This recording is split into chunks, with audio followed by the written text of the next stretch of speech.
Togetherness is a uniquely human experience. In the vast theater of the Anthropocene, every heartbeat is a note in our planet's symphony. There are no mere spectators, only active participants in the unfolding narrative of our planet. In a world often divided, today, we come together and stand united with a shared commitment to addressing one of the issues of our time: climate change. The solutions we seek are not distant aspirations, but tangible realities already in progress. We lay at today's ground zero for sustainable solutions, the meeting place for visions of a greener future. You are not just a participant, you are the architects of tomorrow. Business representatives, government officials, researchers, youth, and civil society leaders. You are not leaving the future up to others. Passionate, inspiring individuals like yourself have put progress in motion already. The time for action is now, and the responsibility is ours to share. Human life is a balancing act. We are both our best chance and worst enemy, so let this summit be the catalyst for transformation. We have the power to shape our future, which comes with a great responsibility. Thank you for joining us today. Thank you for being part of the solution for the future. Ladies and gentlemen, welcome to the second edition of the Climate Change Summit, where ideas meet action, where we learn together to ask the right questions. The answers are in progress, and we are already changing the world.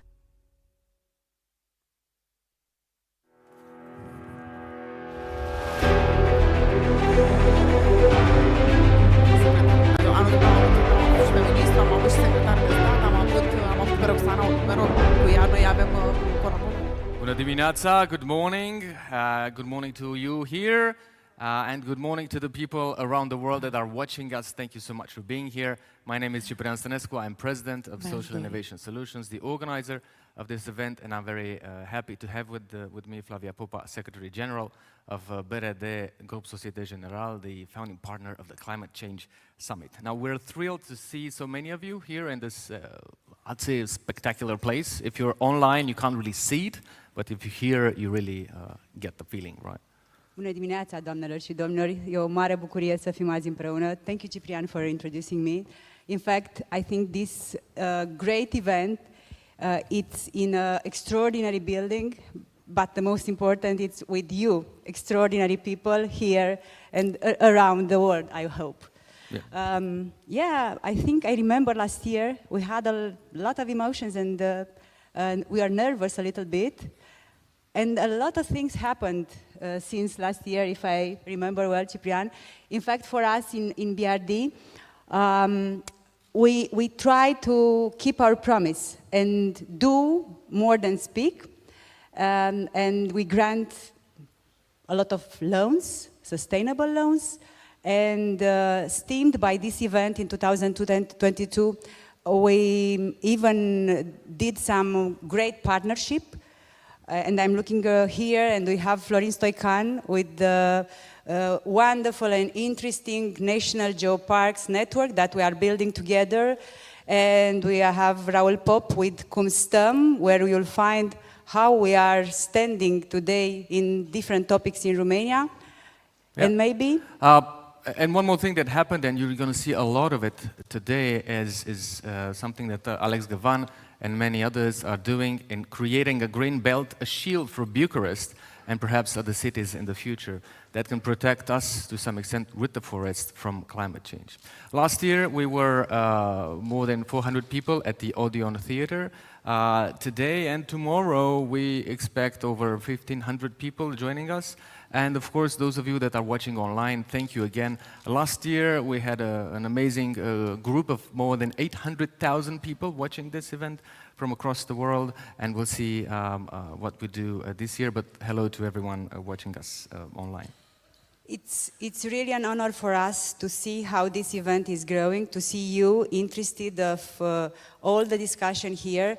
In fact, in the name of BRD team, I'm so honored to have here today with us, but along the year, our clients, our partners, think tanks, decision makers. It's wonderful that really we create bridges and communities in order to have a better and sustainable world. In fact, up to us, and because you're here with us, I'm sure you know that the solution is in each of us. And together, we can do better. I would finish saying something, speaking of heart.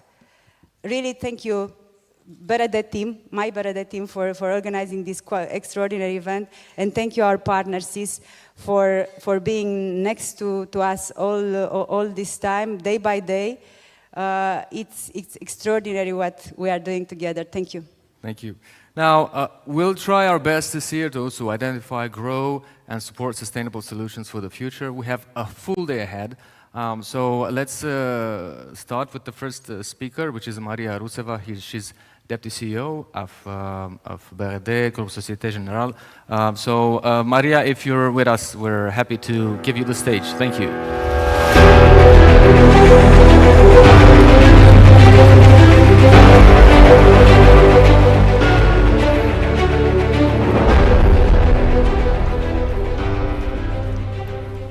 Good morning and hello everyone. Thank you so much for being here. I'm honored to open the second edition of our Climate Change Summit. It is a special territory which takes us for 2 days in our own future, hopefully. With this summit, we trigger a debate on an issue of growing concern to our society, as we all know. We will talk about climate change in many forms, from many angles, and with many experts from Romania and abroad. The idea we started this initiative with has been to bring together the major actors of sustainable transition, be it authorities, companies, activists, think tanks, startups, around the same discussion table so that we can learn from each other and hopefully get inspired by each other. This year, we are proud to have with us some of the best specialists that will show you and show all of us the way in which circular economy, financing, agriculture, wildlife protection, or local communities will look like in the future. We have many surprises for you. Our summit is being held under the signature Solutions for the Future in Progress. Today, we are the actors of our own future. Everything we do and everything what happens around us, from economy to education, leaves its mark on our environment, but can be also a source of a sustainable solution. As a bank and as a group, we have ambitious goals for the green transition. At the group level, at Société Générale level, we want to reduce the oil and gas financing by 80% until 2030. And at BRD level, we have planned to finance the green transition by €1 billion by 2025. We can say today that we are on a good track and we have achieved almost 80% of this target. However, there is a lot to do and we still have a long way to go. And I believe it is our duty as a bank and as an important actor in society of helping the whole stakeholder ecosystem become more conscious about the problem with climate change and the dimensions of this task and its urgency. I hope our event will take our sustainability story forward, will inspire us, and will take further our ambitions as a community. Have an excellent Climate Change Summit. Thank you. Thank you, Maria. And a special thanks to the BRD team and the CIS team for making this happen. We're very honored to have with us in 2023 a lot of partners, and obviously the clicker will also work. Thank you. And we're very happy and thankful to have with us Ocean as a strategic partner and MasterCard as our climate partner. In the same time, we have other partners that have trusted us with their support and I just want to mention briefly Romstal, Société Générale Global Solution Center, the European Climate Foundation, Ursus Breweries, EPG, POR, IKEA, Kangoo Pack, Danone, and our mobility partners from ALD Automotive and Volvo. Also, a special thanks to the Chancellery of the Prime Minister of Romania, our strategic institutional partner, as well as to the other institutional partners, the Secretariat General of the Romanian government, the Ministry of Energy and Environment, the Department of Sustainable Development, as well as the European Commission representation in Romania. We also want to thank our content partners for making this happen, InfoClima Solutions, Cărturești, OCO, and Artlink. Also, I think it's important to also shed some light into the people that tell the stories that we have these days. This summit aims to become the landmark event in Central and Eastern Europe, and this would not have been possible without the many partners that we have, not just in Romania, but across the region and even at global level. What happens today, you can see on the boards in the screen, and you can also use your a badge to scan the day one agenda. But at the same time, you can also see what happens tomorrow. Tomorrow is a pretty full day in Bucharest, so whenever you want to share and to understand more about solutions, you can also join us. If you have your badge, I don't have a badge with me, but can someone raise the badge? Someone, not everyone. Now, what you see besides the QR code is also a small token.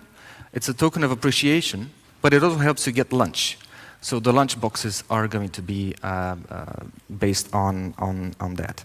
You can find snacks and seasonal fruits, fresh fruits at the Ocean corner, and for each spin of the bike at the MasterCard corner, a tree will be planted. Thank you a lot to IKEA for the sustainable furniture we have, and also Flori Sauvage for the flowers around us.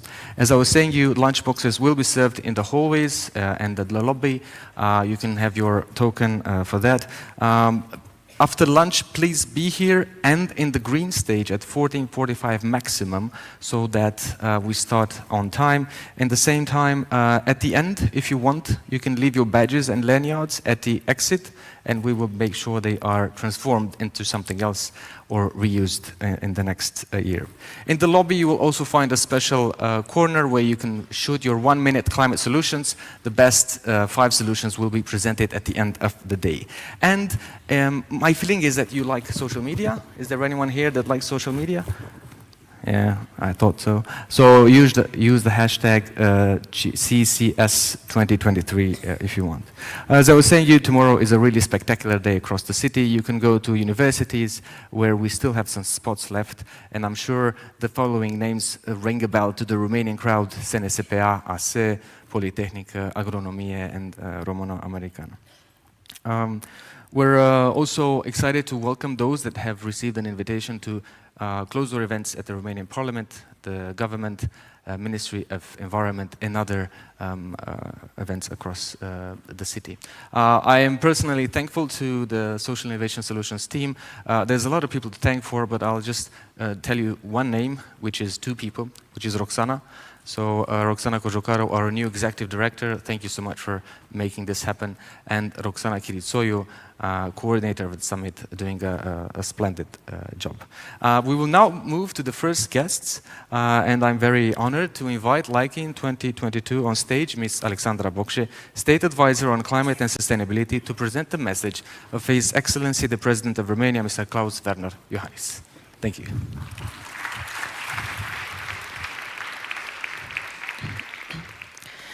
Thank you, Ciprian, for this introduction, and thank you to all of you that show interest for the issue of climate change and are so engaged in finding solutions for climate change. I'm going to move on to reading the message of the President of Romania, Klaus Iohannis, for this event. Excellencies, ladies and gentlemen, the impact of climate change is global, since no country or nation is spared from its effects. As President of Romania, I am involved both nationally and internationally in addressing this unprecedented challenge for my country and for the world. In effectively addressing climate change, we need to work together across national borders and across sectors to accelerate the global decarbonization process. Over the past few years, I have worked to strengthen Romania's position in climate diplomacy through my constructive involvement in climate and sustainability summits and high-level international roundtables. I am also glad that climate change plays an increasingly important role on the public and institutional agenda in Romania, and that a wide variety of factors are involved in the search for solutions that are key to climate change adaptation and mitigation. The second edition of the Climate Change Summit contributes to this process by bringing together representatives of public institutions, as well as experts from academia, think tanks and NGOs, businesses, and international and supranational structures to address timely topics in the fight against climate change. Therefore, I wish you every success over the next 2 days in exploring innovative climate finance and legislative tools and in formulating solutions for sustainable cities and sustainable food production, as well as for enhanced regional and international cooperation on climate. Allow me also to show my appreciation for the fact that part of your event takes place in universities, bringing closer to young generations the conversation on climate change. Children and youth are deeply concerned about climate change and its effects on their lives, but at the same time, they are very eager to get involved in addressing it. We need to empower them and give them opportunities to participate in accelerating the green transition, including by making sure they have the right skills and instruments in this regard. More frequent heat waves, violent storms, floods, and wildfires are undeniably proving the negative physical impact of climate change. At the same time, climate change mitigation and adaptation triggers fundamental changes in society and economy. They generate challenges, but also opportunities for green business, green manufacturing, and green jobs that will allow us to develop in a sustainable manner. Through innovative thinking, we can make the most of the opportunities associated with the green transition. As the world is preparing to come together to evaluate and recalibrate its climate action at COP28 later this year, we turn to experts in the process of setting the mandate for the COP and in delivering on climate. Allow me to conclude by wishing you a productive conference and by thanking you for your interest in addressing climate change and contributing to a sustainable present and future. Thank you.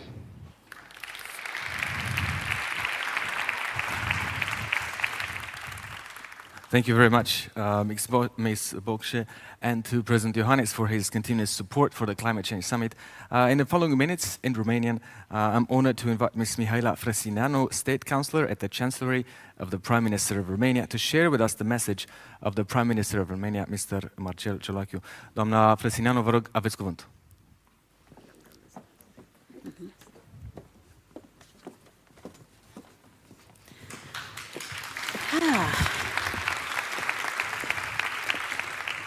Bună dimineața! Ce fată nu-și dorește să ajungă pe scena operei române, nu? Dacă mi-ar fi spus cineva acum ceva timp că voi ajunge, m-aș fi gândit că voi ajunge într-un alt context, însă se pare că acesta este mult mai important la acest moment și dați-mi voie, vă rog frumos, să prezint cuvântul domnului prim-ministru Marcel Ciolacu. Stimate doamne și stimați domni, în primul rând doresc să transmit felicitări Asociației Social Innovation Solutions pentru ideea acestui proiect de impact și să le mulțumim pentru propunerea adresată Cancelariei prim-ministrului de a sprijini ca partener strategic și instituțional o inițiativă atât de importantă pentru România și spațiul dezbaterilor care identifică soluții la provocările viitorului. Apreciem interesul sectoarelor guvernamental, civic și privat pentru implicarea în dezvoltarea unei platforme de conversații la nivel înalt, cum este Climate Change Summit, care poate aduce în România perspective și soluții internaționale și europene în fața provocărilor climatice actuale. Așa cum ați observat, toți cei care ați fost implicați în acest proces încă de anul trecut, această platformă și-a propus să conecteze reprezentanți din medii de business, academic, civic și de decizie din Uniunea Europeană și România în conversații despre politici climatice, oportunități de investiții și inovare digitală pentru sustenabilitate. Ne dorim ca implicarea Cancelariei prim-ministrului să fie de bun augur, alături de prezența și intervențiile din cadrul summitului a Ministrului Energiei, a consilierilor de stat din cadrul Cancelariei prim-ministrului, a secretarilor de stat din ministere. Suportul autorităților centrale și locale în conversații despre soluții sistemice la aceste provocări, cum sunt crizele climatice, este esențială pentru România. Sunt convins că astfel de exerciții de lucru concretizate prin cele 5 mese rotunde derulate cu sprijinul Guvernului, ministerelor și reprezentanților Comisiei Europene în România, ce implică toți factorii implicați, interesați, pot să constituie o bază importantă pentru politicile publice pe care Guvernul României le are în vedere. Salut pe această cale implicarea în organizarea acestui eveniment transpartinic multe dintre entitățile, organizațiile de business și asociative din România, cum ar fi BRD, Grup Societe General, ca partener fondator, Confederația Patronală Concordia, Romanian Business Leader și Consiliul Investitorilor Străini, organizații civice precum WWF România, Coaliția pentru Economie Circulară, Camere de Comerț sau institute de cercetare. La nivel global, starea de urgență climatică, recunoscută la nivelul Națiunilor Unite acum 3 ani, este, probabil, principala criză care va marca următoarele decenii și care va necesita abordări integrate la nivelul tuturor guvernelor. Trăim, în acești ani, într-un mediu internațional și regional în care crizele se întrepătrund, necesitând abordări diferite și curajoase. De la criza pandemică, la războiul din Ucraina, la crizele energetice și geopolitice, sau mai nou la războiul din Israel, omenirea se confruntă, din păcate, cu o criză profundă de încredere în viitor. Astfel de crize și provocări necesită, cum spuneam, abordări integrate și prezența tuturor actorilor internaționali la aceeași masă. Salut de asemenea prezența în cadrul Climate Change Summit a reprezentanților Comisiei Europene, Organizației Națiunilor Unite, Institutului pentru Cercetare Economică Integrată și liderilor globali de business ai Societe General și Ocean. Am văzut, și în acest an, din păcate, efectele schimbărilor climatice asupra României. Fie că vorbim de inundații, de secetă prelungită sau de slaba calitate a aerului, schimbările climatice afectează sănătatea publică, biodiversitatea și mediul de business. În studiul național efectuat în marja acestui eveniment, am observat de asemenea că impactul negativ asupra agriculturii și poluarea aerului sunt primele 2 îngrijorări pentru români. Vreau să felicit autoritățile din subordinea Guvernului României și autorităților locale pentru măsurile rapide pe care le-au luat, le încurajez ca, alături de mediul privat și civic din România, să continuăm dezvoltarea de soluții pe termen lung. Țara noastră este semnatară a Pactului de la Paris și își asumă puternic angajamentul ca până în 2050 să reducă emisiile de gaze cu efect de seră. Credem că transformarea economiei României într-una verde și digitală este un proces pe termen lung care necesită un plan național puternic și asumat de toate forțele politice, de business și civice. Europa și România dau un răspuns ambițios și vizionar provocărilor climatice, prin mai multe documente internaționale la care au aderat. Pactul Verde European, noua strategie a Uniunii Europene privind adaptarea la schimbările climatice, Legea Europeană a Climei și Pactul Climatic European.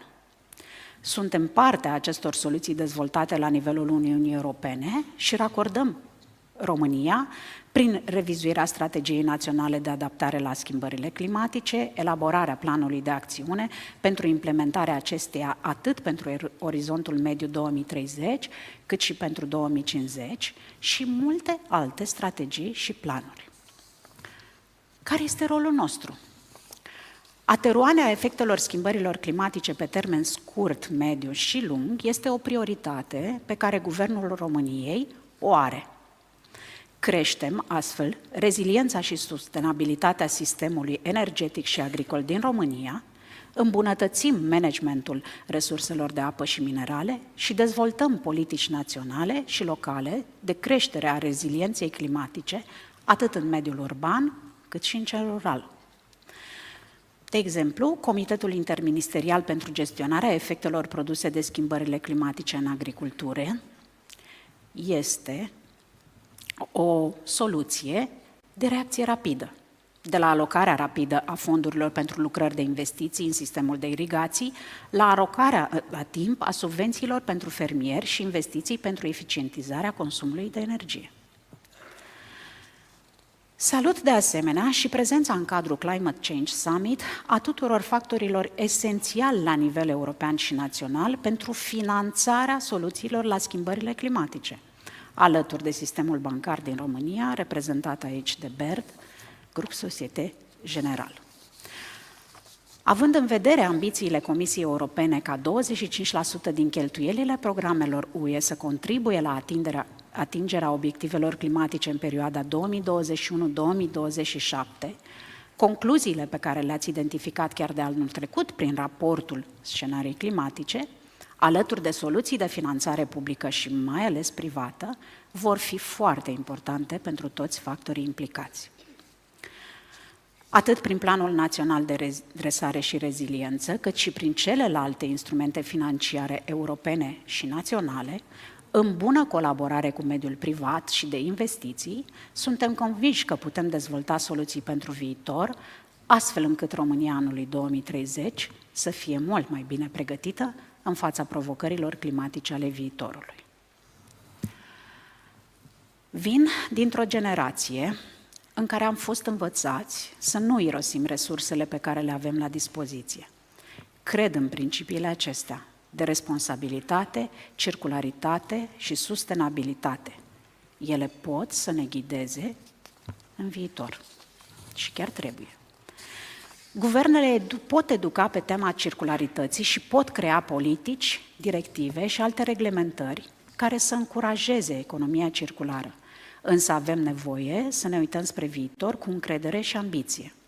Doar împreună putem da mai multă coerență acestui subiect atât de actual și cu extrem de multe implicații pe termen mediu și lung, astfel încât încurajez și felicit încă o dată organizatorii să continue și în lunile și anii următori acest tip de demers necesar tuturor. Vă asigur de întreaga mea deschidere, de întreaga deschidere a membrilor Guvernului României pentru a găsi și implementa împreună soluții pentru viitor și cred că putem transforma România, încă o dată, într-o țară cu adevărat sustenabilă. Felicit organizatorii pentru această inițiativă lăudabilă și vă asigur, iarăși, de susținerea noastră în calitate de partener strategic și instituțional. Good luck! Thank you, Ms. Frăsineanu, and thank you again for the Chancellor, the Prime Minister, for the strategic institutional partnership that we are developing. Now, are you ready to start the summit? Can we? Yeah? Good. That's better. Climate change solutions needs people that are ready to party. I'm very happy to also again welcome the people that are watching us online. from across the world and also in the Central and Eastern Europe. For the people in the room, don't forget you can already go to the green stage, which is on the first floor. You get out and you go up, where we have really spectacular presentations, speeches, and later on panels after lunch in Romanian with various key stakeholders from the country. Now, it gives me great pleasure to invite for the next 2-3 hours Ms. Teodora Tompea on stage, Digi24 journalist, to present the speakers. Thank you again, Teodora, for your time and energy. Let's give a big round of applause to Teodora.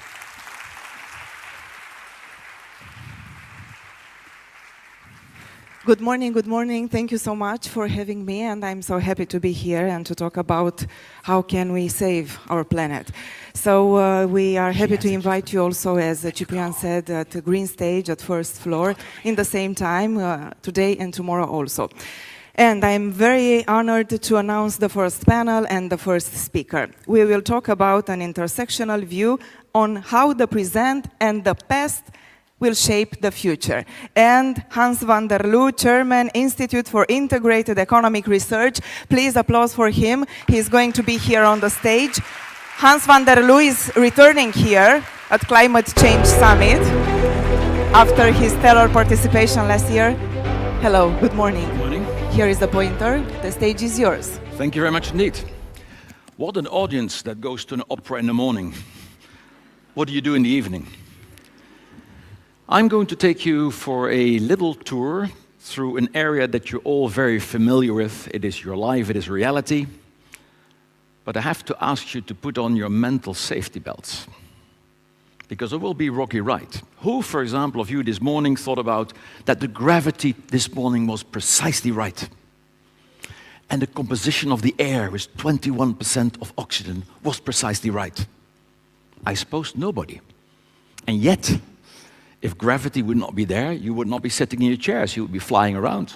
Your morning's coffee would not be in your pen, the coffee would not stay even in the cup. And if we would not have 21% oxygen in the air, you would all be dead. Do you see that this is of existential importance? But you did not think about it. And you do not have to think about it, but it is part of reality.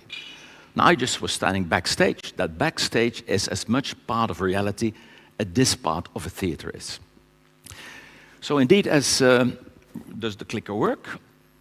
That's not my presentation. Oh, it's a nice one though, but it's not mine. And that's not me either. Can the technicians please put on my presentation?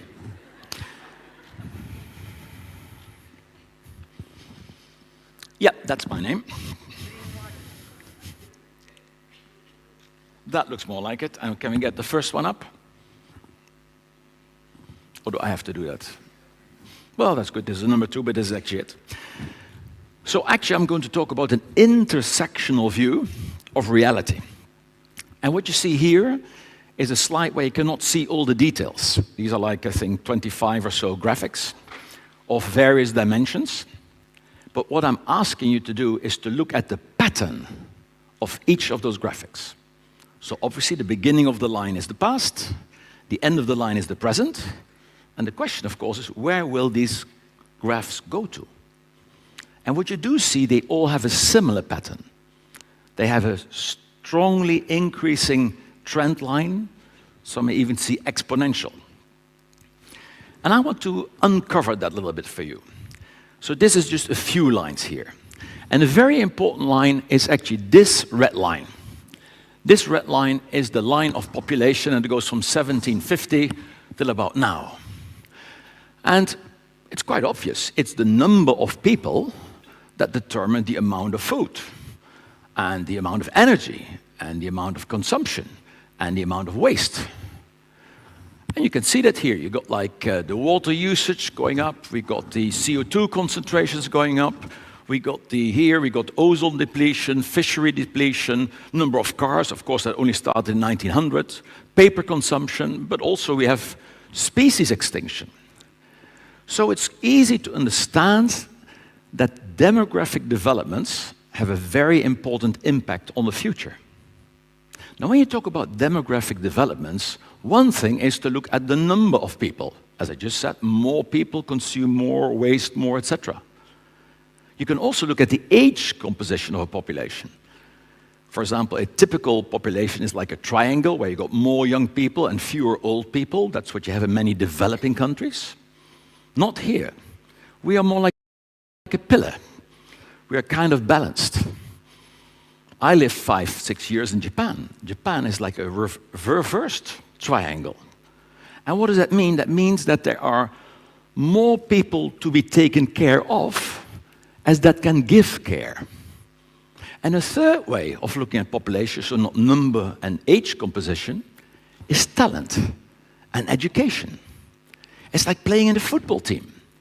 If you're going to a big contest, you want to be on a good team because the likelihood that you will win is much bigger in a good team than in a bad team. Well, we are in for a game. And our team is humanity. And if we are well educated, we will be able to face the challenges of the 21st century better than when we're not well educated. And if I'm going to take you now for a ride through reality, it is to give you a deeper understanding of everyday things. And in the end, I will suggest 2 solutions, and one of them I already alluded to that will have to do with education.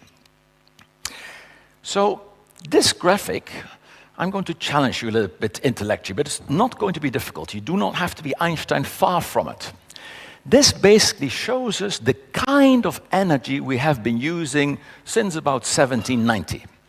Now you may remember Stephenson invented the steam engine in the beginning of the 19th century, and that was made able because the British had discovered coal.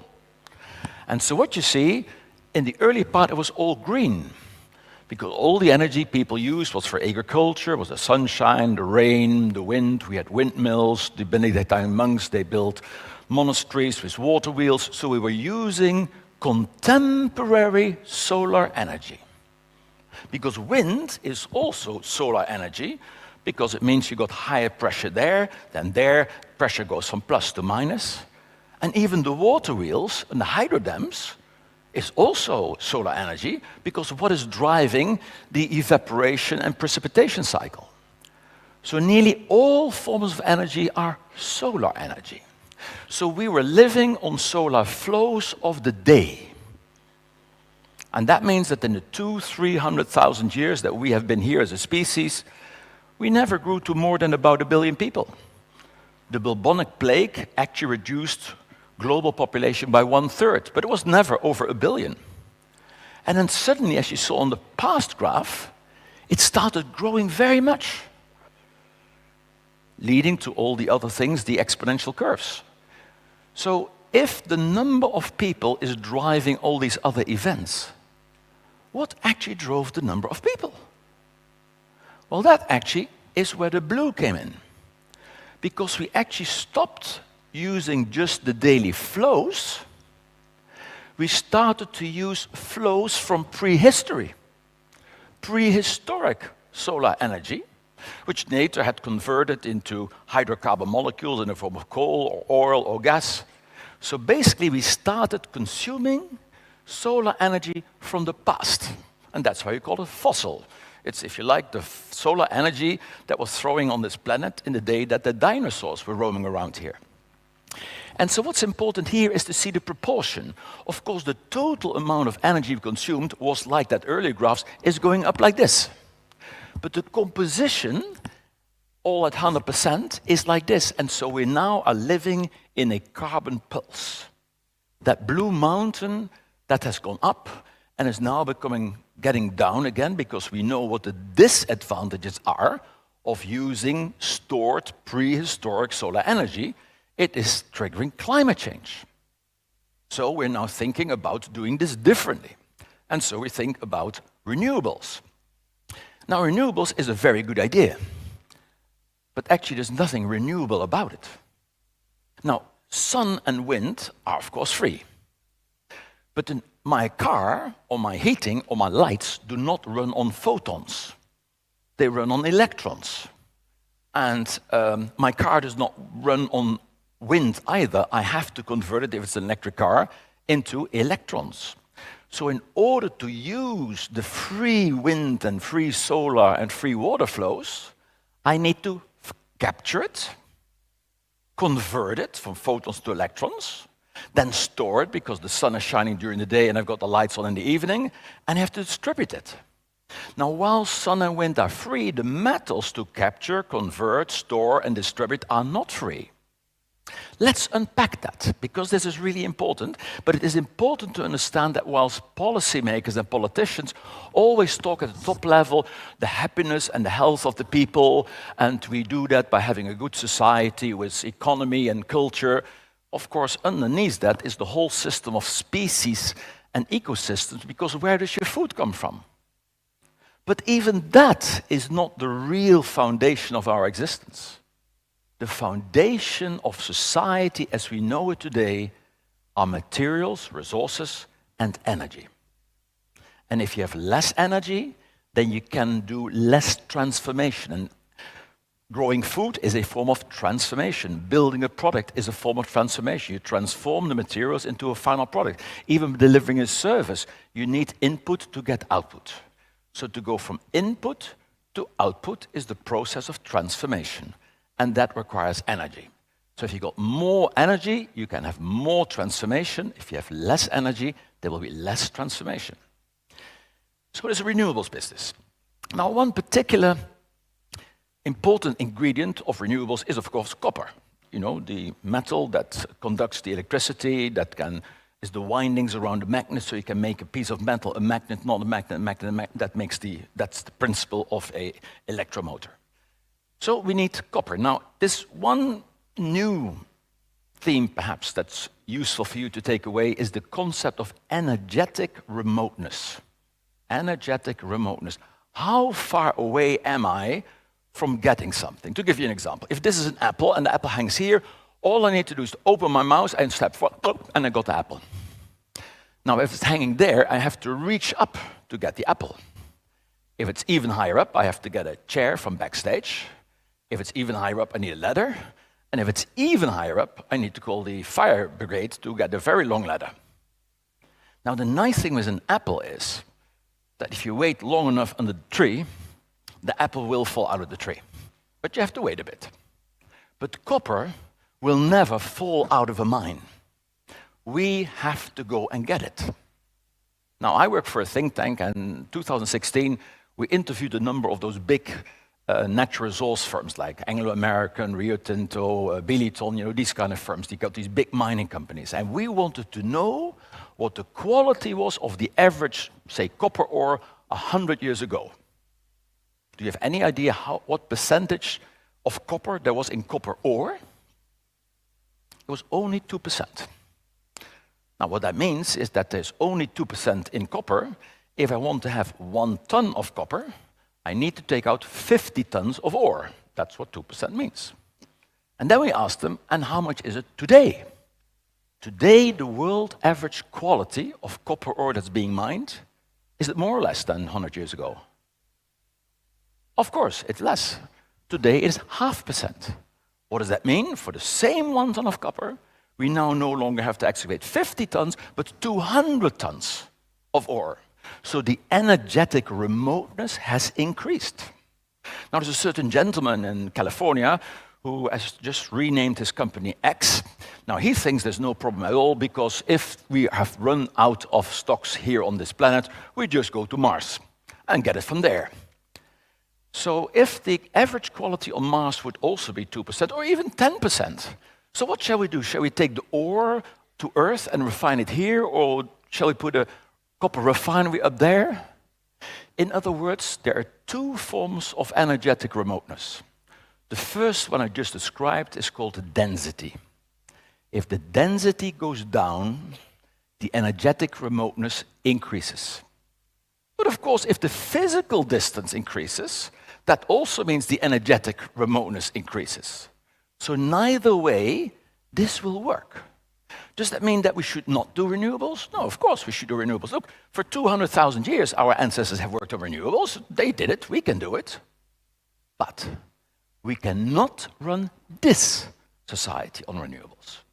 Now, the good thing is that we are terribly inefficient. So we can actually gain a lot by becoming more efficient. Now, what you can see on this graph here, this is the world demand for copper. since the beginning of last century. And you can see this is exponential, or increasing very much at least. And we're only at the beginning of electrification. So this graph is going berserk. And the other graph, you can see this is the Conchilo mine in Chile. The blue bars is the production of copper, so how much copper came out of that mine every year. And the red line is the energy bill. Well, if you understood what I just explained about energetic remoteness, this is the result of declining density. And that's why we need to spend ever more energy. And I talk a lot with people, you know, about renewables or electric vehicles, and oh, this is very great, it will get cheaper. One day it will be for free. And I said, well, that's what you may think, but does physics agree with you? Because the problem is physics is, you see, ladies and gentlemen, physics has veto rights. So politicians, they try to sell you a program and, you know, they vote for me or vote for him, etc., etc. They make all sorts of beautiful promises, including even golden mountains. That would be good, those golden mountains, we should mine those. Maybe they can also promise copper mountains, that would be even better. But if physics does not agree, it's not going to happen. So the debates I always have, and it really disappoints me, I say, you are right. Renewables is getting cheaper. And why is it getting cheaper? Because of scale. If you do 100 of something, that is cheaper per unit than 10. And if you do 1,000, that's cheaper per unit than 100. So that's scale advantage. And then you go technological innovation. But technological innovation is often a little bit like a lemon. First time you squeeze, a lot comes out. Second time less, fifth time less. Now you may say, well, I go not in lemons, I'm in citrus fruit, I go for an orange. Okay, then you get one more jump, but it's the same pattern. So what that means is that both technological innovation and scale innovation do bring advantages, but those advantages are marginally declining. They get ever less. You get a little bit better, but ever less. Now, if you understood what I just said about mining and about the extraction industry, that follows a completely different pattern. That does not follow scale, because you just said quite rightly, it's less now than it was 100 years ago, so you understand. Right now, we are in the bottom of that curve, where indeed the marginal effects of efficiency and technological innovation are still bigger per year than the increase in the cost of extraction. But it's quite simple. I do not know the exact year, but that will overtake it, and then it will get more expensive. Now, you might say, in that case, we have to do recycling. And of course, you're right. Of course, we need to recycle. But if I'm going to recycle, and we're very bad, we only recycle 12% of materials today. So that's bad news and good news. The good news is that there's a huge potential of actually having our cake and eating it, but just being more efficient and less wasteful. But you can never have 100% recycling. There's in the process always some loss, 3%, 5%, 8%, some loss. Now, as we will move to renewables, we need a lot more metals, and as we get a lot more metals in the system that we're going to recycle, then even a low percentage of wastage will get bigger. And as soon as the unavoidable loss in the recycling will be bigger than what I can bring in new from virgin mining, then the absolute availability of materials will go down. So the order is the following. First, we want something. And then it gets expensive. So I still want it, but I can't afford it. So I use less. But then, because of what I just said, if it's not there, if it's not available, you can't even have it for $1 million per ton. It's just not in the shop. What do you want? So it's very important to be aware of the implications. So what we have, this is poorly understood energy reality. And yet, have I told anything that is like Einstein or not common sense? This is all common sense what I've been saying, right? It's just I have a wide, holistic look at things, and I combine things in what Ciprian calls an intersectional way, but it is common sense. I always tell my British friends that they didn't do a great service to humanity by calling common sense, because it is not common. But so poorly understood reality, and so the sunshine is indeed for free, but making it usable is not free. And in fact, I hope you understood the difference between solar stocks and solar flows. I know that some of you from the banking sector or managers, you know what the difference is between capital and cash flow. With capital, you can do a whole lot more than just with cash flow. With cash flow, you have to wait until the cash flows in. And if you've got the capital there, you just pour out of it as you like. So what we have, the energy quality will actually decline. Because as we went from wood to coal to oil to gas, every time we jumped to a next form of energy, and it was a higher quality of energy, meaning higher exergy, more final energetic value. And now we're going to make a step whereby the quality of the energy is much less. You can't even fry an egg in the sun, not even in the summer. You can't fry an egg. You can play foul. What you do, you put it on the bonnet of your car, because that's metal, and then basically you throttle it, because you used all the sun of the day, and when it has been stored in the bonnet of your car, then you can put an egg on there. But that's not a solar flow, that's a solar stock. So the stock flow concept is a very important thing to understand. So what we have is the energy quality is going down, the energy system complexity is enormously going up to keep things going. And so this is an important thing to keep in mind. And then, of course, there is another dimension, that's the global equity. How honestly have we been using all those resources?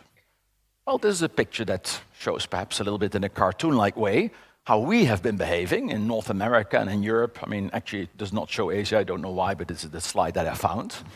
So what you can see here, we've been living on a winner-takes-all game. Do you know why Greenwich Mean Time is in London?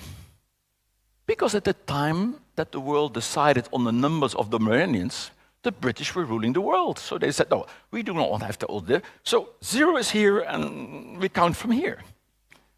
So history shows you often who was the boss when certain big decisions were taken. And that, of course, does not change. And this is basically what we've been doing. And that, of course, is not to the liking of the majority of people. Now, actually, this morning, I read an interview by somebody who's for 25 years been working with the IPCC. You know, that's the intellectual board that works with the United Nations and the COP process. And he said, the biggest emitters in the world for CO2, it's actually not us. It's not us. It's India and China. And I went back to him, yes, you're right. The location of the emission is India and China, but the cause of the emission is here. Because this is how it looks like. And actually, I worked hard with the European Commission because I worked on the construction of ETS, the emissions trading scheme. And according to the emissions trading scheme, if you closed your factory in Europe and you opened it outside Europe and then you brought the product back in again, it counted as a reduction. And I said, it's not a reduction. It is a relocation. It's still there. You just put it under the carpet.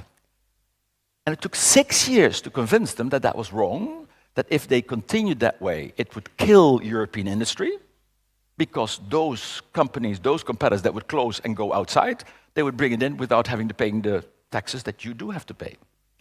So we changed that. I'm a trained economist, but I have fallen off my faith. Because I don't think that economics is a science. It's a scientism. It's not a science like physics is a science. And here you can see why that is. Is economics, we've got simplified models, not really integration of all the things that I've just been talking about, very short term. And of course, the right column, you will immediately recognize that's part of reality as well. So the problem is that economics, the word economics comes from oikos, nomos. Oikos means household, nomos means naming, measuring, managing, and you got ecology. That's a related word, same oikos, household, but now we got logos. Logos is the logic, the knowledge, the know how to do it. The reason, ladies and gentlemen, why we are in the trouble that we are right now is because we've been running the household for about half a century without knowing how to run a household. Do you allow people here in Romania to drive a bus without a bus driver's license? Well, that's what we do in politics. We allow them to drive buses without driver's license. And actually, this is a particular slide for my friend Ciprian, because he said, can you say something about economic theory? Now, do you recognize this green and blue pattern a few slides ago about the energy consumption? Whilst I cannot prove the causality, we can prove the sequentiality. Because historically prevailing economic theories follow the energy mix. So the economist who is most adept to, whose theories are most adept to use for the future is actually Adam Smith. Because he developed theories in an era where it was all renewables. Well, that's why we want to go back again, right? The problem with all the guys, well, it was mostly guys, sorry ladies, that came after him, they put a much more emphasis on transitionary phase of labor and capital. Labor is us, people, and capital is money. As if resources and energy does not play a role.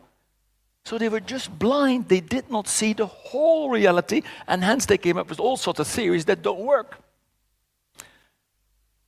And so, if you go back to old cultures, you know, even like our ancestors or First Nation nationals, be it in Canada or in Australia or New Zealand, or you maybe heard about Easter Islands and how that civilization came to an end, because they chopped more trees every year as they were growing. And in the end, they were living on a rock that was windswept, where there was nothing left anymore because there were no birds, there was no fertilization of the agriculture. And it's very simple, the number of mature trees in the environment, if you start chopping, that goes down. As you would produce, goes up. What you want is you want a stable balance that the regrowth of trees is comparable to the annual consumption of wood. And so if we can say that prevailing economic theories have followed the energy mix, then we should be able to say something about what economic theories will become. And we can.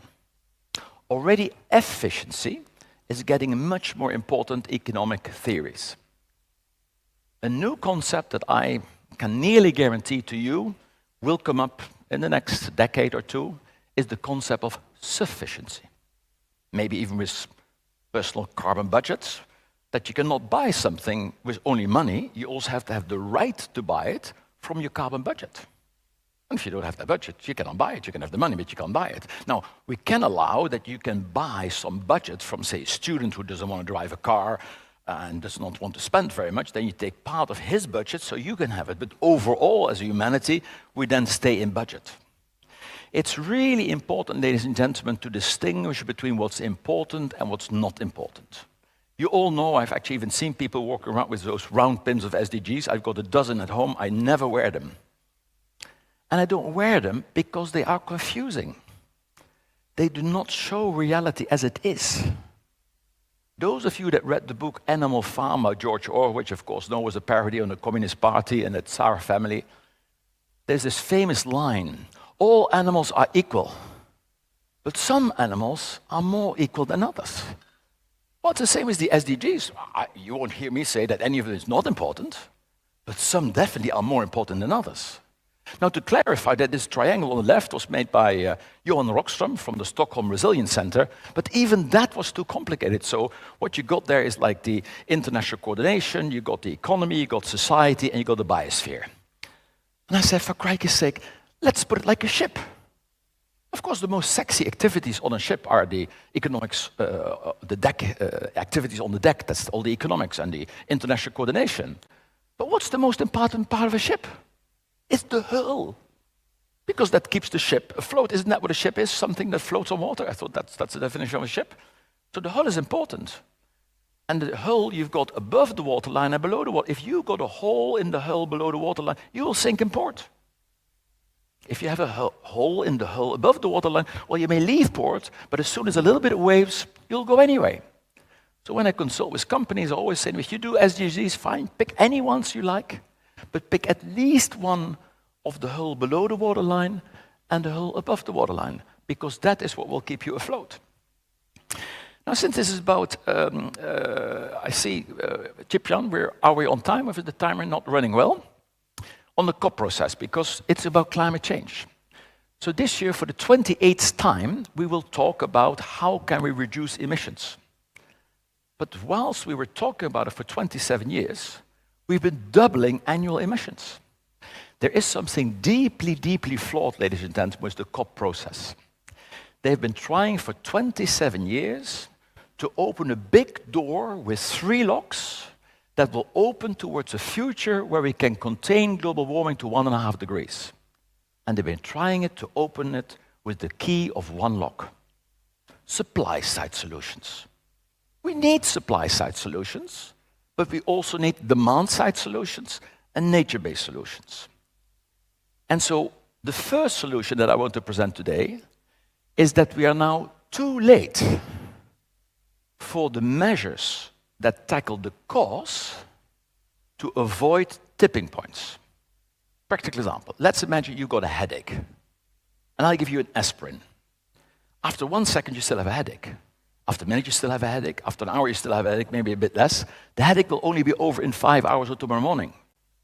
So if COP28 would decide to do what they should decide to do, we'll still be too late. So we'll actually follow in the best possible way that lower blue line. And so the first solution is we have to actually engage in active cooling. And now I want to say just a few minutes something about clouds. Now, first about the Arctic and ice, because water on this planet is either ice, water, or vapor. Now, today, we've got huge towers of ice in the Arctics, just as well, and they're very high because they're not in the water basin. Now, probably not many of you have been to Antarctica. This is one picture just to show you how big Antarctica is. It's bigger than the United States. It's bigger than Australia. And it is very high. Now, this is a picture that is unusual. This is like a fish perspective on the world. So we basically rotate it around. You can actually see one area is Antarctica, and that's the Arctic. What I want you to see and observe is that we would need 35 Antarcticas to cover all the water. What does that mean if 35 meters of ice melts? It means that worldwide oceans will go up by 1 meter. There is 2,000 meters of ice on Antarctica alone. And that will have this effect on the cities of the world, because the last 200 years, we've concentrated both the population and the capital assets on the coasts, because that's where you do trade, that's where you do processing. And so that is why we need to engage in solar radiation modification. So the incoming heat is coming in a short wave, and the Earth reflects it back in long wave. But the greenhouse gas emissions work like a duvet over us, and it's getting very hot. We're going for a hot house Earth scenario. Now, there are many ways that you can tackle that, but some of them are not very pleasant. Some of them have unintended consequences, and if things are not going well, it takes 2 years before it will have stopped. But just like when you got a tendency in your body to develop cholesterol, you can be on a cure homeopathically over a long period of time, and that will keep you okay all your life. If you do not take it, when you're 50 or 60, you need a heart transplant or heart operation. So that's the same thing. So this is not if, but only a when. And so what we propose, and this is something that I learned, do you know what the difference is between a black cloud, a gray cloud, and a white cloud? It's not the amount of water in the air, it is the composition of the water. So a black cloud are few big droplets. And the cloud cannot hold those droplets against gravity, and so we all know black cloud is rain. A gray cloud can be the same quantity of water, but distributed over more smaller droplets. And there you know, that's 50-50. If you distribute it over even more droplets that are even smaller, you have a white cloud, and we know it will not rain. But because it is a white cloud, it will reflect back incoming heat. For the same reason that, for example, in Greece or in Santorini or in Africa, people paint their houses white. A white car is a cooler car than a black car. So there is a technology that actually consists just of spraying seawater under high pressure. The water will evaporate and the salt particles will go up in the dark clouds and simply change the distribution. This is homeopathic, this is biomimicry. And the last point I want to make is education. As I said earlier on, it does make a big difference what's the profile of our demography, both in number of people, age breakdown, and how well educated are they? And I would put here that we need to learn a new ABC. The nice thing about primary education and secondary education is that the grocery shop owner, a bus driver, the president, a CEO, a manager, a policymaker, a professor, a researcher, they all go through primary education and secondary education. So that is where the new ABC needs to be taught, and that ABC is to be aware and knowledgeable of what the impact is of your A, actions, your B, behaviors, your C, choices, on the ecosystem on which we all depend. Because the final line is, people need nature. Nature does not need people. Thank you.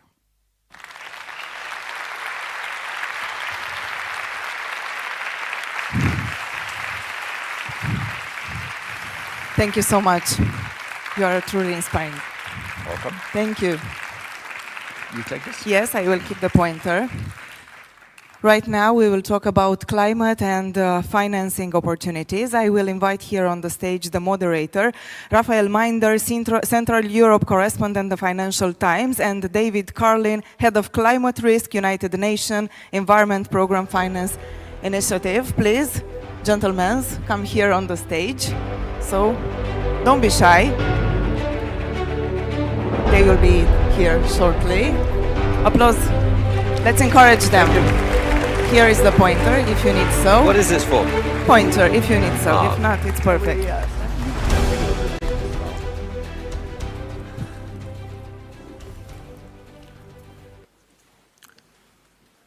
So, thank you very much for being here. It's great to see such a big audience in such a beautiful opera house, many young faces. Thank you very much.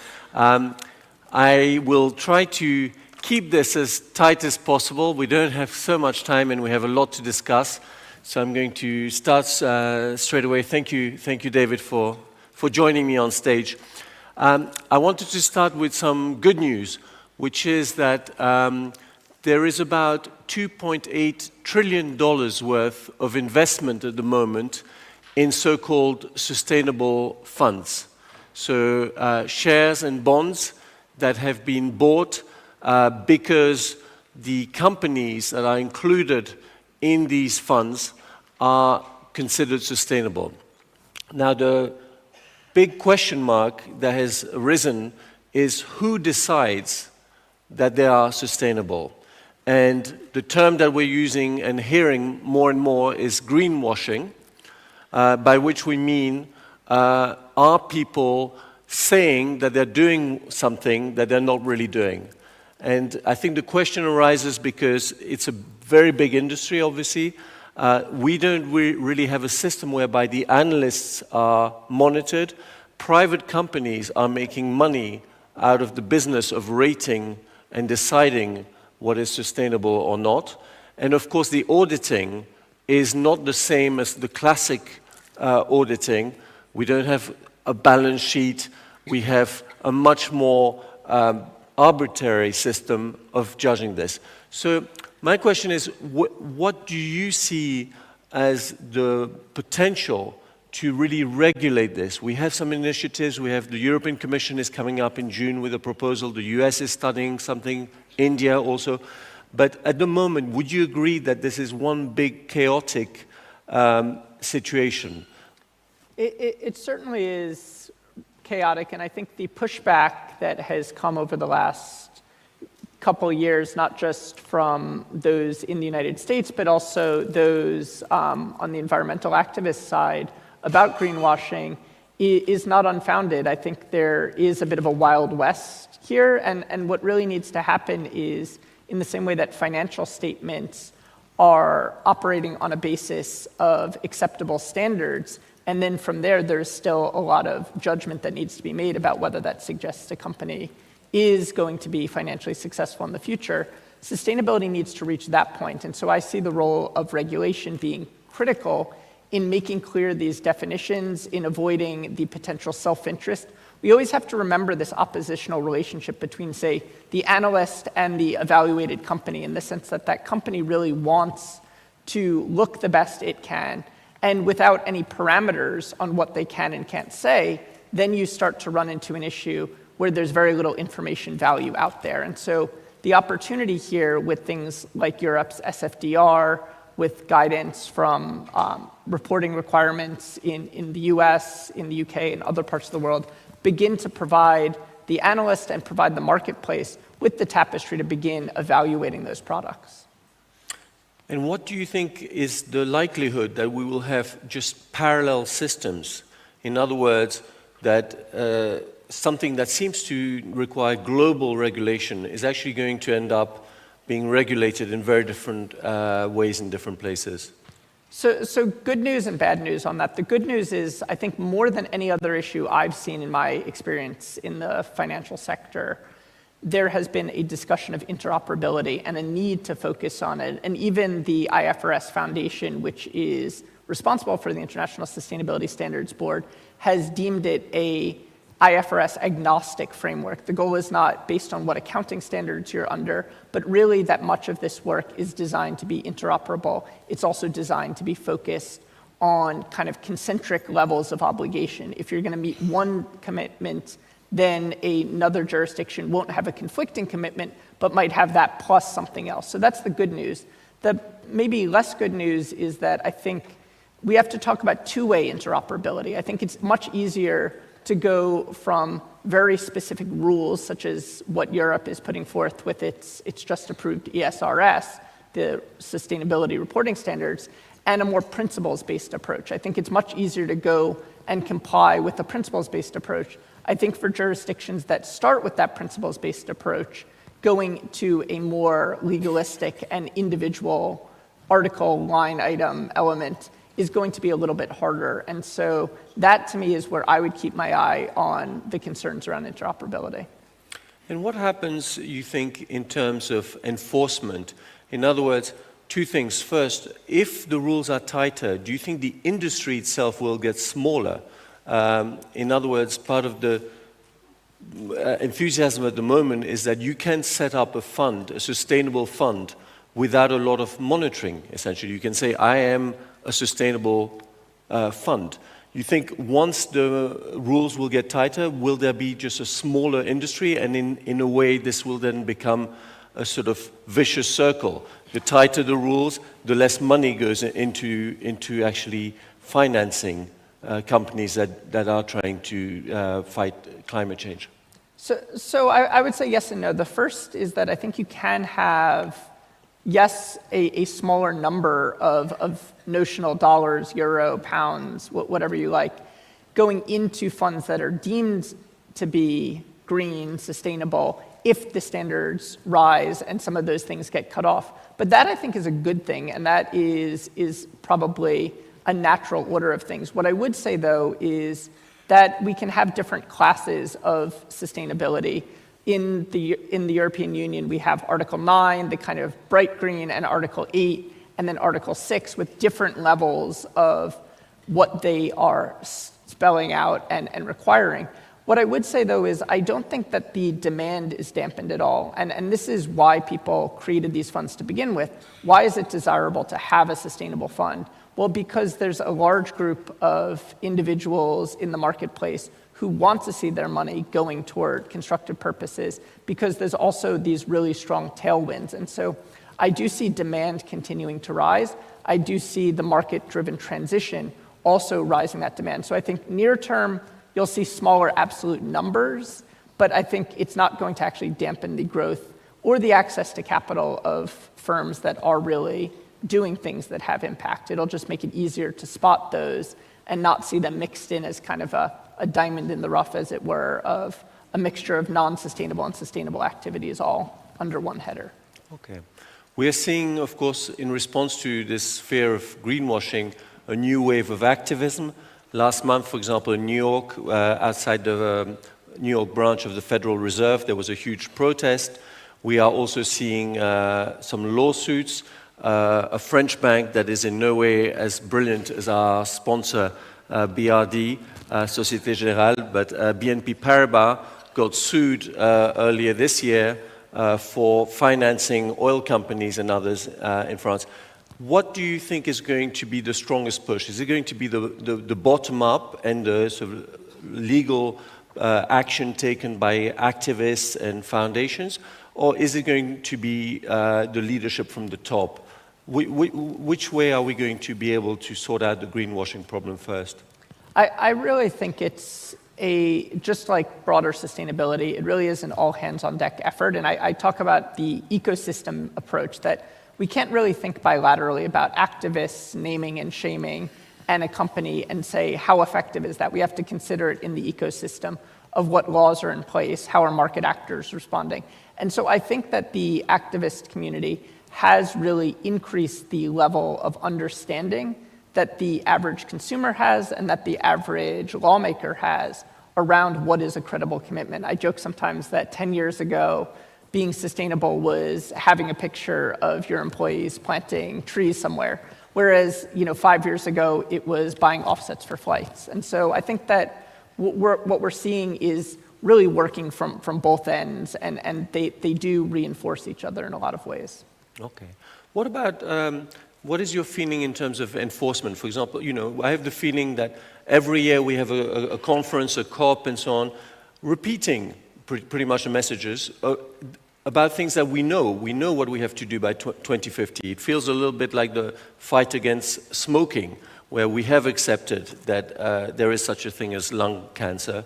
Yet, Philip Morris, for example, is making very good money as we speak, despite of this. So what do you think is the enforcement tool, the stick, that is really going to work? Is it going to be the taxation, or is it going to be the exclusion of companies, for example, from certain funds, like the obligation not to have them in your funds? Which way is going to be more effective, you think?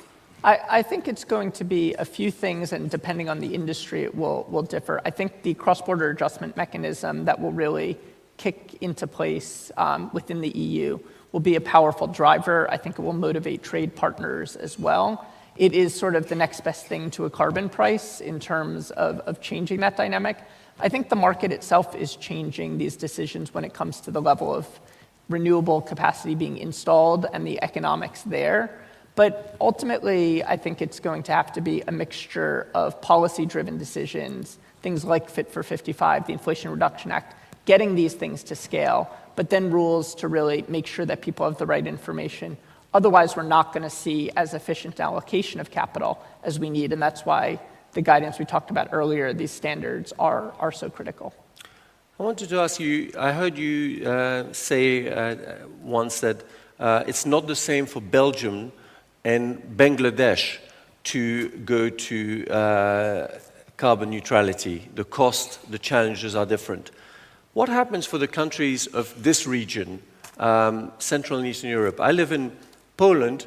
Poland is voted against the Green Deal of the EU, is very unhappy about the ETS system, says it doesn't work at all, and it also feels that the cost that it has as a former communist state that relied on heavy industry, coal, and so on, is not taken into account. I imagine Romania probably has a similar discourse.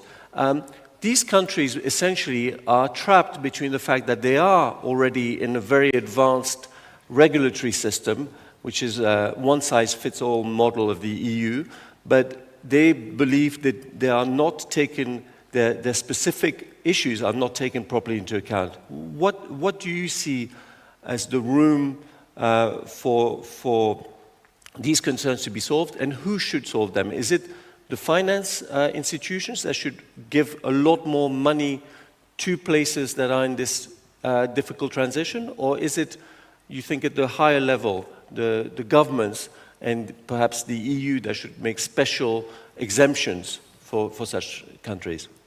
Yeah, I think that this really gets to the heart of the idea of the just transition, and recognizing that if we're not going to go all together on this journey, we're not going to get there. And we saw that with the pushback in France, with the Yellow Vest protests that largely had been driven by an increase in the tax of petrol. We see that in a lot of those that are most ardently supporting the anti-ESG movement in the US. You look at many of the states there that are doing that. And I think the point of this is it can't be one size fits all, and yet at the same time, the science tells us that we need to act and we need to move. And so the only real decision, I think, is to really appreciate that this can't mean those that have made sacrifices, those that have had the hardest time getting to where they are now, need to shoulder an excess of the burden. If anything, this is where policy from the top down needs to make these things right. And I think there are two ways to do that. One is through the exemption approach, which I think is sort of the quick fix and the short way of continuing the status quo, but it's kind of driving a car closer and closer to a cliff. Ultimately, I think you want to get any area, this region in particular, down in terms of emissions, and that really means that there needs to be support for that transition and active support that doesn't leave people behind. What about the issue of essentially the big gap in the financing mechanisms? So you've mentioned, and it's clear, for the same project, different finance institutions might offer credit with a huge spread, maybe even 1,000 basis points. So what does that mean? Because we have then the possibility to shop around. A highly polluting project can just look for very cheap financing elsewhere if it doesn't get what it wants from a stricter financier. Are we going to be able to avoid that, or is it going to be the case that there'll always be loopholes, access to money from somewhere else, maybe even from other parts of the world? I think there's always the potential for some degree of leakage. I think most of the studies have shown, though, that access to capital has direct impacts on the cost of capital. What I would say is a lot of the challenge actually is more on the renewable energy side and on scaling up green infrastructure, especially in emerging economies, where data isn't very good, where models don't really exist, and so you just have massively inefficient markets. So driving away some of that inefficiency lowers the cost of these projects, gets more of them built. On the other side, on the fossil fuel side, what I would say is that we're also in a different situation than we were, say, 15 years ago. The capital markets have gotten so big, and especially the last year plus post the Russian invasion, you've seen such a cash hoard and such a windfall for these companies. So many banks that would do traditional financing are no longer the most interesting financial partners for many fossil fuel companies. And so one of the challenges here is thinking about how does the market move away from these things when there's a high capacity right now to self-finance. And I think that is another place where regulation becomes so important, because doing this by the time the market will take action will probably be too late for climate. We now have crude oil. Of course, we have special circumstances. We have a war in Israel, but still, we have crude oil basically back at around $100 a barrel. What does that tell us about how the finance of our world has shifted, or not at all, away from fossil fuel production? So I think oil is a challenging one because it is so enmeshed in the global economy, from petrochemicals, of course, to it being one of the most important global commodities. It's hard to really see much of a dampening in overall oil demand over the last few years. What we're kind of seeing is that the renewable energy is floating on a sea of fossil fuels right now. I would say the story is different for coal, which in many countries is now becoming economically unviable. The challenge will be with oil, really, how do we avoid the lock-in? Same with gas, of how do we avoid the lock-in? We know that in the next several years, oil demand will be fairly consistent, even in many of our net zero pathways. It may fall slightly, but what we can also see is sometimes small drops in demand have very big price effects. And we see this, of course, with oil because of the storage costs, because of the need. We saw this back in 2020 when futures briefly went negative. And so I think right now we're seeing less of an effect about the broad transition and more of a near-term geopolitical volatility that is pushing prices where they are. And what is AI going to be doing to the financing of environmental projects. Is it something that is at the moment already there, or is it everywhere except in this field? So it does seem like AI is everywhere, and AI is a bit of that iceberg of once it reaches public consciousness, you know that 9/10 of it is already below the surface that has been going on for years and years. I would say AI makes a million little differences, many of which haven't yet been implemented. There isn't a sort of killer app, but there is a better allocation of electricity, and so we can better manage surges, which may mean we need less baseload power. It can mean for a solar farm that they can know the precise angle that the sun is coming to maximize generation. It can be for materials to know what is the right mixture in materials science to produce something with a lower carbon. But each of these is a tiny chipping away, and I think it is really about process improvements. People looking for the 90 or 95% solution from AI, I think, will be disappointed. It's going to be 1,000 small incremental solutions, but they will add up, I think, to massive change. Well, thank you very much. I'm Swiss. I believe in punctuality. This has been very, very insightful and interesting for me. Thank you very much, David. I hope you've also benefited from it, and thank you for listening. Thank you very much. Thank you. Great. Thank you, Raphael. Thank you, Raphael. Thank you, David. It was very nice talk and a good talk for all of us. Now we will talk about circular economy. It is very important to understand how can be a good transition. And I will invite here on the stage Wojtek Wosecki. He is Associate Circular Economy Foundation, and he is an award-winning circular economist. Hello. Hey. Welcome. Happy to have Thanks you here. for having me. And let me check the pointer. You will need a pointer, please.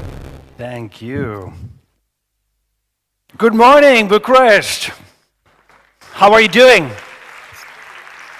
Good? Yeah? Better? I'm great. I love this. What a fantastic venue. I'm going to talk to you about something that I'm super passionate about. And I hope that at the end of my speech, you will be with me when I say that circular economy is the missing link to tackle climate change. And this is not Hans, this is me. But in case you don't recognize me, this picture was taken 5 years ago and 2 kids ago. In my hometown, the city of Prague, I just landed my job as an advisor to the mayor on circular economy. And our task was to recommend the most impactful solutions that would get Prague to carbon neutrality. But what does it mean to be a circular economist? Well, we're busy with resources, with the stuff, with the tons that come in and out of different systems, like a city, or company, or factory, or even a nation. And we ask ourselves questions such as, where did that stuff come from? Does it have any recycled content in it? Or did it have to be mined somewhere at the other part of the world? How long are we using it? To what purpose is it serving? And most importantly, what are we going to do with it when it reaches the end of its life? And when we started looking at the numbers in Prague, I realized that Prague is not going to go carbon neutral if we focus on plastic straws, plastic bags, or even the solar panels.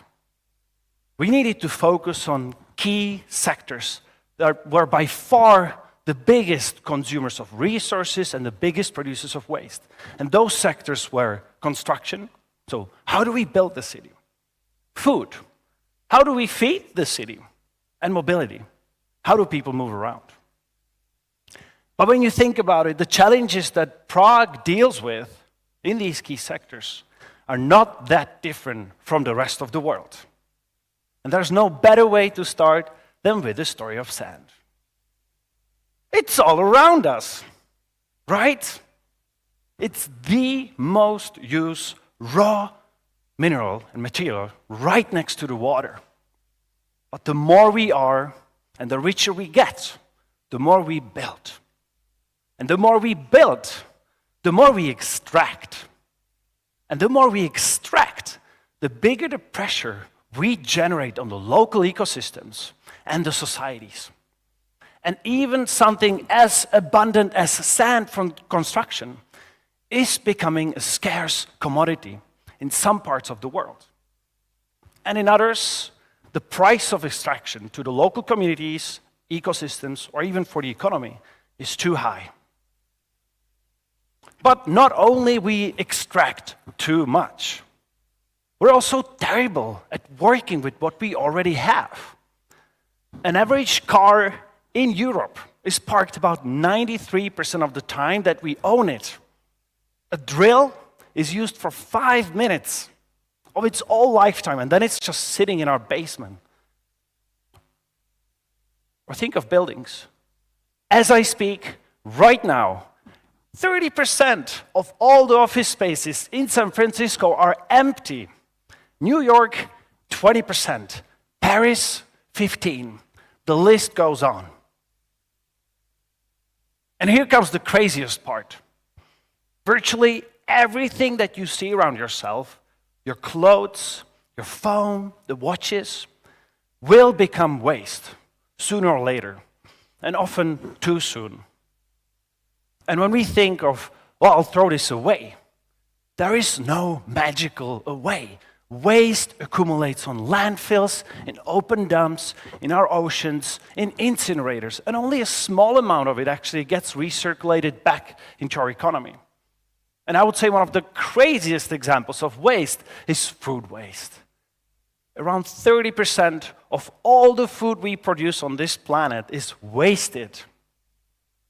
That's about 1.3 billion tons every year, while more than 1 billion people go hungry to sleep every day. This is the linear economy, the world that we live in today, the world where we take stuff off the ground, we make things of that. Then at the end of their lives, and often the lives are too short, we just waste them. But where is this all heading? I believe that we are heading into a major problem if we don't radically redesign our relationship with resources and waste. Going carbon neutral is not just about decarbonizing our grid. We have to get smarter with the way that we treat our planetary resources. But what if I told you there is a way?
I believe circular economy is the way. I believe it's the way to decouple extraction from prosperity. And in theory, it's not that difficult, right?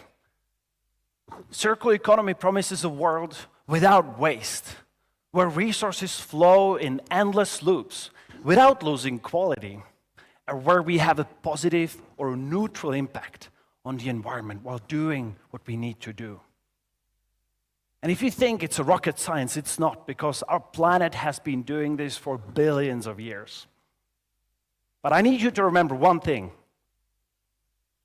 don't mistake it with the recycling economy.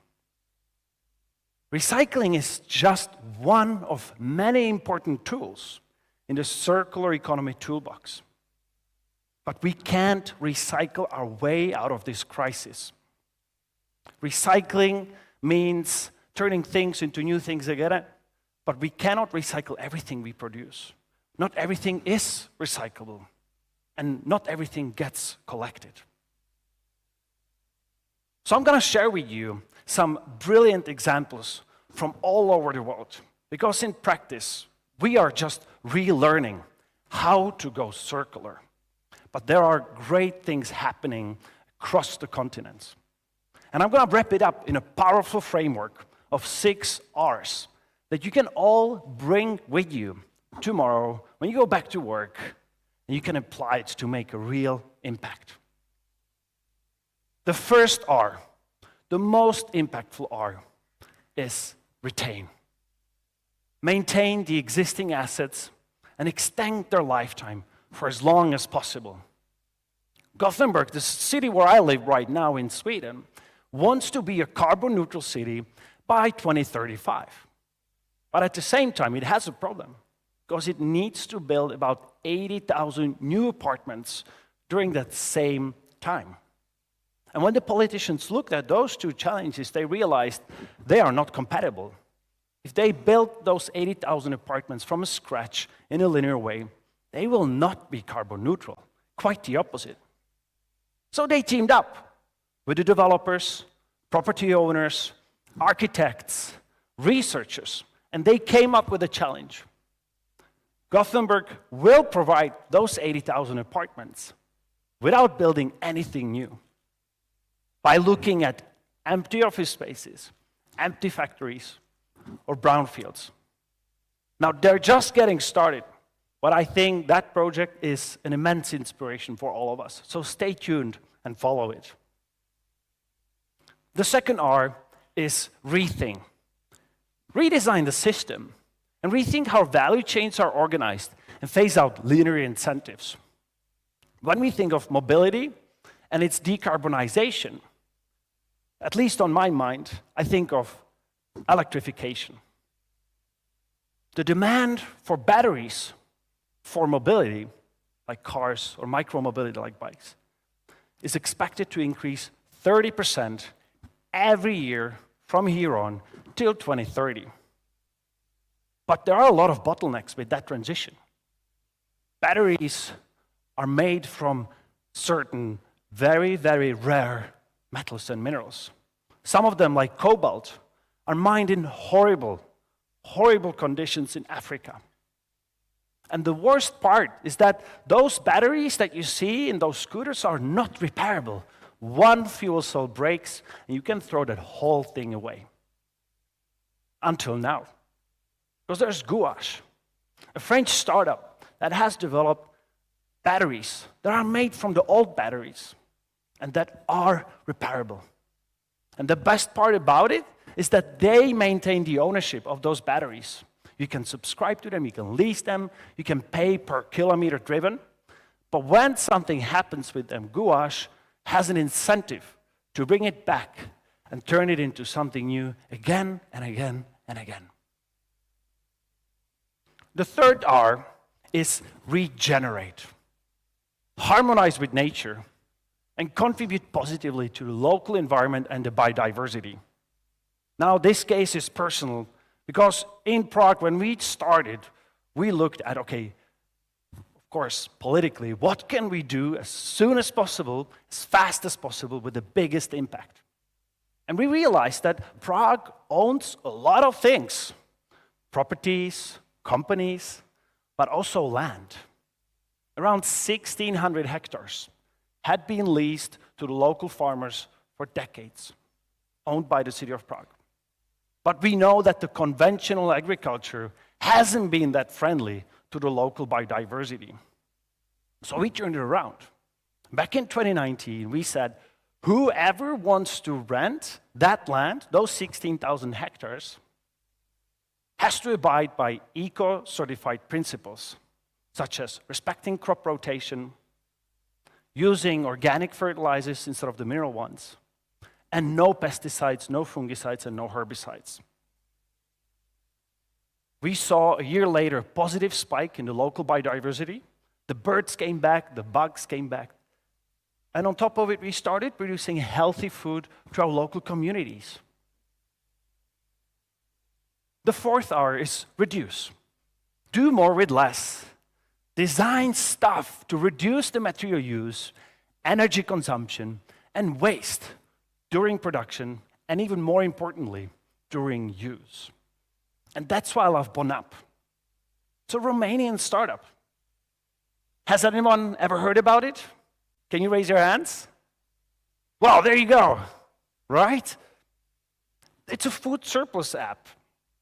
They're connecting hotels, cafeterias, and restaurants with the food that would otherwise go to waste to end consumers, saving thousands of meals every day while providing the food at a lower price than the customers would otherwise be able to get it for.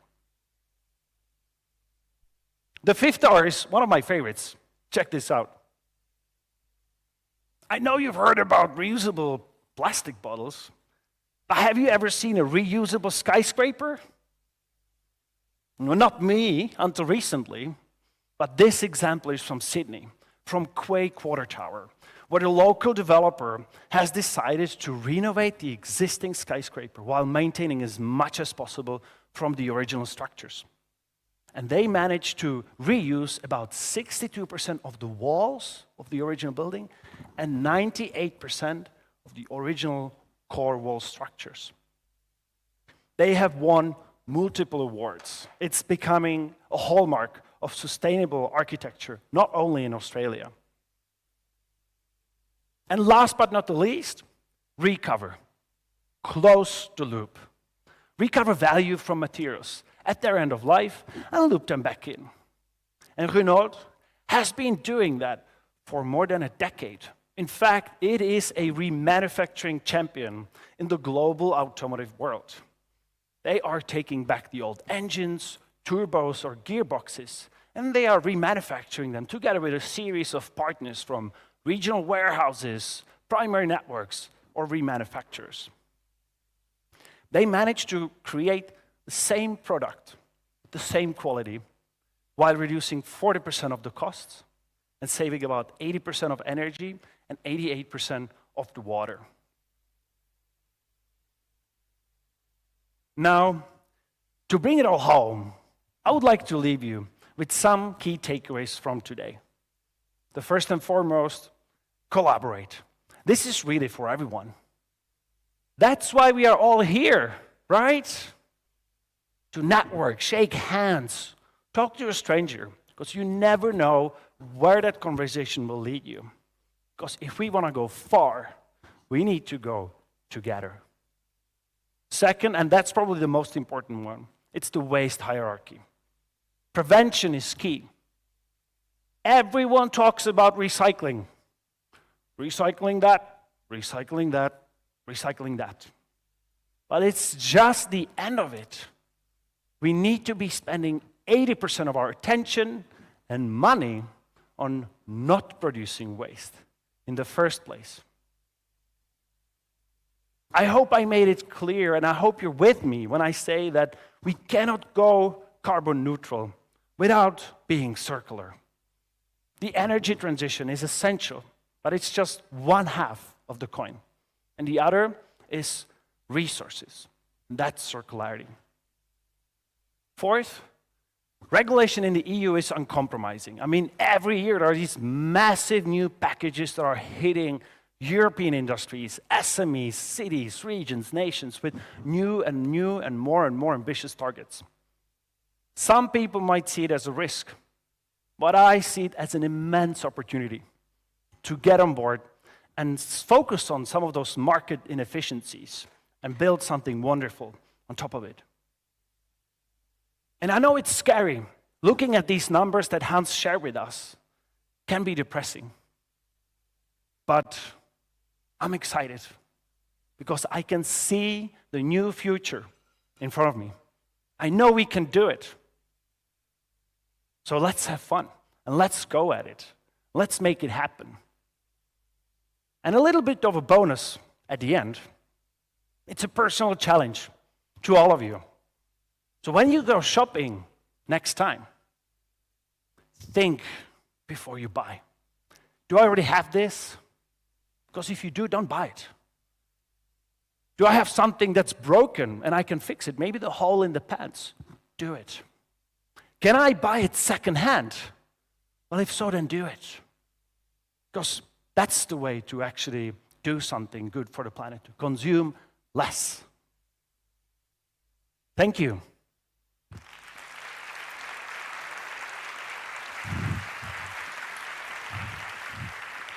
Thank you so much, Wojtek.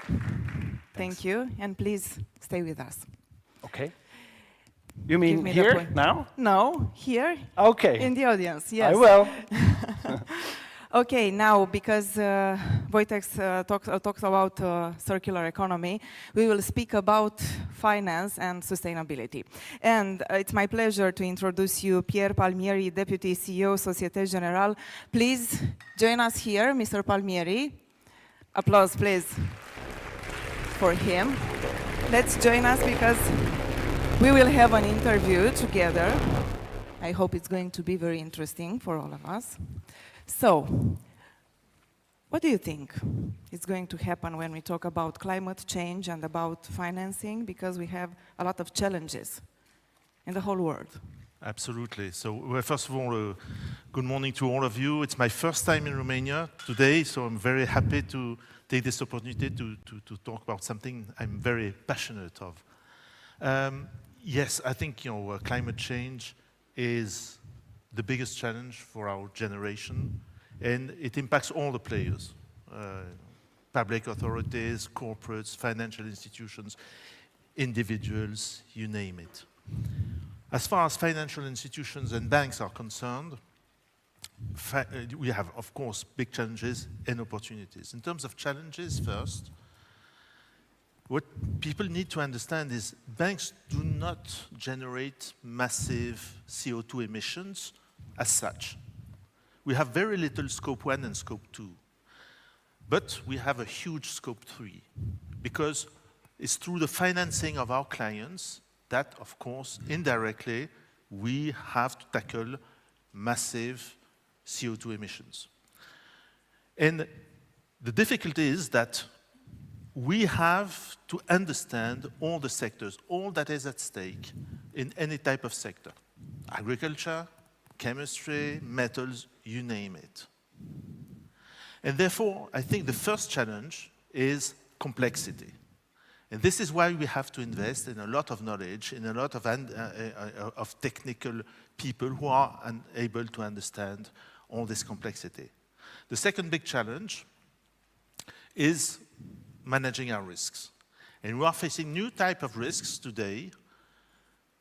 If I give an example, if we are financing transactions with mortgages or securities of assets that might tomorrow either not be eligible or be at risk, at physical risk, we might end up with massive stranded assets. And this is a problem that we need to anticipate. And it's not only a problem for one institution, but it can be a systemic risk, and this is why the central banks are focusing a lot on this, rightly so. But it's not only about credit risks or physical risks. We are facing new type of reputation risks, legal risks, regulatory risks. So that's the second biggest challenge. But of course, there are massive opportunities. First of all, the investment needs are huge. Alone, the investments in the green energy, according to the IEA, will have to triple in the next decade. So huge investment opportunities, but also, more importantly, new things to invent, innovation of our clients, new business models. And this is how banks can come along with new ideas, new type of services, new type of advisory. Last, if we think about a sustainable bank, what does it mean? And how does a sustainable bank look like? Well, I think a sustainable bank would be a bank where able to tackle this complexity, able to understand the new type of risks, but also it's a matter of culture, it's a matter of mindset. It's a matter of making sure that this is not only a matter of few specialists in a bank, but it impacts all the teams, all the departments, throughout the whole organization. And it's about making sure that day to day we integrate ESG considerations in the way we do business. It's what we call ESG by design. What is your strategy for this green transition? Well, our strategy is first to reallocate capital in the right way. So this means taking into account new trajectories. So for each sector, we look at what needs to be done, how we should adapt, what are our new targets, and we fix targets by 2030, in some cases 2025, in order to make sure we allocate our capital to the right sectors, the right companies in each sector, and the right projects. So that's number one. But second, our strategy is also to invest in new projects, new energies, green energy, but also energy efficiency, in all types of sectors. And last, and I think this is extremely important, is we think about accompanying our clients through their process and their journey of transitioning, but also we think about the clients of tomorrow. Because a lot of clients that will be the big clients of tomorrow don't even exist today. And you know, one of our biggest clients, it's a big gigafactory today, was created 7 years ago, and it's already a huge client of ours.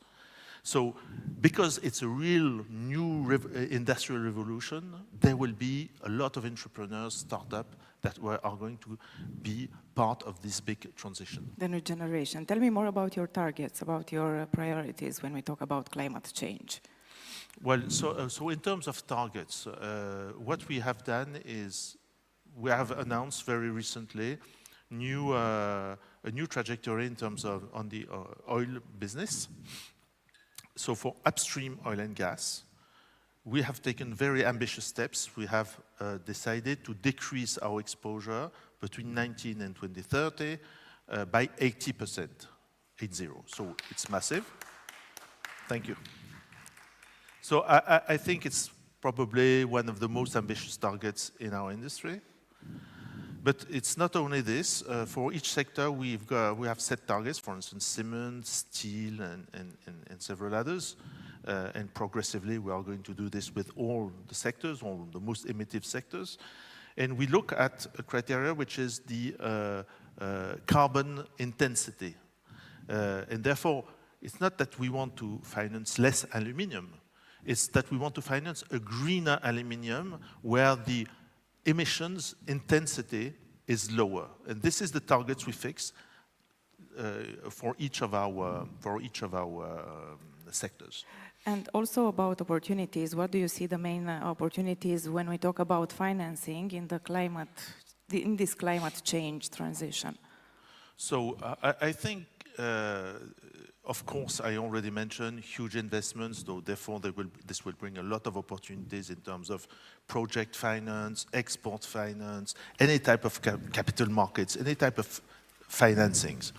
But I think more interestingly, it will bring new type of products, new type of advisory for our clients. And this is really what we are focusing on. What kind of products do you think? For instance, our clients, through this transition, of course, we are not going to explain to a client, to an aircraft producer, what is the best product for him. He knows this far better than we do. But what we can bring in terms of expertise is what are the different public policies? What are the other sectors that are linked indirectly to their own sector doing?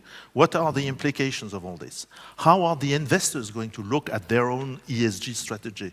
Equity investors, banks, debt investors. How can they sell this to the market? So there are plenty of new type of advisories that we can bring to our clients that are opening, I think, a lot of opportunities for a bank like us. What are going to be the main sectors that will grow on that when we talk about climate change? Well, I transition, think green transition. Well, I think our focus, as I was saying, our focus is not to, except for oil and gas, of course, coal and upstream oil and gas are going to decrease in our portfolio, and this is, it's public. But for the rest, we don't want to decrease our exposure to a given sector. What we want to do is to make sure that each sector becomes greener. And therefore, this is why we are working with all our clients in, kind of professional relations. For instance, in steel, for instance, the Poseidon Principle in the shipping industry, the Hydrogen Council, in order to accompany our clients and understand what is happening in their own industry in order to bring them the right advice. It is a big influence in this green transition and finance also. When we talk about the big context, war, inflation, energy crisis, do you think this is being influenced right now? I think it does has an influence. If I look at what happened after the beginning of the war in Ukraine, so you all know the big energy crisis that occurred. I think as far as ESG is concerned, it had a negative implication because some countries had no choice than restarting coal power plants and so on. But I think in the medium to long term, it will be beneficial because there is an understanding in Europe that securing supply of energy is critical. And developing green energy hits two targets at the same time. It's security of supply, and at the same time, fighting against climate change. As far as inflation is concerned, it's very tricky because green energy will generate inflation, what we call green inflation. And I think one of the biggest consequence or challenge there is that inflation, as we all know, hits first the most modest people among ourselves. And therefore, we need to have a new social contract to make sure that this greenflation that is going to happen will be compatible with equality and the new social contracts. So I think that's a big challenge that we all need to be aware of. How do you see Europe, I don't know, maybe in the next 30 years, 32 years? How do you think? Okay, so it will look like? Predicting things for 30 years is never very easy. It's a little bit hard, yes. Well, maybe I'll use three different quotes. One for fun, one for wisdom, and one for hope. So the one for fun is from UNESCO, well known here. It's you can only predict things that have already happened. One for wisdom is that people who have the knowledge don't predict, and people who predict don't have the knowledge. But the one I prefer is the one for hope from Alan Kay, who says the best way to predict the future is to invent it.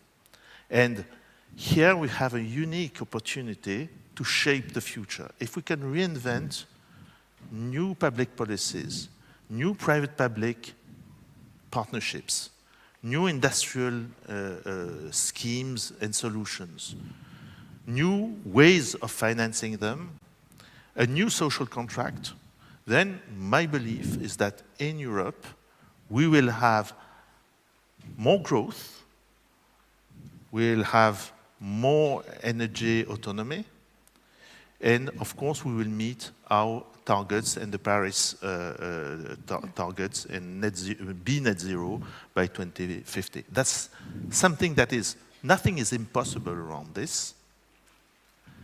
It's a matter of ambition. It's on you, it's on me, it's on each of us, it's on us. And how will mobility look like? I'm sorry? How will mobility look like? Mobility? Yes. I think there are big trends in mobility. We are pretty much involved in mobility through our ALD, which has just changed its brand to Avons, which is the biggest car leasing company in the world. So in terms of mobility, there are some mega trends. I think the first mega trend is electrification. So we will move from thermal to electricity, and this is going to happen anyway. It's in the regulation, so it will happen. The second thing is more digital, and digital is part of the solutions. We don't have time to mention this, but of course it's part of the solutions that will enable energy transition. And importantly, it's about going from ownership to usership, more shared sharing approach system to mobility. And all this will have positive implications on mobility. And this is why we are very much focused on this. What is interesting with electric vehicles is it's a very good example of what we call the value chains. It's because we've got different departments in our bank. Some are specialists in mining, so they understand cobalt and lithium that are very important for the electric vehicles. Some understand the gigafactories and finance these companies. Some are specialists of the automotive sector. And some are specialists of infrastructure and therefore understand the charging infrastructure that is needed. And what is important for a bank is to make sure that we finance and understand the whole value chain. We bring all the collective intelligence of the different teams in order to maximize and optimize our approach to mobility. And the last question, the European banking system will be the same, or it's going to be different? European banking sector, well, no, in 30 years? Yes. Oh, God, well, no, it will not be the same. There will be obviously changes, probably more consolidation at some point. There has been very little consolidation in Europe since the big financial crisis, so I believe that this will happen at some point, especially, so that's number one. The second is that the European Banking Union, which is in the making, I believe will be, if it's not happened in 30 years, it will never happen, but I think it will happen. And therefore it will bring much more flexibility and much more efficiency in the banking system.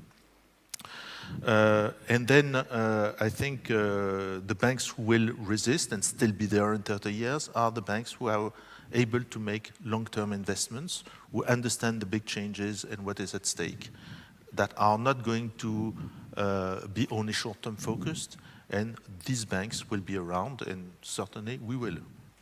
Thank you so much, Mr. Palmieri. It was a pleasure. Thank you very much. Please take a seat in the audience. And it's my pleasure to announce the next speaker. It is going to be Coraline Barre, CSR leader, Auchan Retail International, and she will talk about decarbonizing food products. If she is here, I will wait for her because I will say a few more words about her. She began her career in sustainable finance as an ESG analyst and continued as a manager in a climate consultancy. She is here also, and Thank you. Okay, thank you so much.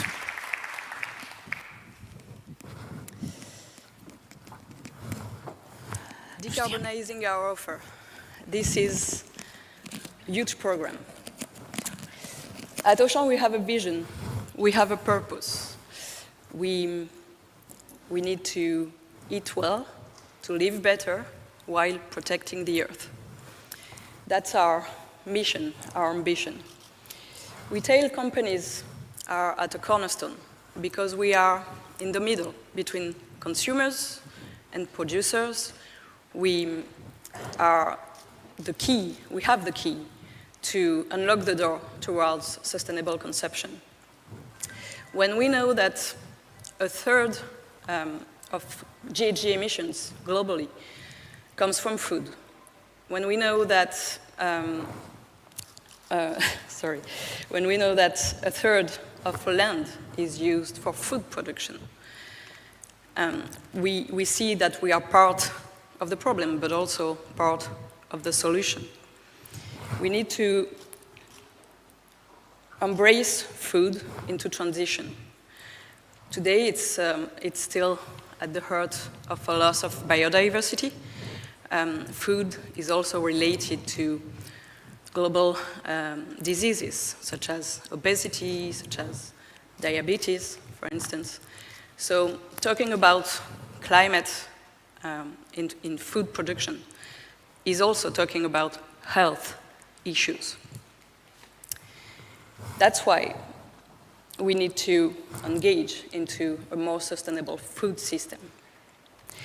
Food is also culture, and food is also pleasure. This will always remain.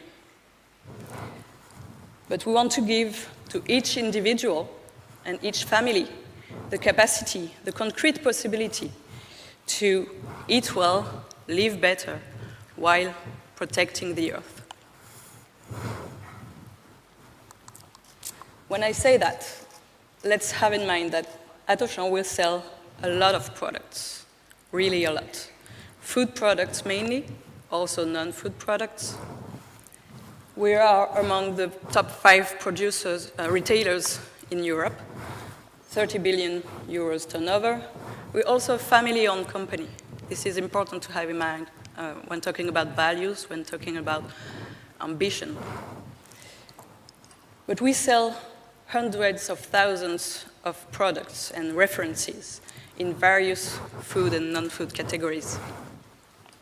Some are our own brand products, and some, a lot of them also are national or international brand products.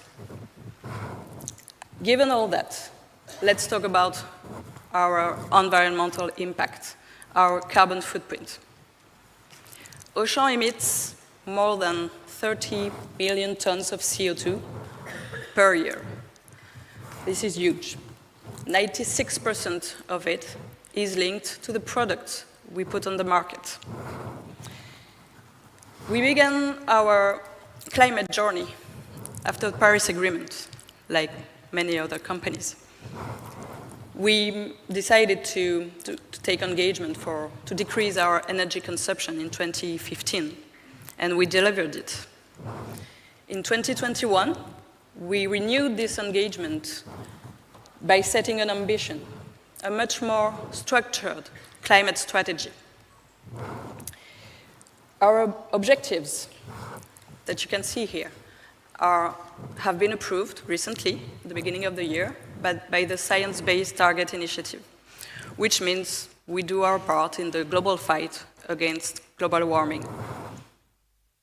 These objectives are, for us, an ambition to decrease by 46% our emissions from our stores, and to decrease by 1/4 the emissions coming from our scope 3, the products we put on our shelves. 70% of our carbon footprint is linked to food products. So that's where we'll put our body weight, because this is where we will shift the company. We will transition for sustainable consumption, which means also sustainable agriculture.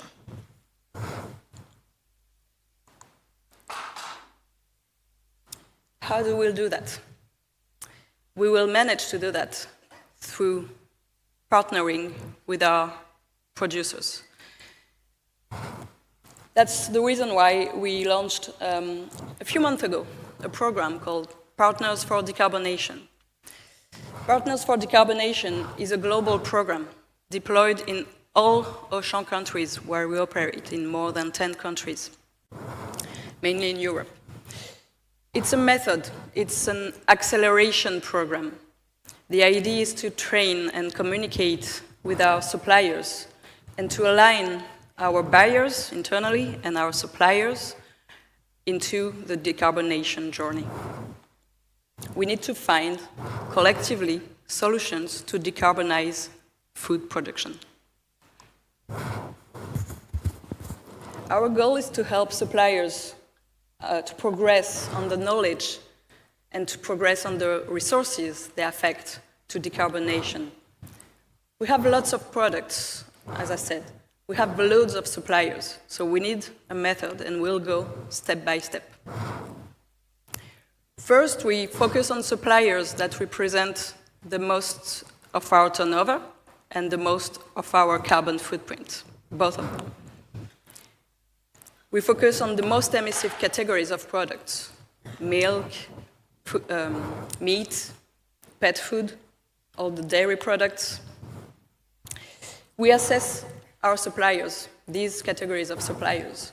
We send questionnaires, we ask them what they already do, we ask them for data, we ask them for action plans, and we make clusters. Some of our suppliers, they are already engaged since a long time, longer than us, so we can learn from them. And all the other suppliers in the same category can learn from them. Some suppliers, they are at the beginning of this journey, so we need to accompany them, we need to train them, to guide them. And our responsibility at Auchan is to set the platform for that dialogue. Then we develop partnerships. We'll talk about renewable energy, we'll talk about sustainable agriculture, regenerative agriculture, we'll talk about innovations, and we'll collectively find solutions to decarbonize food production. And last but not least, we measure. There is no performance with no measure. We at Auchan invest in these difficult economic times into carbon tracking tools in order to see the impact and to be able to measure the impact of our actions. Partners for Decarbonation is also a training program. Training for our buyers and training for our suppliers. As I said, we don't have all the answers, and our suppliers don't have all the answers. How do I decarbonize my milk? How do I speak to my supplier or to the supplier of my supplier about changing recipes, about changing ingredients? How do I run tests? How do I ensure that the final client will buy my product, even if it's decarbonized? Someone has still to buy it. And also, what value does it bring? Monetary value, carbon value. This is a new dialogue we're beginning with our suppliers, and we are keen to embed it into our normal commercial negotiation cycles, for instance. This is really for us a new way of doing business. The first wave of suppliers that we'll address through this program represents 1,200 suppliers. It's a lot. Over 7,000 will be addressed at the end of the program after 4 waves of questionnaires and dialogue. In 2024, a half of our carbon footprint due to products will be addressed through this program. In 2030, and after 4 waves, we will have addressed the number of suppliers that we need to achieve our goal of decarbonizing our food products from 25%. So we will make sure, through close monitoring, that the actions taken by our suppliers will be enough, in the end, to decarbonize by 25%. This is a huge ambition, and we will achieve it collectively with our suppliers. We strongly believe in collaboration, joint efforts towards the same goal. We are not the only retailer and the only company that wants to decarbonize food products, so we'll play it collectively. And our value chain, in the end, what is it? In the end, there is a farmer. At the end of the day, our producers are farmers. So that's why sustainable agriculture, regenerative agriculture, is the key to unlock the carbon footprint and to decarbonize our collective carbon footprint. Decarbonation is a matter of risks. It's a matter of risky shifts, investments, commercial opportunities as well. And we'll need to share the monetary value that will be created along the value chain within this transition. So we won't just arrive at the end of the value chain and take all the credit for the actions led by our suppliers and our producers and our farmers. We'll do our part in this journey. We strongly believe that sustainable agriculture is the key to shift our model from the farm to the fork and through retailers. So decarbonizing our products by activating decarbonation actions and proposing a meaningful offer to our clients, these are the two sides of the same coin. It will be a sustainable coin, I hope. Thank you.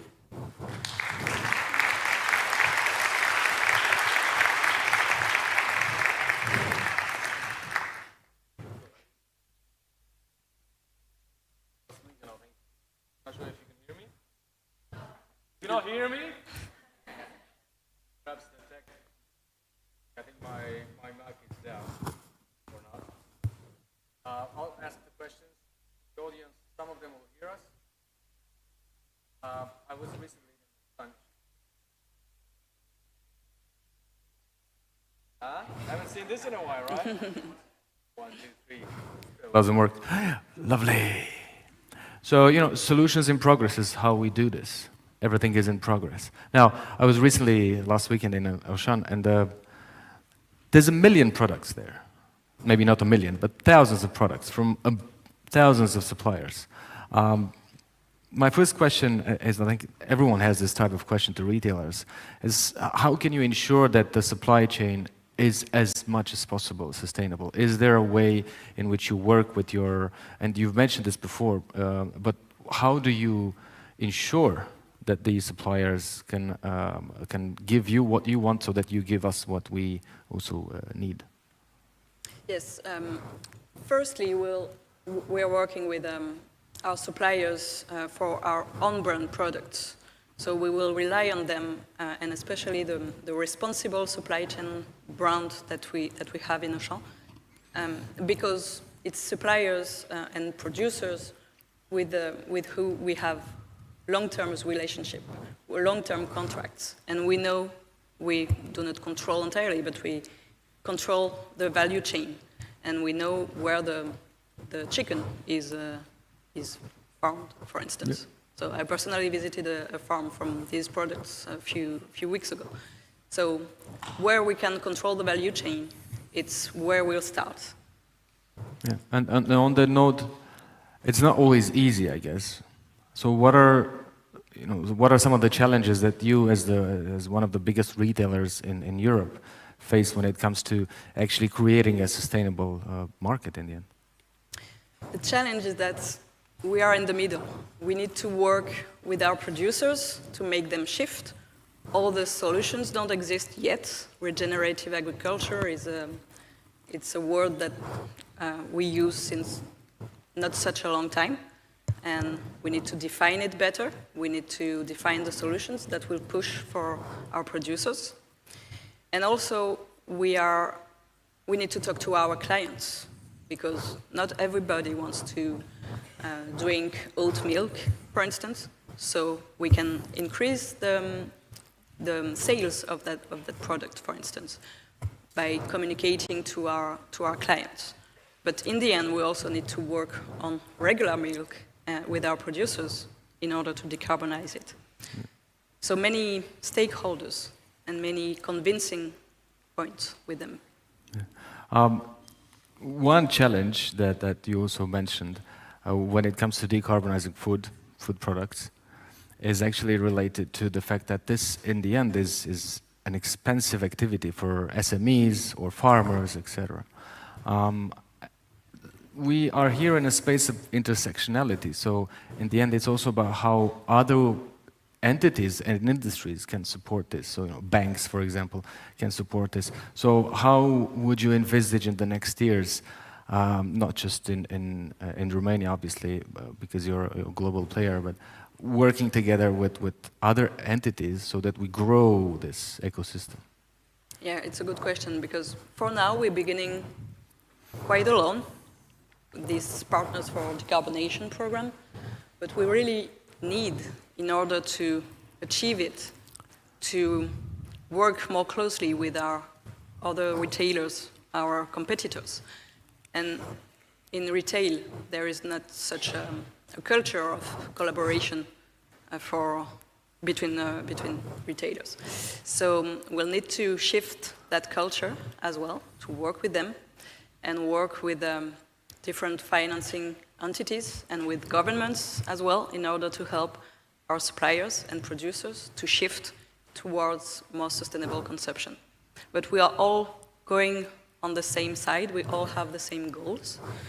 So I really think that if the pressure comes from governments and retailers and financing bodies, then we will achieve, and especially we need to go quick, like 2030, it's tomorrow.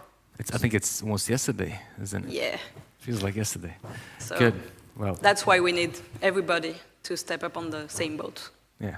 Well, speaking of stepping up on the same boat, we will surely in the next minute step into the coffee break and also have a taste on the right side from Auchan with products and snacks and so on. Thank you so much for being here and joining us in Romania for this and across the world. Thank you, Phil. Thank you.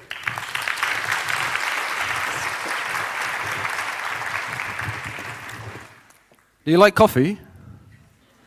Well, that's not easy to get, especially with climate, by the way. So if you like coffee a lot, be careful about the next years. Now, we are approaching the coffee break. We do have coffee, by the way, and water. You can get nutritious snacks from Auchan, as I was telling you. Please do not forget to take your personal belongings with you. But wait, we're not leaving yet. So before that, I want to invite a very good friend of mine, Sabina Mihailescu, on stage. And as we're all in this climate change fight together, I think it's a great opportunity to invite Sabina on stage and tell us a bit about this together for a couple of 2-3 minutes. Sabina? Hello. Hi. Let's encourage her. Come on. Hi there. I'm Sabina. And I am the co-founder and general manager of Între Vecini in Romanian and Dear Neighbor in English. And I'm not going to tell you very much about us because you're going to be hearing about us in the afternoon. But I want to tell you one thing, which is the main reason why we exist. And that is because there's this pregnant need of connections in the cities, like connections with our neighbors, restoring the community fabric in cities, and getting to know one another. Because along the years, we have kind of forgotten how to be a good neighbor. Like, we've forgotten to talk to our neighbors, to collaborate with them, to work together for a better future. I want to ask you something. By show of hands, who here knows their neighbors on a personal level? A few hands. That's great. I'm excited about that. I thought it was going to be like 2 people. But connection usually starts with a hello. It doesn't have to be like, when people think of connection, they usually think of like these 3-hour-long conversations with a friend. But connection can be also with the person next to you. And there's this need of sharing stories and sharing experiences and, as I mentioned, getting to know one another in order for us to be able to work together in the future. And I would like to invite you in these 5 minutes before the coffee break, and I know I'm fighting the coffee break, to turn to your neighbor and talk to them about one of the questions on this screen and find out more about them and about their experiences, about their lives, and talk about what being a good neighbor means. And we've given you here three options for these questions. The first one is, do you know your neighbors? Tell them a little bit about your neighbors or the people you're surrounded with. 2, which is my personal favorite, if you had to convince a person to move into the apartment next to you, what arguments would you use? And 3, what activities would you like to see in your communities? And I would like to invite you now to take 2 minutes to do this exercise. So turn to your, your seat neighbor and talk about this.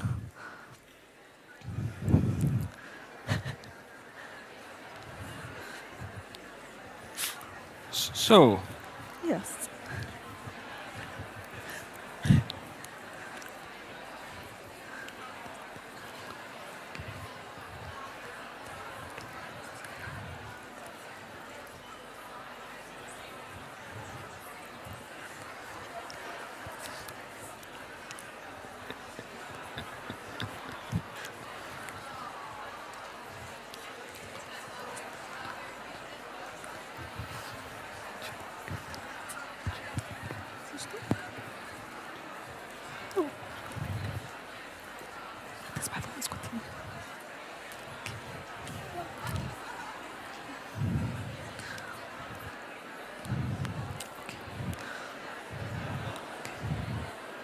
Okay.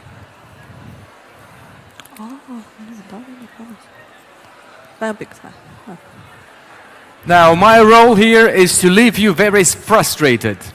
So if you feel frustrated that you cannot continue the conversation, surprise you can, but at the coffee break, so you can meet other people as well.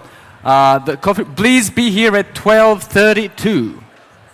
Can we do that? Can we do 12:32? What? That's a no? Okay, 12:32. Thank you so much. Thank you, and please continue talking to your neighbors.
Pour 2030, Auchan Retail s'engage à réduire de 46% ses émissions de gaz à effet de serre liées au fonctionnement des magasins. C'est un objectif d'étape avant d'atteindre la neutralité carbone d'ici 2043. Pour cela, nos efforts se concentrent sur 2 périmètres d'action, l'énergie et les équipements frigorifiques. La production mondiale d'énergie provient pour près de 3/4 des énergies fossiles. Elles sont épuisables et leur combustion génère des gaz à effet de serre tels que le CO2 à l'origine du réchauffement climatique. S'interroger sur notre consommation énergétique est donc essentiel lorsqu'on veut réduire notre empreinte carbone.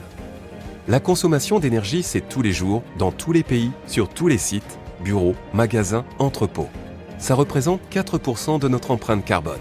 Pour atteindre notre objectif 2030 de diminuer de 600 000 tonnes par an nos émissions de CO2, il va falloir agir sur 2 enjeux. Premièrement, la réduction de notre consommation d'énergie. Deuxièmement, le passage progressif à une électricité renouvelable. Premier enjeu, réduire notre consommation d'énergie. La réduction passe par la sobriété et l'efficacité énergétique pour consommer moins et consommer mieux. Nous allons agir sur 3 leviers, le froid alimentaire, le chauffage climatisation et l'éclairage. Le premier axe de travail est le froid alimentaire. Le froid représente la moitié de la consommation d'énergie dans les hypermarchés et les 2/3 dans les supermarchés. Quand on parle de froid alimentaire, on parle des chambres froides, des meubles froids de nos magasins et des centrales froides qui alimentent les meubles. Comment agir?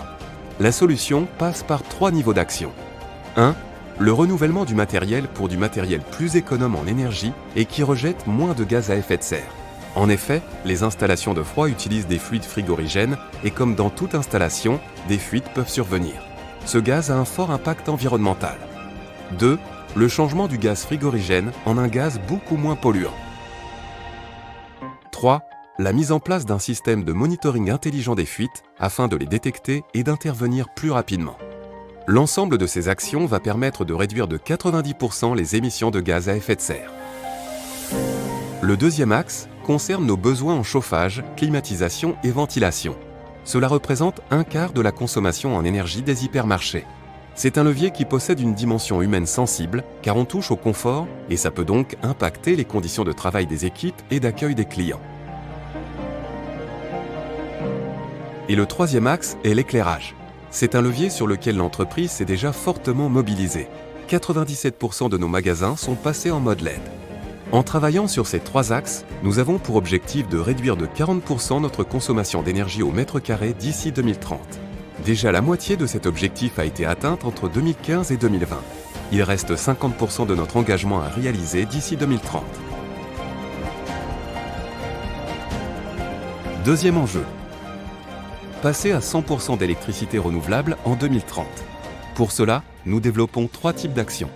Tout d'abord, produire notre propre électricité grâce à l'installation de panneaux solaires sur les toitures de nos sites. La majorité des pays a déjà initié le sujet. Ensuite, acheter à l'extérieur de l'électricité renouvelable auprès de fermes éoliennes ou solaires pour alimenter nos magasins. La France et le Portugal sont en pointe.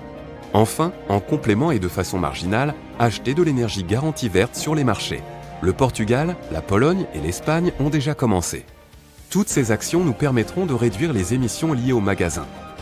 Mais pour contribuer à la neutralité carbone en 2043, il faudra recourir aussi à la compensation pour les émissions résiduelles. En conclusion, il y a 2 messages à retenir. L'énergie est devenue un produit rare et cher. Ne la gaspillons pas. L'énergie la moins chère est celle qu'on ne consomme pas. Auchan Retail, la force d'un distributeur au service du grand défi climatique.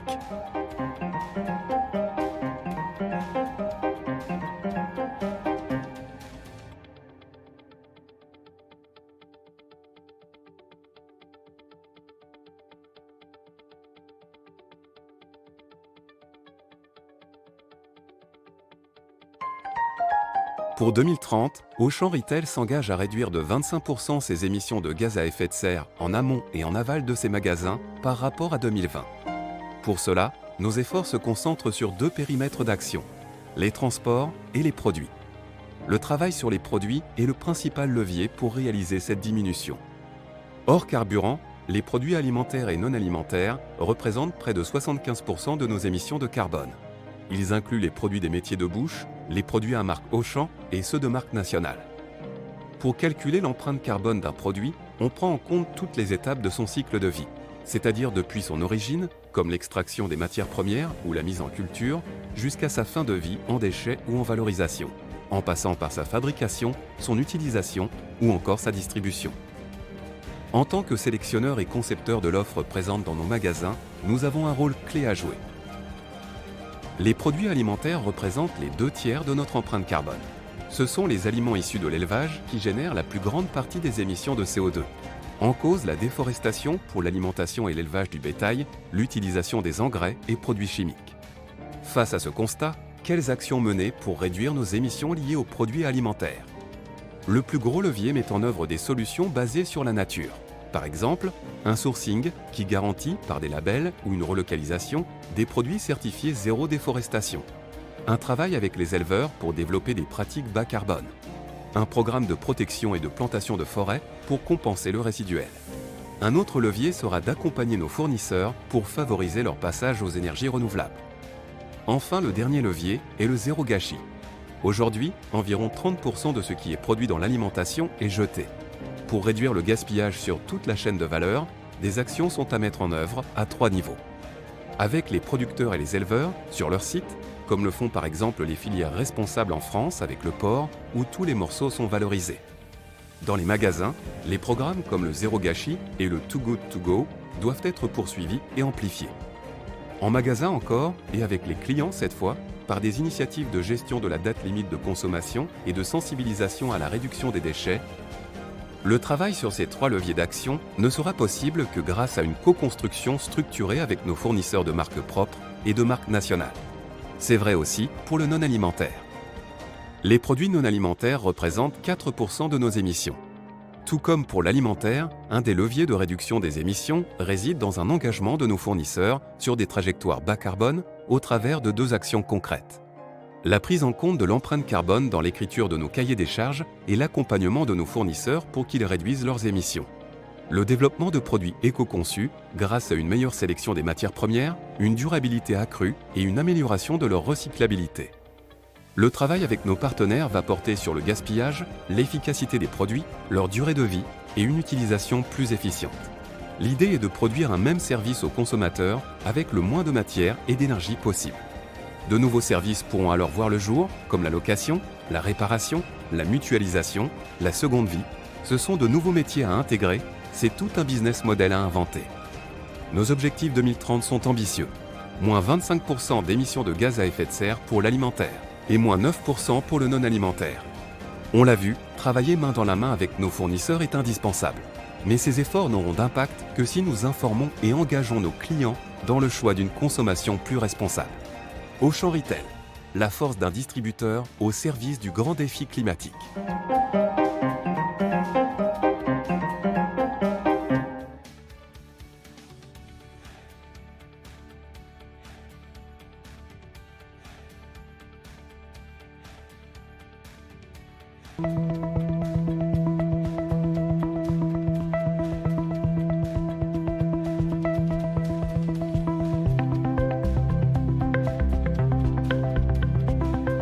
Les faits sont posés et ils sont incontestables.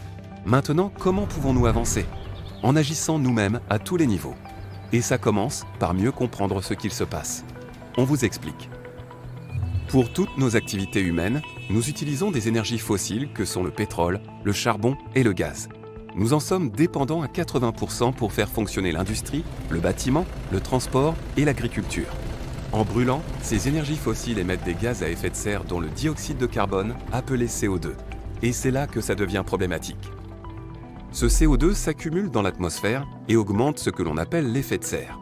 Un phénomène au départ tout à fait naturel qui peut se comparer à une couette tout autour de la Terre, permettant de garantir une température vivable pour tous.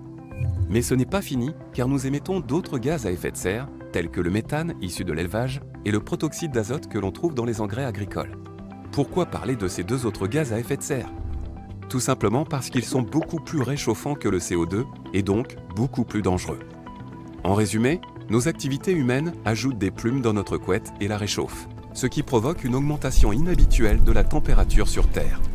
La température a augmenté aujourd'hui de plus de 1,1 degré par rapport à 1850 au début de l'ère industrielle. C'est extrêmement rapide. C'est beaucoup en très peu de temps. Si nous continuons à ce rythme-là, nous aurons atteint 5 degrés de plus à la fin du siècle. Et plus 5 degrés, c'est considérable, car la Terre ne s'est réchauffée que de 5 degrés depuis la dernière ère glaciaire, quand les océans étaient 120 mètres plus bas et que le nord de l'Europe était recouvert d'une épaisseur de 3 km de glace. Cette hausse brutale des températures a un impact significatif sur notre écosystème. Premièrement, la fonte des calottes glaciaires et des glaciers entraîne la montée du niveau des océans, phénomène désormais irréversible à l'échelle de centaines d'années. Et des glaciers qui fondent, c'est aussi moins d'eau douce en aval. Deuxièmement, les phénomènes extrêmes tels que canicules, incendies, sécheresses, cyclones, crues et perte de biodiversité s'intensifient et se multiplient. Tout cela réduit les rendements agricoles, de plus en plus soumis aux aléas climatiques et au manque d'eau. Vous l'aurez compris, pour garantir la stabilité de nos sociétés, il est impératif de limiter l'augmentation de la température. Cette voie est possible, c'est celle qui a été définie lors de l'accord de Paris, où l'ensemble des pays se sont accordés pour limiter l'augmentation de température à 1,5 degré. C'est un défi immense certes, mais pas impossible à relever si nous agissons ensemble.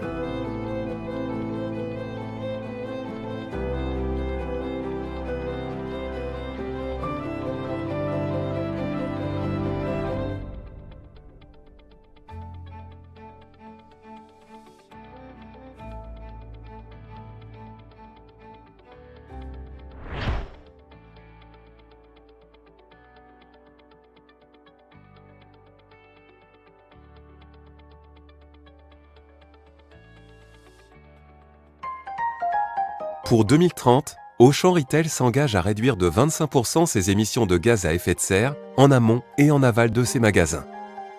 Pour cela, nos efforts se concentrent sur 2 périmètres d'action, les transports et les produits. Concernant les transports, acheminer les produits depuis nos entrepôts jusqu'à nos magasins nécessite de consommer du carburant et donc génère des émissions de carbone. Si ce transport représente une faible part de notre empreinte globale en 2020, il pèse quand même 340 000 tonnes. Dans un premier temps, notre objectif est de diminuer les émissions de 1,5% par rapport à 2020, et ce malgré la croissance de nos activités. Il y a en plus un enjeu d'image fort. Nous souhaitons pouvoir revendiquer l'utilisation d'une flotte de camions plus respectueuse de l'environnement. Nos actions se concentrent sur la logistique entre nos entrepôts et nos magasins. Et pour nos produits à marque propre internationale, sur les flux entre nos fournisseurs et nos entrepôts. Nos émissions de CO2 liées au transport proviennent principalement du carburant diesel, utilisé très majoritairement par notre flotte de camions classiques et réfrigérés. Nos premières actions portent donc notamment sur le changement d'énergie. Nous voulons passer d'un transport intégralement diesel aujourd'hui à un mix énergétique intégrant un maximum de solutions biofuel, c'est-à-dire des carburants faits à partir de biomasse et sans énergie fossile. Et en parallèle, nous voulons nous préparer à l'important changement technologique qu'apportera l'hydrogène. Nous travaillons aussi à des solutions moins polluantes pour le transport depuis les sites de production. Moins d'aérien, plus de ferroviaire et du maritime moins polluant. Et pour les livraisons du dernier kilomètre chez le client, nous testons des alternatives avec des véhicules électriques. Deuxième type d'action, l'optimisation de notre logistique par la mise en place d'outils de pilotage, pour mieux remplir les camions et pour optimiser les trajets et l'utilisation des moyens de transport entre les entrepôts et les magasins. Enfin, troisième type d'action. L'intégration systématique de la dimension impact climat dans nos schémas directeurs logistiques qui nous guidera dans nos choix. Par exemple, lors des choix d'implantation de nos entrepôts et pour l'organisation de l'approvisionnement par zone de vie des petits magasins depuis les plus gros. 3 messages à retenir. Il est urgent de démarrer. C'est un ensemble de solutions, et pas une seule, qui nous permettra de décarboner le transport. C'est un projet à mener en collaboration avec nos partenaires, les industriels, les fournisseurs d'énergie, les producteurs, les transporteurs. Auchan Retail, la force d'un distributeur au service du grand défi climatique.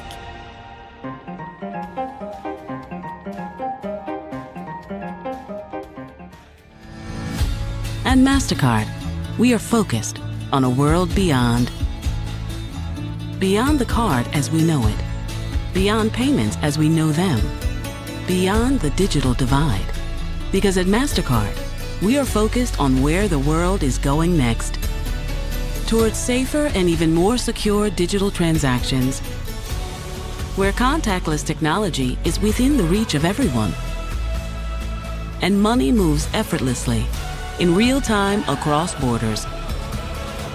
Where buy now, pay later plans give people more choice and flexibility.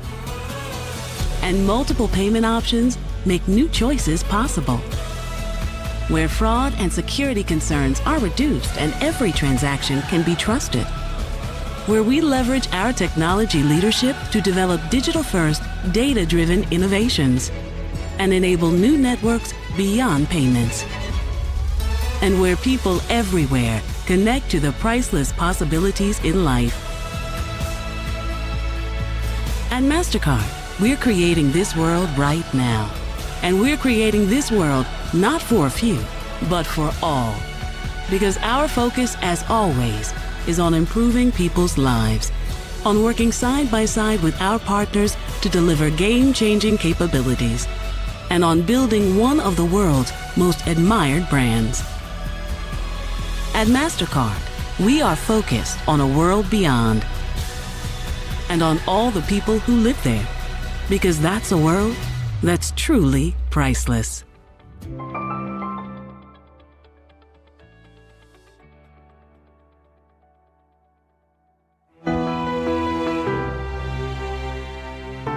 At MasterCard, sustainability is core to our business. It's about us doing well by doing good.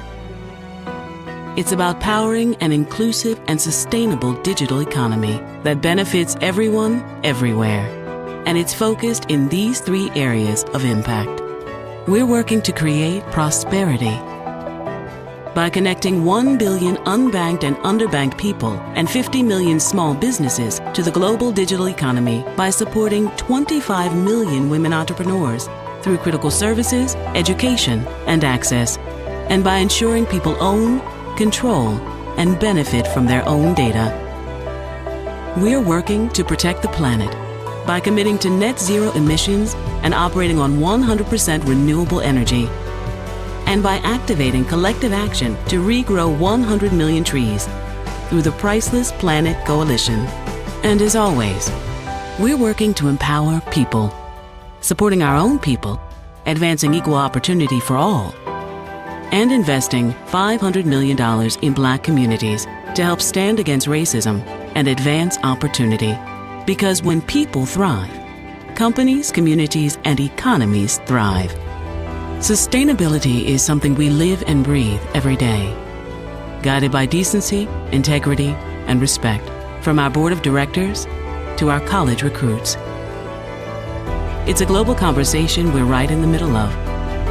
When I thank the entire MasterCard organization for its remarkable emphasis on inclusive growth. And it's one meaningful action after another to create prosperity, protect the planet, and empower people everywhere to create a world that's truly priceless.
Hello and welcome to We Don't Have Time headquarters here in Stockholm. My name is Ingmar Enso. I'm the founder and CEO of We Don't Have Time. This is our main office in Stockholm, but we also have offices in Washington, D.C. and Nairobi. I'm just back from Climate Week in New York. It was a packed week with a lot of action, and I'm actually very hopeful after this week. And I'm going to show you why. One of the main reasons is that it's so many people fed up that we are not progressing more. It's a lot of people that are wondering why is not things moving in the right direction faster?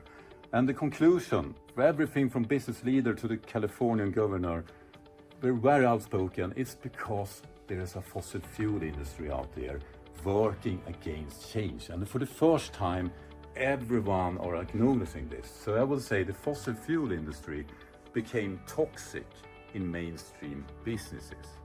And the reason why we must call that out is that they are not progressing enough for the climate. And in fact, they are working against progress. One thing they try us to believe is that we're not progressing. That is impossible to change. But that is not the truth. And I will now show you what I'm talking about. This is what you see here is a graph, it's a picture. It's kind of well done. It's shared throughout social media. Gets hundreds of thousands of likes and shares, etc. So if you look at this, people are getting very upset. It's a graph over the electricity production last year. And according to this graph, if you look at it very fast, renewables are only 14% of the total share. But this is not true, because this graph is actually deliberately lying to us. You also have hydroelectric, that is renewable, and for some reason it's not put together. So if you add renewables plus hydroelectric, you will be almost at 30%. And we also we need every energy there are out there in order to make it. So we also need fossil-free energy like nuclear. So if we add nuclear to it, we're actually at 38%. People don't know this. When I ask audiences about this, people are often answering about 10-14%. So we need to get people to know that things are moving in the right direction much faster.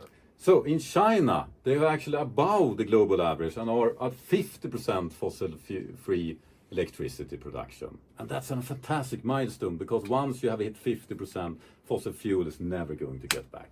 And other things are moving so fast in the right direction. Solar and wind, electricity, visual, they're all growing very rapidly. This is last year's figures. This year, you have exponential, it's more than exponential growth. You don't want to be a car manufacturer producing old fossil fuel cars, do you? And for the very first time, investment in solar is actually more than investment in oil. So the investment are also going in the right direction. And this is incredibly good news as well. More and more countries, in fact 15 countries have already decoupled. They are growing their economy and their emissions are going down. United Kingdom, France, Germany, Sweden, United States and some others. And I'm not talking about emission within their own borders. I'm talking about emission including the consumption. So if you consume from another country, that will be included in the statistics. So this is very good news. We can do it. Not all countries are there already. If you see like China here, they are growing the GDP very, very fast, but they are also growing the emission, but not as fast. So we are moving in the right direction. It's just one big thing. We're doing it too slow. We need to speed up, but we're doing it. And that's the important difference. In order to solve the climate crisis and stay on around 1.5 degree, that is the safe limit, we need to halve the emission every decade. And we are nearing the point where we are flattening out the curve, but it's not enough. We need to cut it in half. So we need to push this further. So what are the world governments, what are the leaders doing about this? Are they helping? Are they speeding up change? No, completely not. They're doing the opposite, unfortunately. This is the problem. If you take UK, they're licensing hundreds of new oil and gas licenses. Right now, this summer, Canada, 12 billion offshore oil plan. Australia, 160 new coal, oil and gas. Norway, 19 billion investment in new extraction of oil. Sweden, we don't have oil, but what we are doing instead is that we are lowering the tax on fossil fuel, increasing the fossil fuel subsidies. And the subsidies are crazy because the more expensive fossil fuel becomes and the cheaper the green alternative becomes, the more subsidies are the governments paying. According to IMF, we're talking about $7 trillion per year. It's record high. And 7 trillion, that is 7% of the global economy. 7% are going to sponsor the very profitable fossil fuel industry, making their products cheaper. That's insane. So what are the US president doing about this? He said this before the election. Number one, no more subsidies for fossil fuel industry, no more drilling on federal lands, no more drilling, including offshore, no ability for the oil industry to continue to drill, period. Ends. But unfortunately, the outcome is that the Biden administration, the first 2 years, has approved more oil and coal and gas compared to the Trump administration the first 2 years. So why is this happening? Is Joe Biden a climate criminal? No, he's not. It's just that the US president don't have enough power to go up against oil. So what he's doing instead is something brilliant. If you can't make oil lose, let the green side win instead. So he is funneling $1 trillion through the US Inflation Act, $1 trillion to the green solutions. So that oil will stay in the ground because it will not be profitable to pump it up. And this is what We Know Time is all about. We are the world's largest climate solutions network, and we're helping everyone implementing and acting on the climate and all the solutions to win. That is our mission, and that is what we do. And the reason why I left New York with a very, very high hope was that for the very first time in those international climate meetings, there were no downplaying about the problem. And the problem is not that people don't know about this crisis. The problem is this thing here that I'm going to demonstrate with this champagne bottle. The problem is the cork.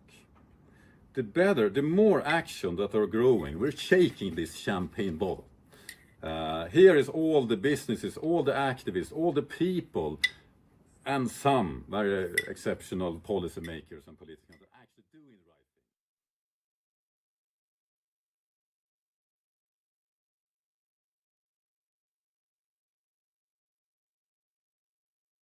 thing. So my feeling is that some of you are still at the coffee. So I want to express my gratitude and thanks to those of you that joined us offline and you had a fast and exciting coffee. Did you have a chance to speak to anyone that you didn't know before? Yes? Okay, 2 people, that's great. 3 people, 4, 5, okay, I got it, it works. So welcome back. I hope you had a good coffee and a good snack, and we're ready to roll and continue. More people are coming, so we will leave the doors open, but if you can kindly come faster and in silence. We start with a session called Sustainable Finance Beyond Regulation, and we are very delighted and honored to have with us Ingmar Jurgens. He's CEO of Climate & Company. Ingmar is one of the pioneers of carbon finance and one of the most experienced experts in the field of climate economics and sustainable finance. He spent most of his early professional life and that is the music. So he worked for a lot of organizations like FAO, OECD, I think the European Commission as well. And one more thing that I want to tell you about him is that he likes to write a lot. So he will, I think, talk a bit about what happened. But he's also co-founder of the Sustainable Finance Research Platform and member of the Scientific Advisory Group of Germany's #1 Sustainable Finance Association, and also vice chair of the board of German Watch. So a lot of stuff. Thank you so much for joining us in Bucharest. The stage is yours. Thanks so much. Good man. So how are you doing? You got some snacks and coffee, and Or am I now between you and the lunch? But no, I'm not between you and the lunch. You just refreshed. That's great. I was born in 1974. I still have these things. I admire the other speakers who could do without. Now, before I start sharing with you some insights on sustainable finance beyond regulation, I wanted us to take one step back for a second. We're in the most extreme heat year in millennia, thousands of years. Yet, fewer and fewer people are taken to the streets, and extreme right-wing parties are on the rise. We have a decisive decade ahead of us for both the environment, the environmental foundations of human survival, and the survival of democracy. And that's why we're here, ultimately. Let's not forget about that. We can get, caught down, particularly nerdy guys like me, can get caught down in the details of sustainability reporting and how to make it work. But let's not forget why we're here. And I was very happy when Pierre Palmieri earlier reminded us of that, reminded us that we need a social contract to make this work. It's not about maximizing ambition on climate change. This is about making the transformation work for everybody. Just to remember that when I now gonna turn back to my nerdy self and try to talk about my favorite subject. How are we doing this at Climate & Company? I spent 10 years with the European Commission. I'm still a Commission official on leave, actually, but with my friend David, I founded this think tank, Climate & Company, and so what we do is we analyze, we explain, and we empower, but maybe primarily we listen. And now I'm here not listening, but it's again my comms department says I have to sometimes go and speak on stages. I'm not particularly good at it. I think I more like to listen and have conversations, and maybe we can have loads of those later on. So now I'm not in explaining mode. I'm not going to lecture you, but I want to share some insights with you. Now, in our sector, in our area of trying to find financial solutions to the transformation, we have a particular challenge. And that's, that policymakers, financial institutions, businesses, science, they operate in their own spheres. And that's all right to start with, but to tackle the climate and biodiversity crisis, we probably need them to work together. And we need to build bridges. And that's what we try to do. So I'm coming from a regulation side. My co-founder, David, is coming from the financial sector. And what we try to do is building bridges to help connect the dots between policy and finance, between business and science, maybe to help everybody see things from a broader perspective and to finally find workable solutions. And for that, we need an ecosystem that works. That's what we do. I heard Flavia say that, Cyprian said it before, Maria said it before, right? I took a few notes here. They were talking about building bridges. They talked about working together. And that's what we need to do, particularly in a complex field. You cannot find solutions just from one angle. But let me now, maybe that's really my key message. I guess I could stop there, because that's what we need to do. But I guess we need to then, boil it down to what exactly and why. And that's what I'm going to spend the remainder of my presentation and my sharing of ideas on now. So the title was Sustainable Finance Beyond Regulation. But for that, allow me to first paint the big picture, so we understand where regulation fits in and where beyond regulation fits in. So first of all, we need to understand that obviously sustainable finance is not the silver bullet. Yeah, we know that. We need carbon pricing, we need all kinds of other instruments. But sustainable finance can contribute. How can it do that? Sustainable finance is all about creating transparency. It's about having risk management, fiduciary duties, and due diligence procedures represent and consider sustainability risks. And ultimately, it's about seizing opportunities. So this is the contribution. Now, there's so much, kind of negative talk about ESG out there, so much, and I think a lot of it has to do with the fact that people really struggle making it work. But also, I sometimes find, like, what do you want?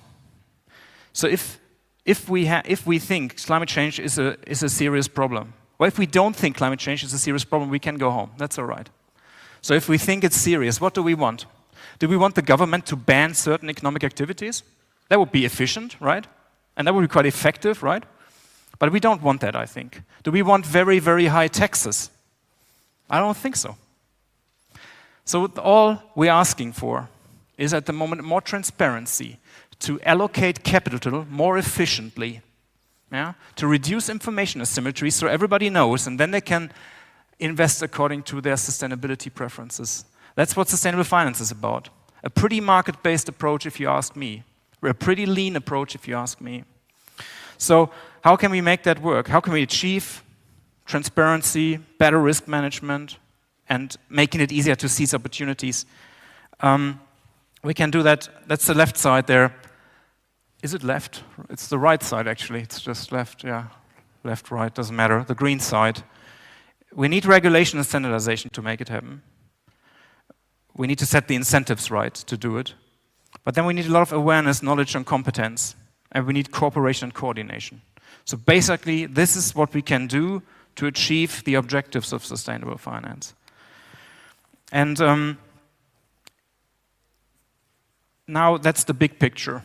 I mean, we have had a lot of big picture stuff today. Yeah, I mean, we have a lot to digest already from the previous excellent presentations. I try to boil it down a bit more, okay?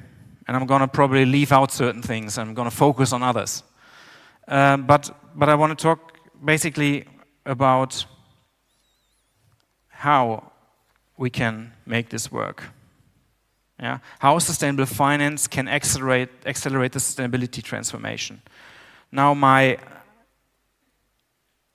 speaking coach at some point said, never do more than 3 messages.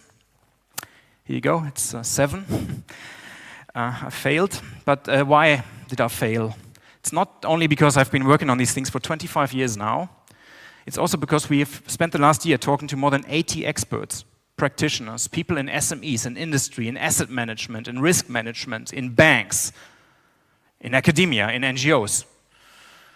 And I wanted to do justice to the diversity of interesting and relevant and pertinent views that I heard, that are held by people out there in the ecosystem, people that all of you are part of, or that any of you could work with and reach out to. And that's what we see here. So if we want to make sustainable finance work, we need to have sustainability experts and finance experts. It's almost a no-brainer. We need the real economy, the financial sector to talk together, and we need to go beyond climate. But what I want to focus on now is the making it work bit and the pragmatism that we need. We need to roll up our sleeves, guys and girls.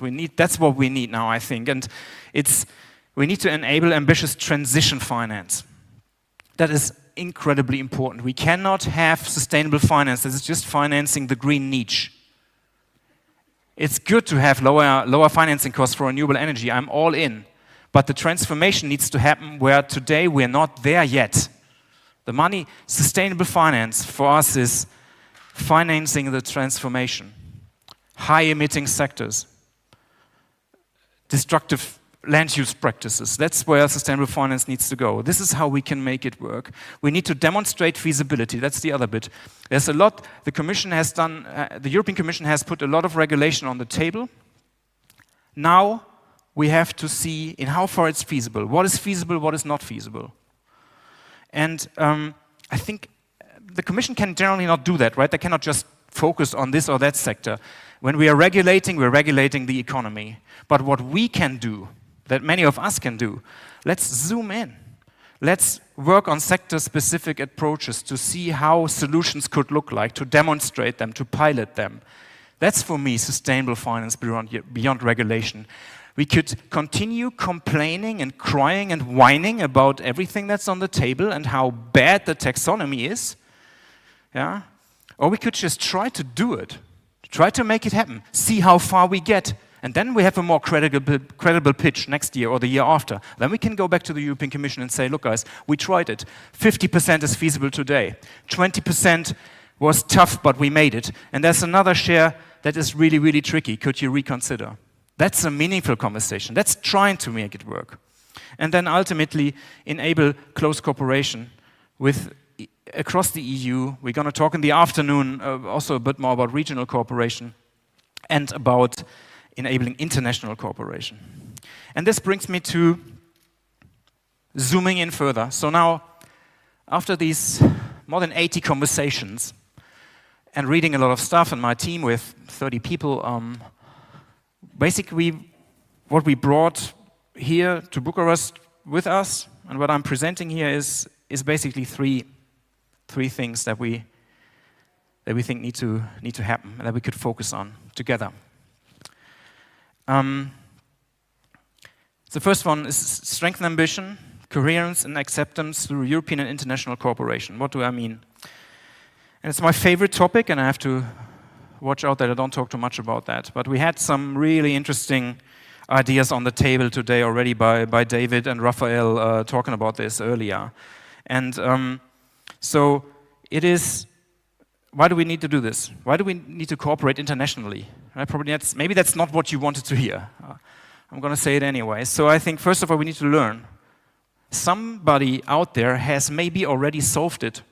There's countries out there, I'm German, there are countries that are not Germany, that are far ahead in the game. They can be, that's United Kingdom, that's France, that's Netherlands. But also I heard amazing things that Jitka told me over breakfast, and she's going to share more about that later, what they're doing in the Czech Republic, for example. I'm not very knowledgeable about Romania, I have to confess, but I bet you there's 20 amazing things going on here as well. So that's this international exchange. We need to learn. We cannot afford not to learn. We cannot all make the same mistakes, right? And there's a lot of very concrete examples. I have to stay on this fluffy meta level, and I kind of don't like that, but let's talk later and in the coming weeks and months how to make that more concrete and make it happen. There's the issue of supply chains that was mentioned. Actually, Hans did that, right? He said, like, we did a very good job. We said we're really green in Europe, right? But we just moved everything to the supply chain.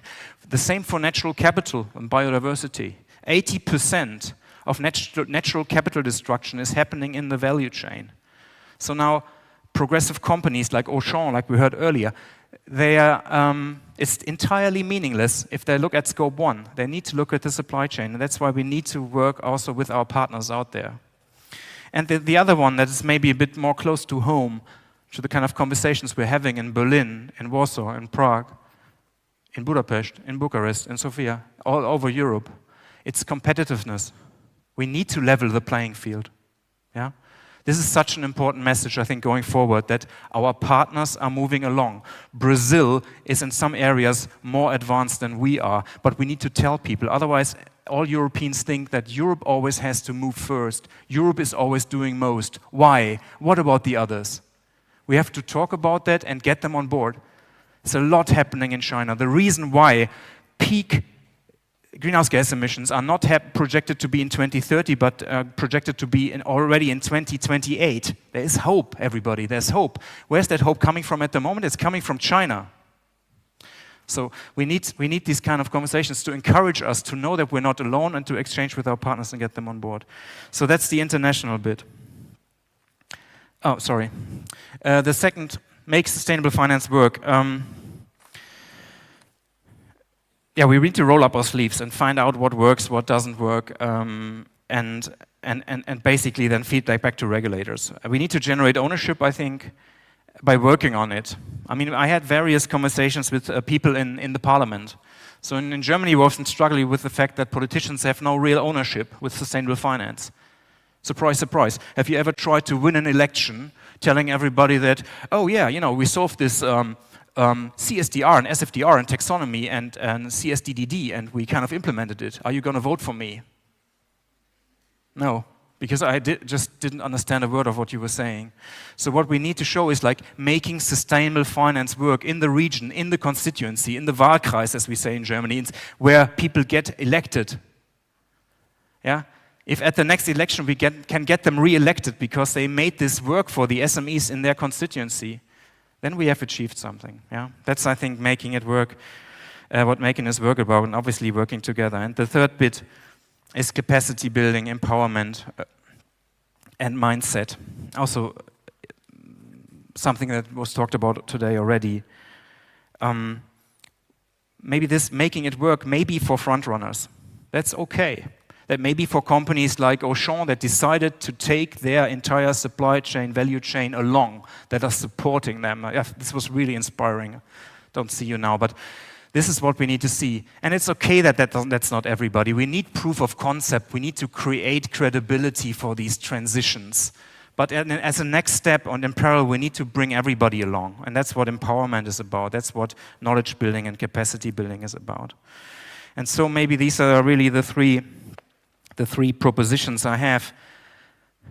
And I have 3 more minutes. And that's good because I'm done. I was just wondering if I could be more nerdy. And so I'm going to be very quickly a bit nerdy and then a bit more, and then I'll wrap up.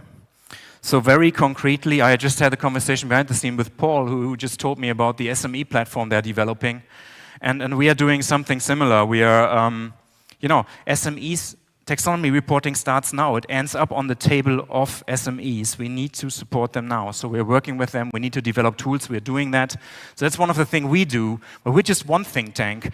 There's another one here, and there's many out there that are trying to do this. Yeah? And I think we have to there also work together and learn from each other. But it's about these pragmatic tools where maybe with a few clicks I can actually solve the problem. I think that's what we need, pragmatic solutions. And that's why we work on this. And I have to turn around here for a second. So this is something else. We're working not with one of the biggest German asset managers because they were not interested. We're working with one of the most progressive asset managers, a Swedish asset manager, a Swedish pension fund. But that doesn't matter so much. It's not about scale here. It's about proof of concept, making it work. So on this very specific thing, deforestation, we said, let's zoom in. We can afford to zoom in. Let's try to solve the deforestation problem. Can we solve that for an entire portfolio? When we talk in a value chain, a pension fund, that's really the last in the value chain, yeah? It's here. And then it has to understand what the company's doing and what the companies have in their supply chains. And then eventually I solve the problem. It sounds very daunting. But if you sit down, you're doing it step by step, and you get to it, You have a sectoral filter, you have a geographical filter, and you have existing tools that you can build on, and you add other elements, and then you eventually can solve it. Yeah? So these are the kind of more tangible things that are going on. If the rest of the things that I told you today was too fluffy, I just wanted to say there's some really concrete stuff going on out there. And let's learn from the front runners. Yeah? We see here already. Sorry, I didn't. That was more for sending the slides around, maybe. But so, in conclusion, I have 38 seconds. We need to cooperate, right? We need we need cooperation, we need agility, and we need support. We need cooperation because we need to learn from each other. We need our partners on board. We need a level playing field. We need agility by focusing, trying out, making mistakes, working with front runners, and then ultimately, at the end of the day, we need to get everybody on board, build knowledge and capacity, and ultimately, we're going to build an ecosystem. I think an ecosystem where we will all work together to make it work. Thanks.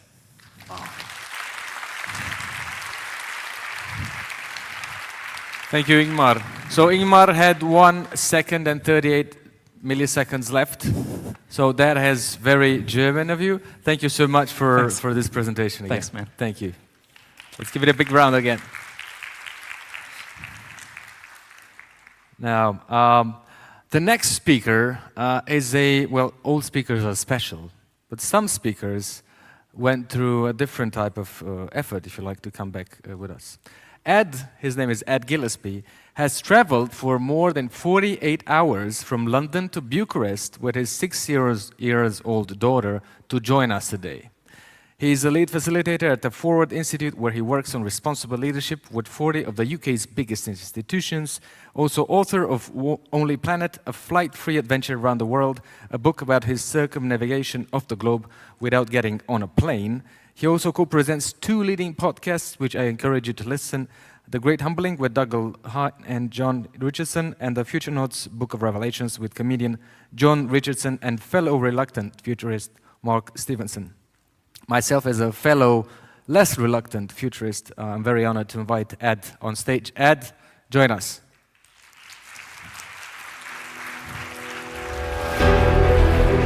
Thank you very much indeed. It's a pleasure to be with you this afternoon. I want to talk about the future of climate activism, because we are all activists now in terms of the political and social change we have to engender. We have a big green mountain to climb. I'm loving the stage setting here, and there's a refreshing, invigorating waterfall of ideas coming through these 2 days. So we need that, because we're in a bad position. Owing to past neglect, in the face of the plainest warnings, we've entered upon a period of danger. The era of procrastination, of half measures, of soothing and baffling expedients of delays is coming to its close. In its place, we are entering a period of consequences. We cannot avoid that period. We are in it now. Now, Churchill was obviously talking about the Second World War, but we are now facing a similar kind of challenge. And there is a number of conflicts kicking off around the world as we see the world heat up, both literally and metaphorically. What Ukraine, in particular, has taught us is our interdependence and our interconnectedness. Those energy and food crises which are unfolding as a result of the conflict there remind us how closely linked we are. And it can feel a bit apocalyptic when you look at what's going on in the world. But I don't mean apocalypse in terms of Armageddon. I mean the true root of the word, which is the uncovering, the drawing back of the veil, the revelation to see the world as it actually is. As Chipran said, I'm a futurist. My job is not to predict and analyze existing trends, but to stretch the imagination of the possible. And in order to do that, you have to listen to the real questions the future is asking you. Now, I speak at a lot of events, not all of them as glorious as this particular setting here in the Opera House. This is me speaking at a lawnmower conference because, hey, I get all the glamour gigs. This, ladies and gentlemen, is a 125-mile-an-hour lawnmower. I don't know what question they think the future is asking them, but I'm pretty sure it's not, where is my 125-mile-an-hour lawnmower? As the introduction said, I do a podcast with a British comedian and another futurist, and in that podcast we ask 3 questions. How effed are we? Why are we effed? And how do we un-eff ourselves? That's going to be the structure for the rest of this talk. So, how effed are we? It's worth just revisiting how effed we are, because I've been working in climate change for 25 years. When I first started, it was kind of hard denial. So people saying climate change isn't real, to, okay, it's us, but is it really, like, as bad as everyone says, to this moment of brutal reality and realization. I don't need to re-emphasize the science to you, but basically where we are right now in September, October 2023, we're off the charts in terms of temperature distributions. Even The Economist, that left-wing, anarchic, radical publication, has said we can kiss goodbye to 1.5 degrees. The question the future is asking us is, how hot are we going to allow it to get? Because it's only going to keep rising. We've added 1.5 degrees pretty much already. We're heading towards 2 or 3 degrees. And that matters. Because if you look at where our policies and actions currently take us, the blue band on that graph, it's a 2.5 to 3 degree world. Whereas where we need to be is 1.5 degrees. So there is a 20 gigaton carbon ambition gap by the end of this decade. That's roughly a 50% cut in our current emissions. And we all know the consequences of not addressing this, because as the world heats up, the weather becomes more violent. Also, as the world heats up, we become more violent. So this is going to affect us both in terms of our meteorology, with a more turbulent climate, but also with a more turbulent population. And we've already seen some of the catastrophic effects. I mean, this was the floods in Libya just a few weeks ago, which killed somewhere between 4,000 and 10,000 people. The insurance industry grasps all of this. The insurance industry knows that we're heading towards an uninsurable world because of the increased severity and frequency of these big climatic events. So in this respect, climate change is a threat multiplier. It makes all of our other challenges much, much harder to deal with and is arguably the greatest risk management failure in history. If you look at what internal auditors say now, they say climate should be presented as a principal and forever risk.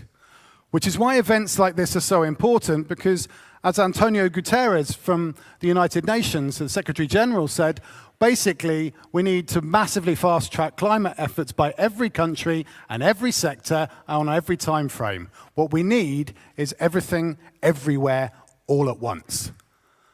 I don't know if you feel like you're doing everything, everywhere, all at once right now, but that's the challenge we need to step into. And it's also not just carbon and climate. It is also the nature crisis. If you understand and have watched the movie The Big Short about the financial crisis of 2007, 2008, you will know that what brought the financial system crashing down was a lack of capital underpinning the exchanges, the collateralized debt obligations and the credit default swaps. If you like, what we're doing right now is a big short of ecology without the required natural capital underpinning it. And that's important because half of the world's GDP is still dependent on nature. And Earth Overshoot Day, which is the day of the year where we move beyond the natural biological carrying capacity of the planet, occurs on July 28th. So then we're in debt. And that's important because this is not a mass extinction event, it's an extermination event because we know exactly what we are doing to the web of life. Plus, you know, the way we've developed so far by burning stuff is killing us. The World Health Organization says about 1 in 8 people are killed by some form of air pollution. Plus, the overheating of the planet is going to mobilize somewhere around 1.2 billion refugees by the middle of the century. As David Blower of the Sierra Club in the United States said, there is no business to be done on a dead planet. So this, if you like, is a moment of reckoning, where we have to look up our own fundament to see that we should be doing things radically differently. So why are we in this mess? Well, partly it's because we're great at posturing. We're great at trying to look like we're doing the right thing, but not doing the things that actually really make a difference. Hans shared a similar version of this slide this morning, where we talk about all of these exponential effects, the things which have really taken off in terms of impacts. Now, Johan Rockstrom from the Stockholm Resilience Center, who talks about this great acceleration, said this is the ecosystem, this is the environment starting to send back invoices to the economy, calling back in that ecological debt, the natural capital we've destroyed. And Hans also showed this image, which I think is worth reminding ourselves about because it shows that this is not just about population, it is absolutely about consumption in certain parts of the world. And that is tending to be the developed world, where the richest 10% of people on the planet are responsible for about half of those lifestyle emissions. As they say in Fight Club, we buy things we don't need with money we don't have to impress people we don't like, who largely don't care. And that, if you like, is the treadmill of material consumption that we are stuck on. So we have to be cautious about this overconsumption bomb, because there is simply no way on earth, literally, that the whole world can live in the inefficient and profligate way that we do right now. And that overconsumption bomb is similar to the carbon bombs, which are these new fossil fuel reserves, which would also tip us over into climate catastrophe. And there are a number of these new fossil fuel fields which nations around the world are trying to bring online. The International Energy Agency has been clear. We do not need new oil and gas fields to come online on the existing net zero pathway. And that's the IEA that used to be the defenders of fossil fuels. So we know that they knew. These big players The big fossil fuel, the big oil and gas giants have known about this since the 70s. So one of the reasons that we're in so much trouble right now is, despite the fact they knew, we have essentially unleashed hell on earth.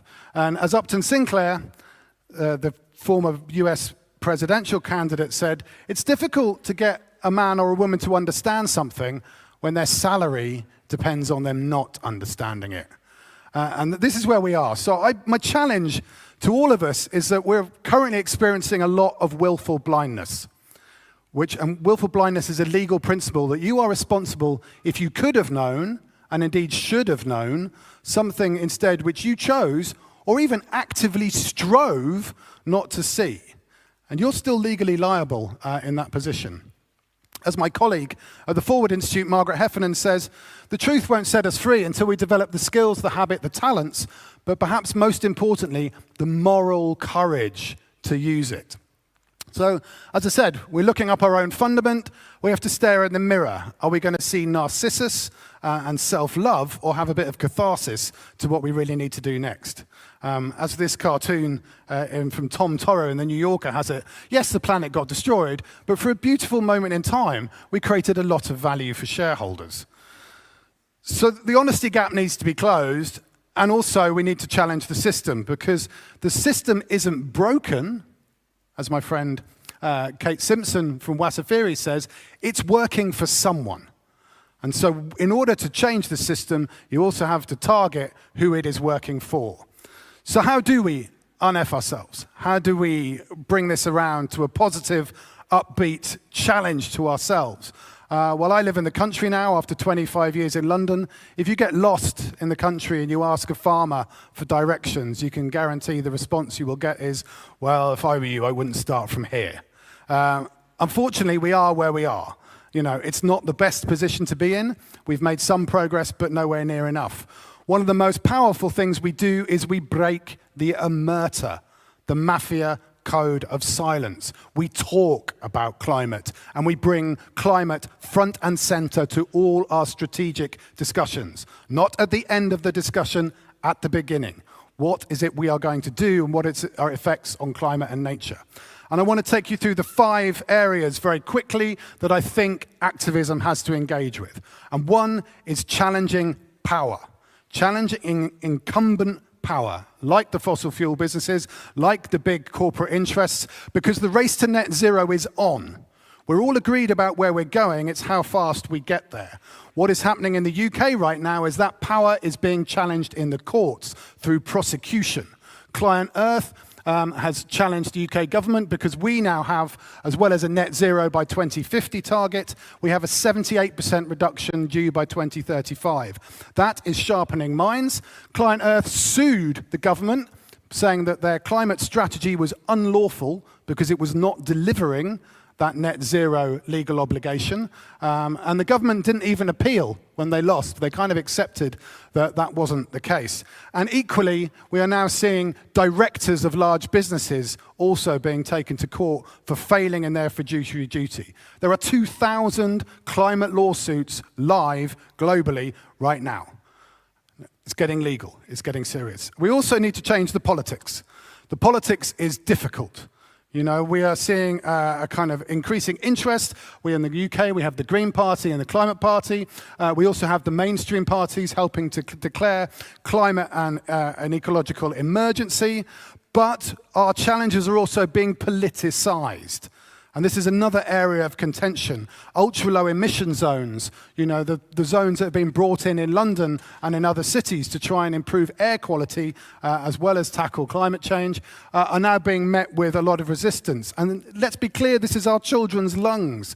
This is Ella Kissi-Debrah, who was 9, who died because of chronic asthma and various respiratory conditions because of where she lived next to one of the main roads in London. Now, there's 250,000 kids that suffer from asthma in London alone. So this needs to change. So we need to bring the power in. We need to challenge the politics, and we need to bring in the people. And the most powerful way we have at our disposal right now to bring the people into the discussion is through citizens' assemblies. these democratic, representative, sortition-based deliberative forums. And they matter because this is the way we can generate radical policy. The critical thing being those citizens' assembly must have a political mandate, and the outcomes from those assemblies must be taken seriously, potentially through legal obligation on the politicians involved. And why assemblies are important is because they represent the common interest. They are a deliberative process, so we spend time talking through the complexity of the challenges. It's not a glib, social media-based, hot-headed conversation. It is representative and inclusive because they are demographically selected from a cross-section of the wider population. They are very efficient in terms of working through some very difficult policy challenges, and they are legitimate.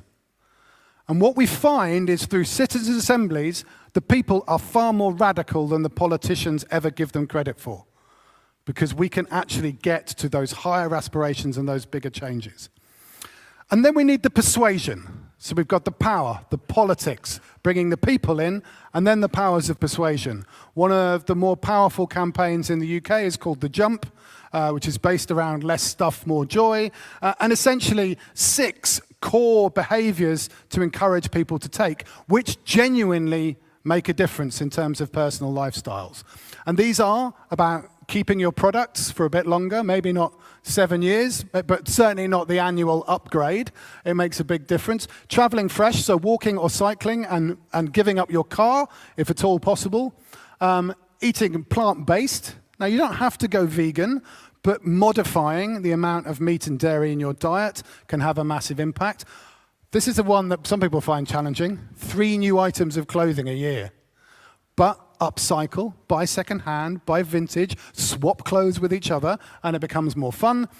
One thing that I'm very passionate about, because I essentially gave up flying on holiday nearly 20 years ago, is 1 flight every 3 years, and then 1 big shift to help push the system, change your bank account, change your mortgage, challenge your pension fund, get involved in those other systemic shifts. The good news is those behaviors, if they were undertaken by everyone in the population, they make up 25% of the emissions reductions we need by 2030. So this is very powerful if we can persuade people to do it. And finally, the 5th P, if you like, is protest. We absolutely have to keep the protest movement going because since 2018, since the arrival of Extinction Rebellion and Greta Thunberg, we have seen a transformation of the landscape, Fridays for Future, and these voices coming to the fore, which absolutely, as I can say this with someone who's had 25 years experience in this field, was a game changer for all the conversations I had with government and business. So, to wind it up, we're not stuck in traffic. We are traffic.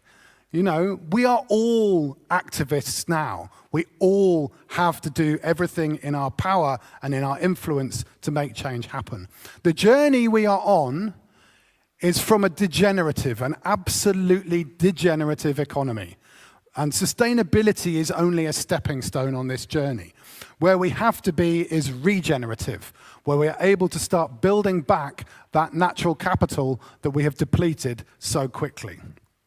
And in a way, to translate this, basically any investment now that doesn't put human health and the environment at the heart of it is not an investment. It's a cost on the future, because we're going to have to pay that cost back. If you build a house now which is not net zero fit, you are going to have to retrofit it. So we need to get this right. And if we don't get it right, it's actually not just a cost on the future, it's a theft from the future. As Darth Vader might have said in Star Wars, the construction of our new Death Star is an amazing job creation opportunity. I mean, yeah, it is, but it destroys planets. So right now we're faced with breakdown, and basically business or change as usual is not going to get us past this. We need breakthrough. And that's where these 5 Ps, power, politics, people, persuasion, and protest, might potentially unlock what we have in front of us. If I go back to what I said at the beginning, the wise learn from the past and draw wisdom from their historical experience. That is not going to be enough for what we need to do next. We have to really be brave and courageously listen to the real questions the future is asking us. That leads to a shakedown, and there are organizations which will have that courage, which will step in to trailblaze and pioneer the future we need, and there will be organizations which are conducting a rearguard action, which are slowing the pace of the change in favor of their own self-interest. Which side of that discussion do you want to be on? Because there's much talk about saving the planet. I don't think it's about saving the planet. The planet doesn't need to be rescued or changed. The planet just needs to be loved and appreciated for all the bountiful beauty and gifts that it bestows upon us. So this is manifestly about our own collective human potential to manage ourselves better as we head into the middle of the 21st century. It is about our children's future. My daughter is 6. She will still be here in 2100, most likely. So the decisions we make today will absolutely define the type of world that she will live in, and it is about our stability and freedom. We may miss the Paris Agreement targets of 1.5, but every tenth of a degree of climate change matters, and every ton of carbon that doesn't go into the atmosphere now matters, because it alleviates future human suffering in some way, shape, or form. So let's climb that big green hill together. Let's enjoy the refreshing invigoration of this waterfall of ideas, because right now, only the impossible is interesting. Thank you.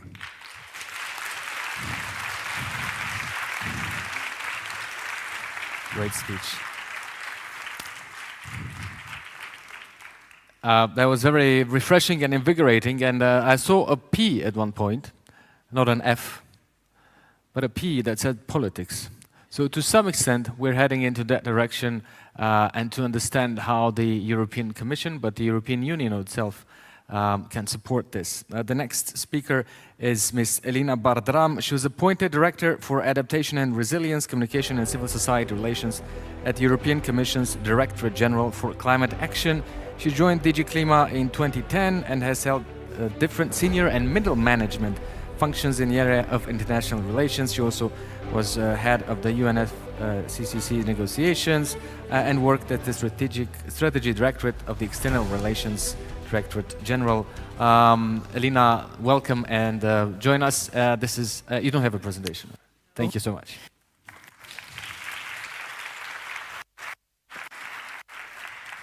Okay, many thanks, Ciprian, and many thanks for the organizers and sponsors for welcoming me here and putting up such a fantastic show. I think the venue is extraordinary, and the setting really speaks volumes about the organizational capacity of the team, but also about the commitment and interest that there is to this agenda.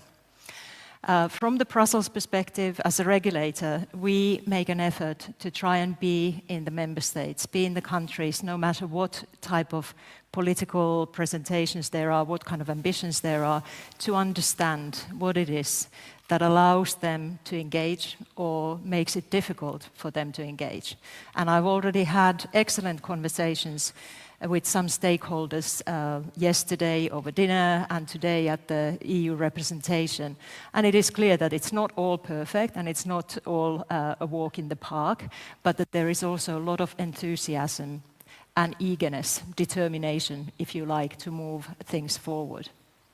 Now, today I thought I'd structure my presentation around 3 different things. Firstly, I talk about yesterday, so what happened recently and why we are now where we are. Then we'd talk about today. Where are we with the Green Deal? Where are we with the EU climate ambition? And thirdly, I would try and take a look in the crystal ball with you to predict a little bit the upcoming priorities for the next Commission, and also share with you how we from DG Climate Action want to shape that way forward, shape and inform the priorities for the next Commission and the next multi-annual financial perspectives of the Union. So let's start with Paris. Paris Agreement, undoubtedly a breakthrough in the international regime. We moved from an agreement that enforced developed countries to take action, but left many of the greatest emitters, including China, India, Brazil, outside of that action. So clearly, the Kyoto Protocol in such was incomplete, and it did not correspond to the contemporary realities that we had in 2015. So what we were able to carve out in Paris was a truly universal agreement that expected action by all to the best of their abilities. Some of the legal bindedness was necessary to forego in order to get that truly global movement forward. At the same time, we were able to make also sure that those more vulnerable countries had assurances that their futures would be safeguarded, and that we were all committed to maintain temperature increase within 2 degrees, and indeed pursue efforts towards that very important threshold of 1.5 degrees, so that it would not be surpassed. Now, just 4 years ago, and that was already 4 years after the Paris Agreement, the European Union was putting up its first program on the Green Deal. That came against the backdrop of the IPCC special report on 1.5 degree, which pointed to more ambition and action being needed if we wanted to avoid the more catastrophic consequences. And it came at a time when there was a really strong uprising of the youth in Europe. Greta Thunberg, the Fridays for Future, Extinction Campaign, all of that triggered a debate in the European parliamentary elections and made sure that the president at that time, who was still a candidate, needed to reflect that priority, the concern of the youth and the concern of the people in her priorities. So the Green Deal came about. At its core was the 55% reduction compared to 1990 levels in terms of CO2 emissions. And that really upped the game, because our previous commitment for the same period was that of at least 40%. So we were, as policymakers, frantically trying to get a legislation that would allow us to meet that ambition, and the Green Deal came about. It's a composition of huge, over the economy, whole of the economy, regulations, proposals, that allow for us to really pursue a transformative change at the EU level. And we've been working very hard. So coming to my next point, where are we today? We have put in place comprehensive climate legislation, but not only that. We have also put in place incentive structures that make sure that the ETS revenues from the emissions trading are used to feed innovation, to accelerate modernization, and to incentivize our industry to take those necessary steps for net zero transition. We have also revisited our common agricultural policy. Today, 25% of agriculture policy needs to go to so-called eco schemes. So that is sustainable farming, climate-smart farming practices, different use of carbon removals, and organic farming, for instance. In addition, it is up to the member states to design their strategic plans for the implementation of the CAP. And in those plans, they can reflect the challenges that they have on the ground in terms of climate conditions, but also in terms of the competitiveness angle and then introduce new seed structures. In terms of adaptation, in 2021, we put forward a new adaptation strategy, which again is a comprehensive proposition of several cross-sectoral actions intended to build resilience of economy in the different climatic circumstances. We're very proud of the things that have been put in place. Modernization Fund today stands at some 750 billion euro, made available for the 13 least advanced economies of the Union. Romania alone gets some over 25% of that total if the transfers are taken fully into account. In addition to that, we have the Innovation Fund, which is a pool of 40 billion there to support the most innovative technologies, to make sure that the EU stays ahead of the game in the global competitive marketplace for the net zero economy.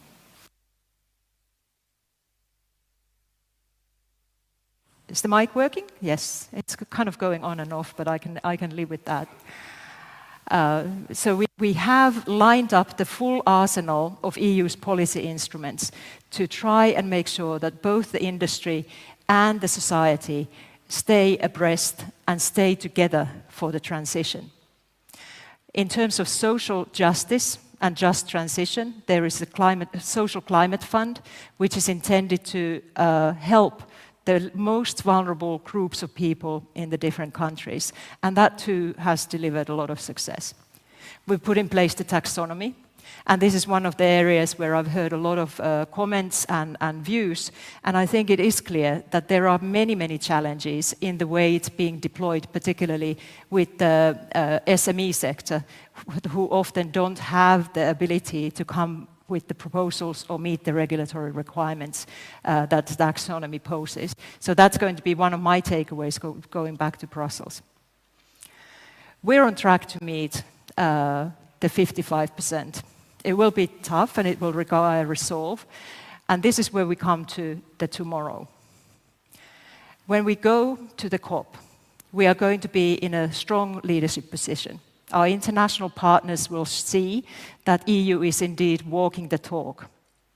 We will be challenging them in the conversations around the global stocktake, which is the main deliverable for this COP, to come up with plausible and credible processes in view of preparing their next ambition stakes, their next nationally determined contributions.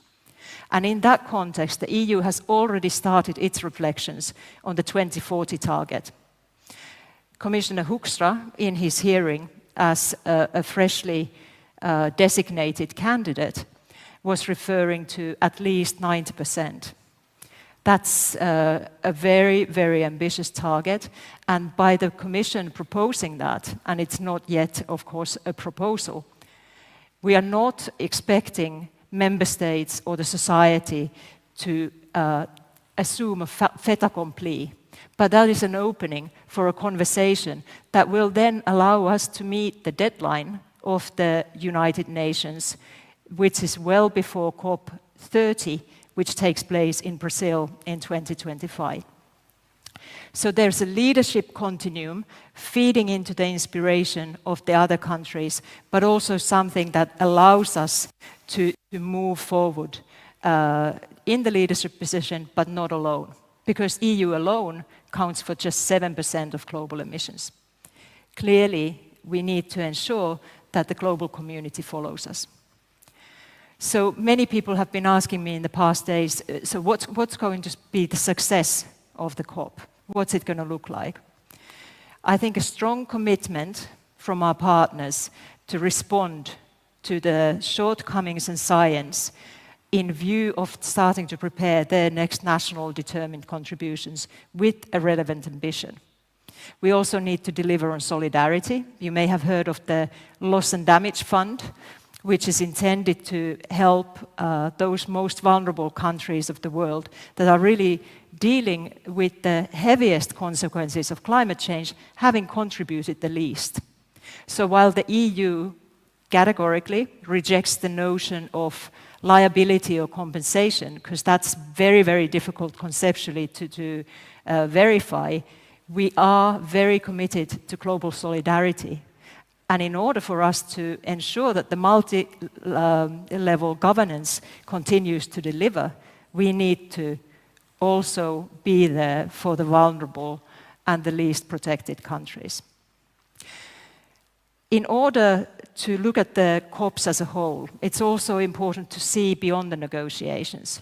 And here is where lots of the very important initiatives, such as the fossil fuel phase-out, come to play. Throughout the year, There's been international, plurilateral, bilateral conversations happening in the background, happening in the margins of the summit, trying to bring about consensus about the global commitment to a fossil fuel phase-out.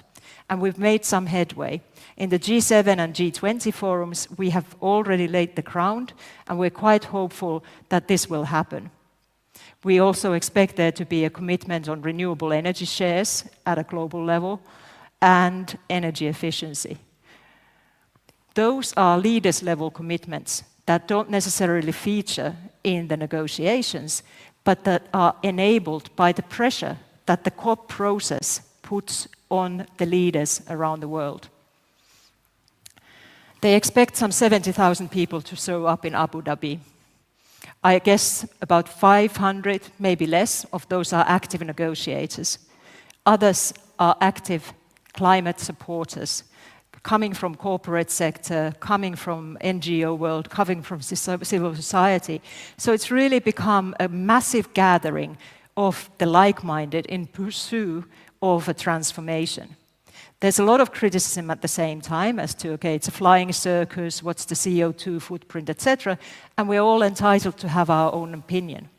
Personally, I think that it is making progressive headway, but of course there are possibilities to revisit the kind of composition of the process, and we would always need to keep an agile mind on that. So that's where the EU is. We are ready with our 2040 preparations. We expect there to be a broad societal debate about the commitment, because we, as regulators, cannot pledge something if we're not sure that the business, the citizen, and the academia, the stakeholders at large, they are willing to back us up, and they will stand by those commitments. Otherwise, it's just words, and that's not the business the EU wants to be in. However, no matter how much we do in the COPs and in the mitigation area, last year's events, the forest fires in Greece, the floods in Slovenia, the droughts in Spain, the landslides in Italy, have all borne evidence, undeniable evidence, of the climate impacts already being here and now. That's why the European Commission is carrying out the first ever climate risk assessment for Europe. So we will be looking at all different sectors and policies and their exposure to the negative consequences of climate change. We will also be assessing the intersection between science and policy by looking at our key instruments such as cohesion policy, common agriculture policy, energy sector policies, health policies, and looking at the readiness of those policies to deal with the increasing climate change. That means that when the next multi-annual framework for finance, which is from 28 to 34, kicks in, the conditionalities and the logic of our intervention, of our instrument support, will be guided not just by the mitigation objectives, but also by the fact that we will be working and living in different circumstances. So the risk preparedness will be reflected in policy preparedness, and we will be able to ensure that our economy and society has the best chances to deal with climate change. Now, this assessment is coming forward in the first quarter of 2024, and that's important because the European Parliament elections take place early June. We want to be there to have that conversation, to inform the definition of the priorities for the next Commission, so that we can ensure the resilience of our union at face of the inevitable change. Yeah, so we don't get things perfect, but we have a couple of really important political narratives that we're trying to fill in. It's key for us that the citizen understand that we as regulators don't regulate for Brussels. We don't have a vested interest in making the policies complicated, but we do regulate for the people, the businesses, the civil society, and the community as large. And it is in that sense that we really need your active engagement, not just in the public consultations that take place, but also in the European parliamentary elections. I really sincerely hope that you will have the possibility to vote. Because there will be challenges. The political undercurrents are not necessarily in favor of green. There are lots of conversations about the political middle ground, in fact, disappearing, and the conversations becoming more and more polarized, and I want to be honest about that. But I also want to be honest about the fact that independent of the political party in the European Parliament, there is very strong commitment and confidence in the EU's economic future being about net zero. There is very strong interest in protecting the citizen, which comes all to resilience and preparedness with the consequences that we can no longer avoid. There's also a lot of interest in making sure that EU stays ahead of its competitors that are now really pumping up financing for low carbon development. And we need to make sure that we are ahead of that game. I'll finish with 3 C's. And I think those 3 C's apply to policymakers and they apply to us as citizens, as people, as parents, as children. And it is about, in times of defeatism and disinformation, we will only survive if the 3 C's we carry with us compose of collaboration, courage, but also compassion to those less advantaged in Europe, but also those of our global partners that we need to help moving forward. I thank you. Thank you, Alina. If you are registered for tomorrow's events, the closed-door events, you can also meet Alina at a session in the Parliament tomorrow morning and then later on at the Government Palace. Now, the next speaker is Kane Blythe. He's CEO of Credit Nature and founder of Ecosulis, and he has a very simple mission. He wants to rewild half the planet by 2050. So when I will be 66, his mission shall be completed. He's a chartered environmentalist and an award-winning leader in ecosystem restoration and nature recovery. He's the founder and CEO of 2 pioneering organizations that help with global rewilding. He's instrumental in leading initiatives that merge technology and finance with nature recovery efforts, pushing boundaries within the second. Kane, please join us. Thank you. Thank you. I'd like you to cast your mind to the future, the year 2050. And this is just 27 years from now. Do you envisage this future that we've been hearing about, a terrifying world where we're suffering from degraded lands that are burning, depleted soils, polluted waterways, and society on its knees? Or, like me, do you envisage this world where towns, villages, and cities are vibrant, surrounded by vibrant forests, open plains full of wildlife, oceans teeming with life, and because we've invested in nature, we've got a sustainable growth for our economy? This is the vision that I and my company envisaged in 2013 when we set the mission of our businesses to rewild half the planet by 2050. And this has really shown us a beacon of light to the things that we're doing now. So Ecosulis has been delivering nature-based solutions for over 30 years, some of the solutions that I'll be describing in this talk. And we invested, because we're a B Corp, we've invested in solutions that we believe will help the planet at this kind of scale. So we spun Credit Nature out of Ecosulis in November last year. And Credit Nature is a nature fintech business with the ambition of making nature recovery and rewilding investable. So before I explain how we're going to do this, let me just emphasize how dependent we are on nature. PricewaterhouseCoopers suggests that 55% of global GDP is either moderately or highly dependent on nature. And this figure's actually increased in recent years. It used to be about 48%. It's currently about $58 trillion per year. But when you look at this statistic and you turn it around, you say, well, okay, if we've lost 55% of our nature, but we've got 45% left. Do you actually think this is going to be a flourishing planet that is full of opportunity? I think it's going to degrade into this world that Ed described that's uninsurable, burning, and full of war. So it's my proposition that we're actually 100% dependent on nature. As Hans mentioned earlier, people need nature for everything that they do. We need nature for the air that we breathe, the water that we drink, the sustainable soils that we need to grow our food, even down to the advanced technologies that we're using on a daily basis. We depend on nature's bounty for all of these things.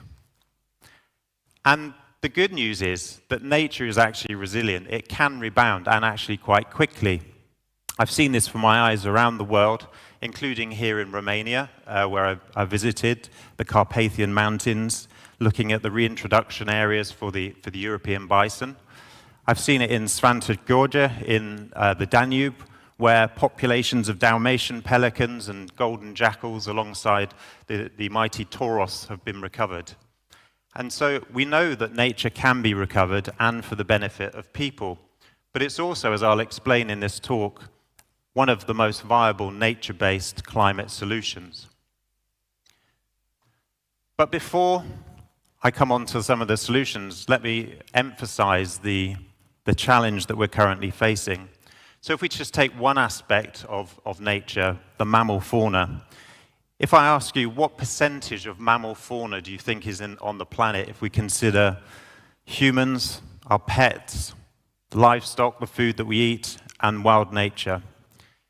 If it was me, I'd hope to hear a figure of something around 50% of the world at least is made up of wild mammal fauna. However, as you can probably tell from this image, that isn't the statistic I'm going to share.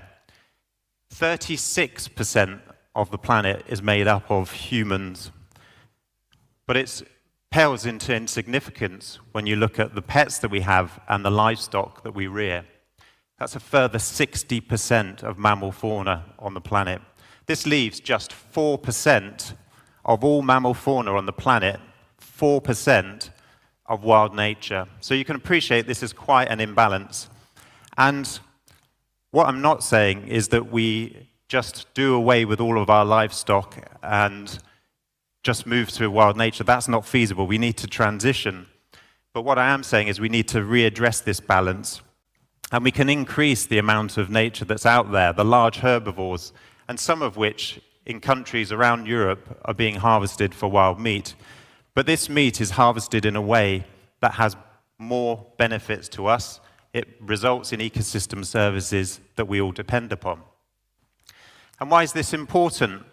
Well, since 1970, there are some stark figures about the impact that our practices on the planet are having, whether it's agricultural practices, habitat destruction, or use of materials for the technologies we use.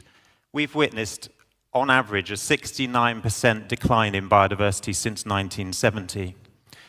If you look at South America, the figure is even more stark, 94% decline since 1970. We're faring better in Europe. It's around 18% decline, and it's actually improved from 24% recently. So we're doing some good things in Europe. However, and I emphasize, the baseline was 1970. Humanity has actually been extracting from nature for a very, very long time, and it's at an extremely depleted state. Over 40,000 years we've been extracting from nature. So what do I mean when I'm suggesting that we can rewild half the planet by 2050? Clearly that's not a very long time from now. But what I'm emphasizing is that if we're in a very degrading state at the moment, but I've suggested to you that nature can rebound quite quickly, what we need to do is put the conditions in place that move from a degraded set of activities to a restorative set of activities. And nature is our best ally in this. We just need to give it space to do the things that it does best and give it a helping hand in certain situations. And if I can't win you over with the argument of why biodiversity is important for our future, perhaps I can present an economic argument. The European Commission have calculated that for every €1 of investment in nature, we receive 10 euros of economic benefit. That's a pretty good return on investment. So nature has an opportunity to provide for us. I might also present a climate-related argument. Research has shown clearly that restoration of certain ecosystems, you've probably heard about salt marsh, seagrass, kelp, and the carbon sequestration potential of those ecosystems. You might be less familiar with the idea that restoring keystone species at scale across the planet offers one of our most viable nature-related climate solutions. Just 5 land-based species and the mesopelagic fish populations on the planet have been forecast to sequester 5.8 gigatons of carbon annually. And so if we expand the opportunity for nature to recover, it can be a great solution for us. So how do we go about this? Well, at Credit Nature, we're very clear that we need to focus on the current frameworks that are available. So the Global Biodiversity Framework sets out a target to protect 30% of land and sea. And many countries, 196, have signed up to this. It also sets out the ambition to restore 30%. So actually my vision back in 2013 isn't quite so crazy as it sounded then. We're now aiming for 60% globally. And there's a task force, the task force on nature-related financial disclosures, similar to the TCFD, currently voluntary but likely to become mandatory, requiring corporates and companies to report and disclose their impacts on nature. And there are new frameworks around setting targets, the science-based targets for nature, that can enable corporates to clearly report on how they're doing. But there's another challenge here. There's a big financing gap. One of the financing gaps suggested by the United Nations Environment Programme is we need 700 billion per annum to be able to restore nature at the scale that I'm talking about. But actually, if I reflect that back to you, that's less than 1% of global GDP. So it's not an insurmountable amount of money to raise. It's just the channels for doing so are not yet available. So at Credit Nature, we've developed several systems. One relates to biodiversity credits, and another relates to KPIs for sustainability-linked bonds. And you can see the size of these markets is projected to grow significantly over the coming years. We also recognize that the solution has to be technology-backed.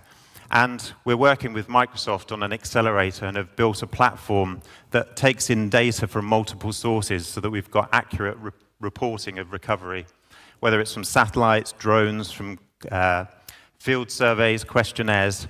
We take the data and convert that into meaningful metrics that allow measurement of recovery to be demonstrated.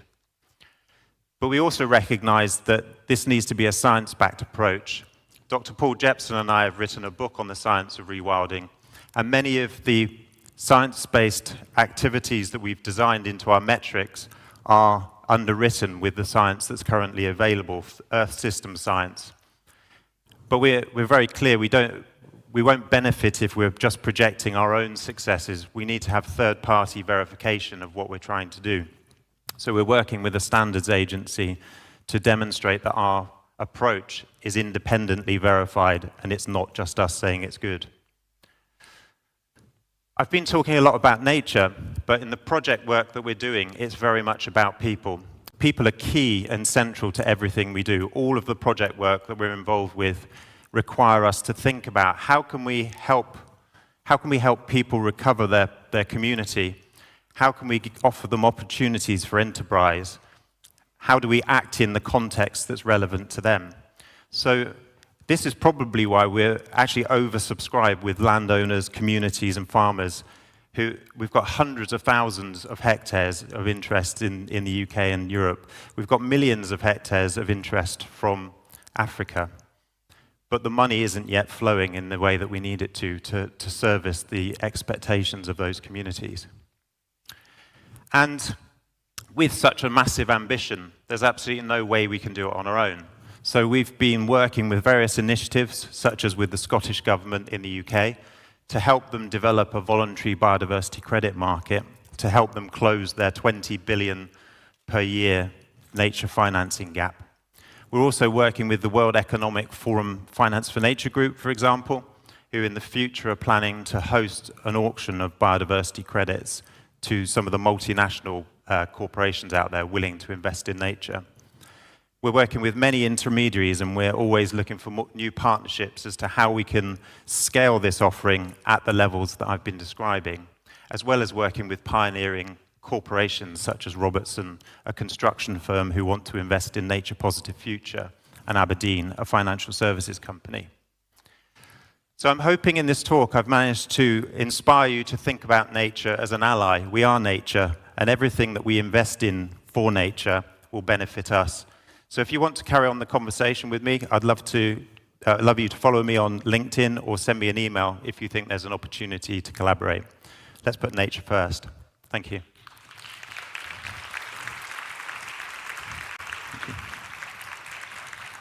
Okay. Thank you. With one minute to spare, I just wanted to really fast ask you. I've seen optimism and pessimism on both sides. What gives you optimism and what gives you pessimism?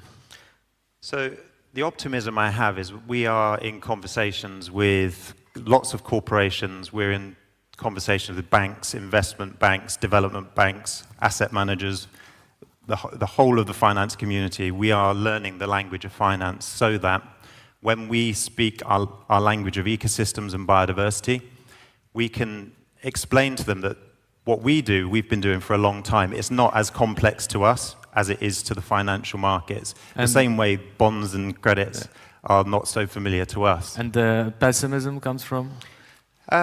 It's inertia. I mean, I think fundamentally people are looking around, waiting for someone else to do something.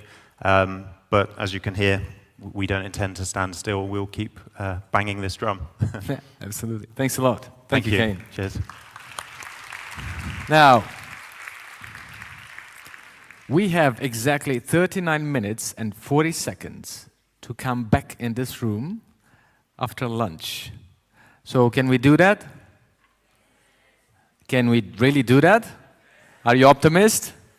Lovely. So don't forget, your lunch boxes are based on the little token you have on the badge. If you don't have a little token, that means you sold it or something.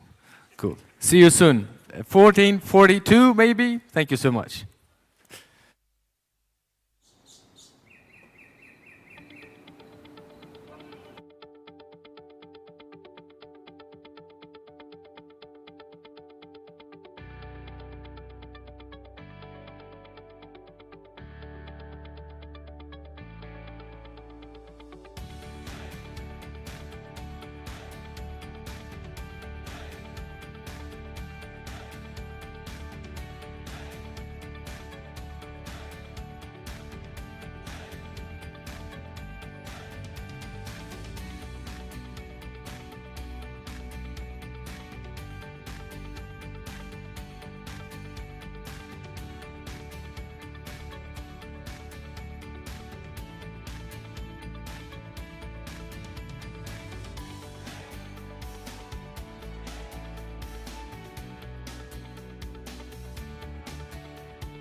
Pour 2030, Auchan Retail s'engage à réduire de 46% ses émissions de gaz à effet de serre liées au fonctionnement des magasins. C'est un objectif d'étape avant d'atteindre la neutralité carbone d'ici 2043. Pour cela, nos efforts se concentrent sur 2 périmètres d'action, l'énergie et les équipements frigorifiques. La production mondiale d'énergie provient pour près de 3/4 des énergies fossiles. Elles sont épuisables et leur combustion génère des gaz à effet de serre tels que le CO2 à l'origine du réchauffement climatique. S'interroger sur notre consommation énergétique est donc essentiel lorsqu'on veut réduire notre empreinte carbone. La consommation d'énergie, c'est tous les jours, dans tous les pays, sur tous les sites, bureaux, magasins, entrepôts. Ça représente 4% de notre empreinte carbone. Pour atteindre notre objectif 2030 de diminuer de 600 000 tonnes par an nos émissions de CO2, il va falloir agir sur 2 enjeux. Premièrement, la réduction de notre consommation d'énergie. Deuxièmement, le passage progressif à une électricité renouvelable. Premier enjeu, réduire notre consommation d'énergie. La réduction passe par la sobriété et l'efficacité énergétique pour consommer moins et consommer mieux. Nous allons agir sur 3 leviers, le froid alimentaire, le chauffage climatisation et l'éclairage. Le premier axe de travail est le froid alimentaire. Le froid représente la moitié de la consommation d'énergie dans les hypermarchés et les 2/3 dans les supermarchés. Quand on parle de froid alimentaire, on parle des chambres froides, des meubles froids de nos magasins et des centrales froides qui alimentent les meubles. Comment agir? La solution passe par 3 niveaux d'action. 1. Le renouvellement du matériel pour du matériel plus économe en énergie et qui rejette moins de gaz à effet de serre. En effet, les installations de froid utilisent des fluides frigorigènes et comme dans toute installation, des fuites peuvent survenir. Ce gaz a un fort impact environnemental. 2. Le changement du gaz frigorigène en un gaz beaucoup moins polluant. 3. La mise en place d'un système de monitoring intelligent des fuites afin de les détecter et d'intervenir plus rapidement. L'ensemble de ces actions va permettre de réduire de 90% les émissions de gaz à effet de serre. Le deuxième axe concerne nos besoins en chauffage, climatisation et ventilation. Cela représente 1/4 de la consommation en énergie des hypermarchés. C'est un levier qui possède une dimension humaine sensible car on touche au confort et ça peut donc impacter les conditions de travail des équipes et d'accueil des clients. Et le troisième axe est l'éclairage. C'est un levier sur lequel l'entreprise s'est déjà fortement mobilisée. 97% de nos magasins sont passés en mode LED. En travaillant sur ces 3 axes, nous avons pour objectif de réduire de 40% notre consommation d'énergie au mètre carré d'ici 2030. Déjà la moitié de cet objectif a été atteinte entre 2015 et 2020. Il reste 50% de notre engagement à réaliser d'ici 2030. Deuxième enjeu. Passer à 100% d'électricité renouvelable en 2030. Pour cela, nous développons 3 types d'actions.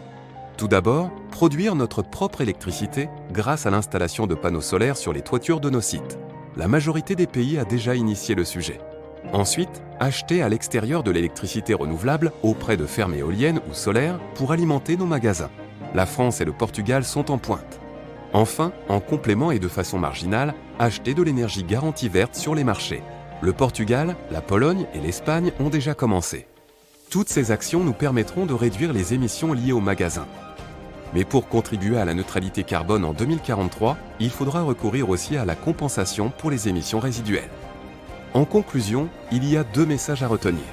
L'énergie est devenue un produit rare et cher. Ne la gaspillons pas. L'énergie la moins chère est celle qu'on ne consomme pas. Auchan Retail, la force d'un distributeur au service du grand défi climatique.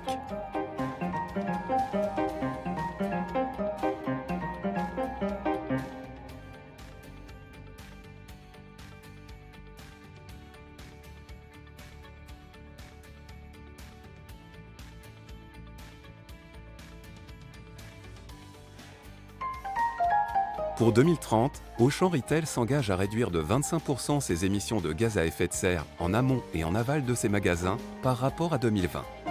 Pour cela, nos efforts se concentrent sur 2 périmètres d'action, les transports et les produits.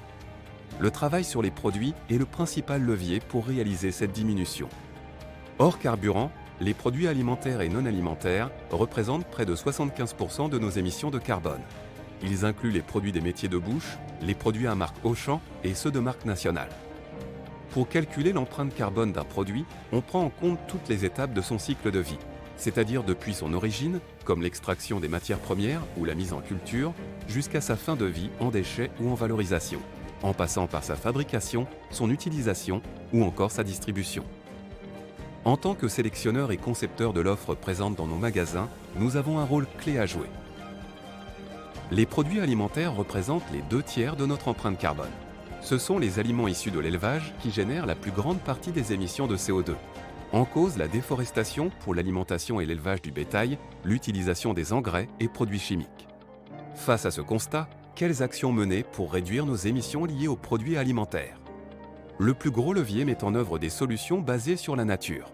Par exemple, un sourcing qui garantit, par des labels ou une relocalisation, des produits certifiés zéro déforestation. Un travail avec les éleveurs pour développer des pratiques bas carbone.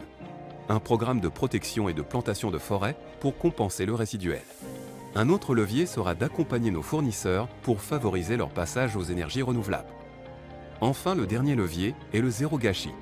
Aujourd'hui, environ 30% de ce qui est produit dans l'alimentation est jeté. Pour réduire le gaspillage sur toute la chaîne de valeur, des actions sont à mettre en œuvre à 3 niveaux.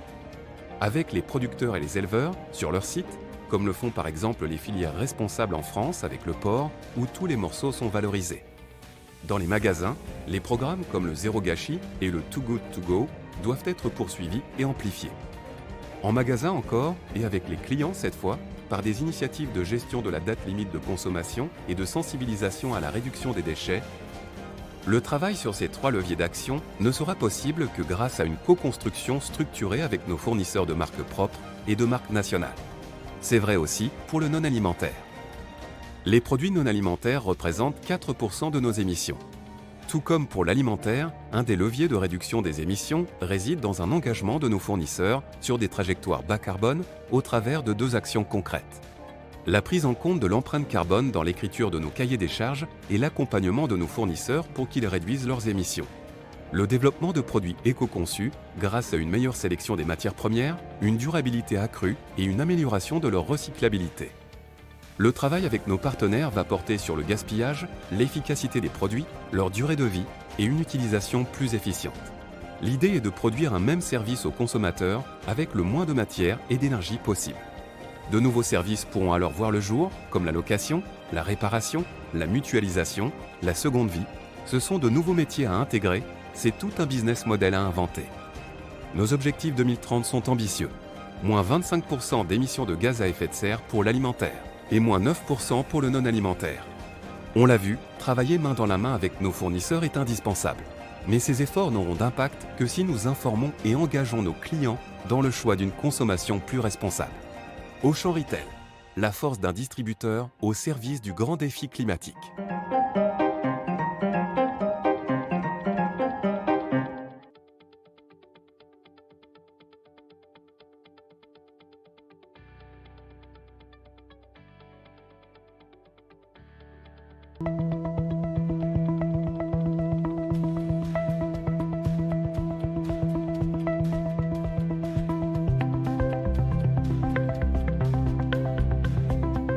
Les faits sont posés et ils sont incontestables. Maintenant, comment pouvons-nous avancer? En agissant nous-mêmes à tous les niveaux. Et ça commence par mieux comprendre ce qu'il se passe. On vous explique. Pour toutes nos activités humaines, nous utilisons des énergies fossiles que sont le pétrole, le charbon et le gaz. Nous en sommes dépendants à 80% pour faire fonctionner l'industrie, le bâtiment, le transport et l'agriculture. En brûlant, ces énergies fossiles émettent des gaz à effet de serre dont le dioxyde de carbone, appelé CO2. Et c'est là que ça devient problématique. Ce CO2 s'accumule dans l'atmosphère et augmente ce que l'on appelle l'effet de serre. Un phénomène au départ tout à fait naturel qui peut se comparer à une couette tout autour de la Terre, permettant de garantir une température vivable pour tous. Mais ce n'est pas fini car nous émettons d'autres gaz à effet de serre, tels que le méthane issu de l'élevage et le protoxyde d'azote que l'on trouve dans les engrais agricoles. Pourquoi parler de ces 2 autres gaz à effet de serre? Tout simplement parce qu'ils sont beaucoup plus réchauffants que le CO2 et donc beaucoup plus dangereux. En résumé, nos activités humaines ajoutent des plumes dans notre couette et la réchauffent, ce qui provoque une augmentation inhabituelle de la température sur Terre. La température a augmenté aujourd'hui de plus de 1,1 degré par rapport à 1850 au début de l'ère industrielle. C'est extrêmement rapide. C'est beaucoup en très peu de temps. Si nous continuons à ce rythme-là, nous aurons atteint 5 degrés de plus à la fin du siècle. Et plus 5 degrés, c'est considérable, car la Terre ne s'est réchauffée que de 5 degrés depuis la dernière ère glaciaire, quand les océans étaient 120 mètres plus bas et que le nord de l'Europe était recouvert d'une épaisseur de 3 km de glace. Cette hausse brutale des températures a un impact significatif sur notre écosystème. Premièrement, la fonte des calottes glaciaires et des glaciers entraîne la montée du niveau des océans, phénomène désormais irréversible à l'échelle de centaines d'années. Et des glaciers qui fondent, c'est aussi moins d'eau douce en aval. Deuxièmement, les phénomènes extrêmes tels que canicules, incendies, sécheresses, cyclones, crues et perte de biodiversité s'intensifient et se multiplient. Tout cela réduit les rendements agricoles, de plus en plus soumis aux aléas climatiques et au manque d'eau. Vous l'aurez compris, pour garantir la stabilité de nos sociétés, il est impératif de limiter l'augmentation de la température. Cette voie est possible, c'est celle qui a été définie lors de l'accord de Paris, où l'ensemble des pays se sont accordés pour limiter l'augmentation de température à 1,5 degré. C'est un défi immense certes, mais pas impossible à relever si nous agissons ensemble.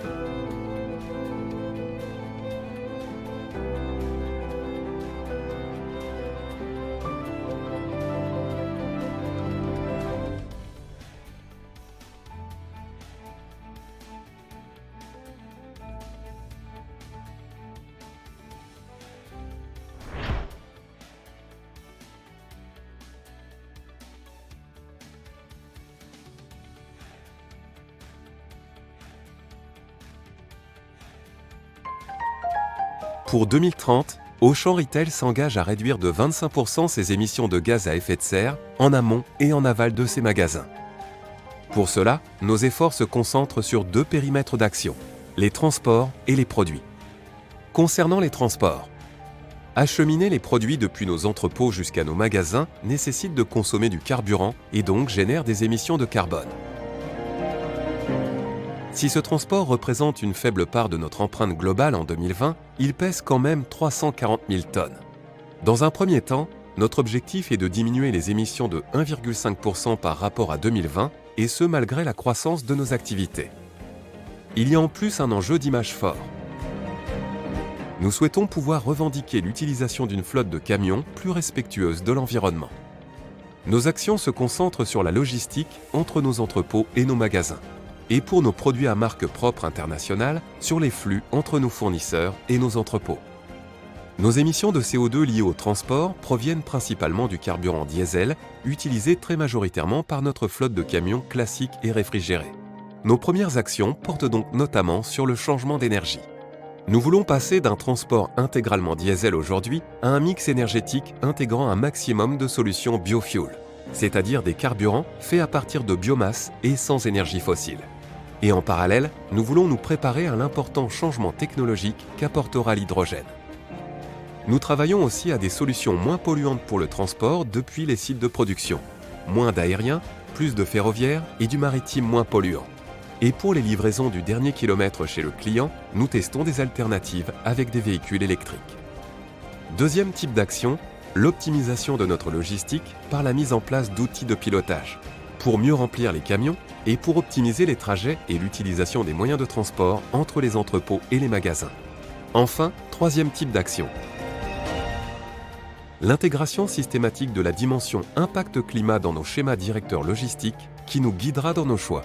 Par exemple, lors des choix d'implantation de nos entrepôts et pour l'organisation de l'approvisionnement par zone de vie des petits magasins depuis les plus gros. 3 messages à retenir. Il est urgent de démarrer. C'est un ensemble de solutions, et pas une seule, qui nous permettra de décarboner le transport. C'est un projet à mener en collaboration avec nos partenaires, les industriels, les fournisseurs d'énergie, les producteurs, les transporteurs. Auchan Retail, la force d'un distributeur au service du grand défi climatique.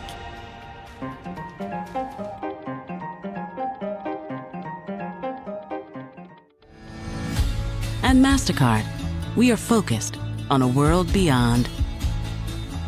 Beyond the card as we know it. Beyond payments as we know them. Beyond the digital divide. Because at MasterCard, we are focused on where the world is going next. Towards safer and even more secure digital transactions.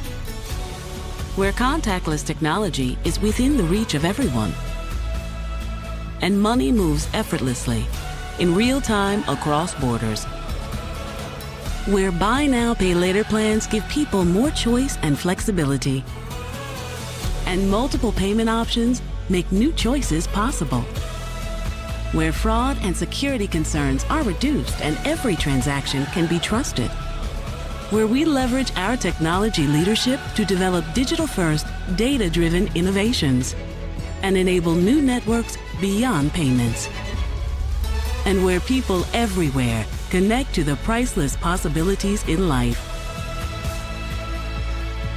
At MasterCard, we're creating this world right now. And we're creating this world not for a few, but for all. Because our focus, as always, is on improving people's lives, on working side by side with our partners to deliver game-changing capabilities, and on building one of the world's most admired brands.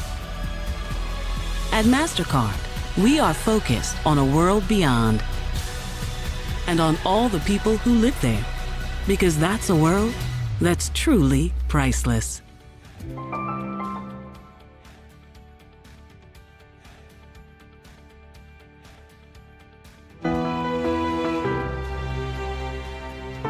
At MasterCard, sustainability is core to our business.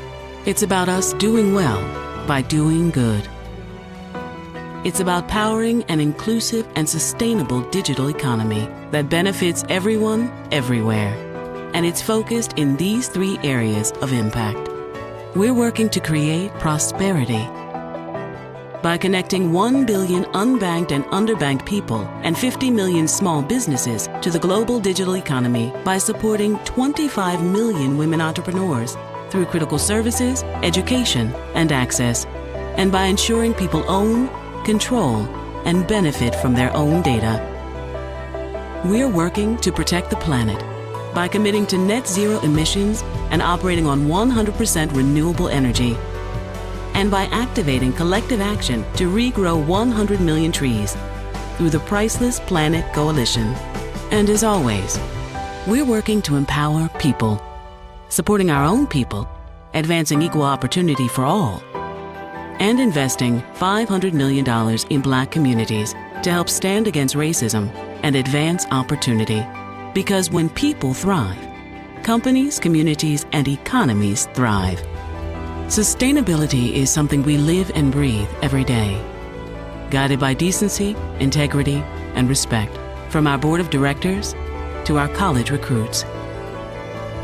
It's a global conversation we're right in the middle of.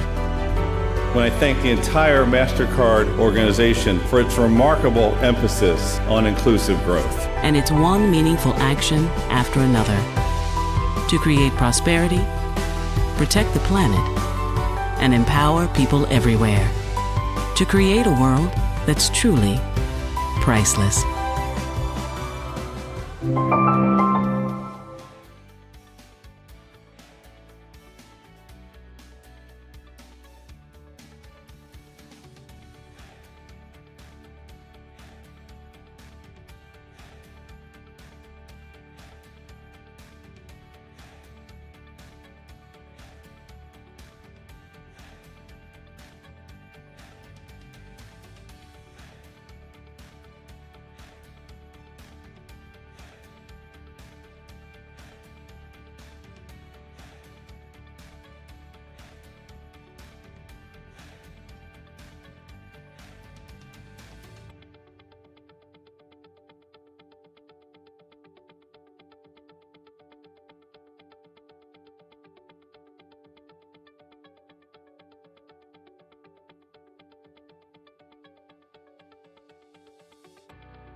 Hello and welcome to We Don't Have Time headquarters here in Stockholm. My name is Ingmar Ensoy. I'm the founder and CEO of We Don't Have Time.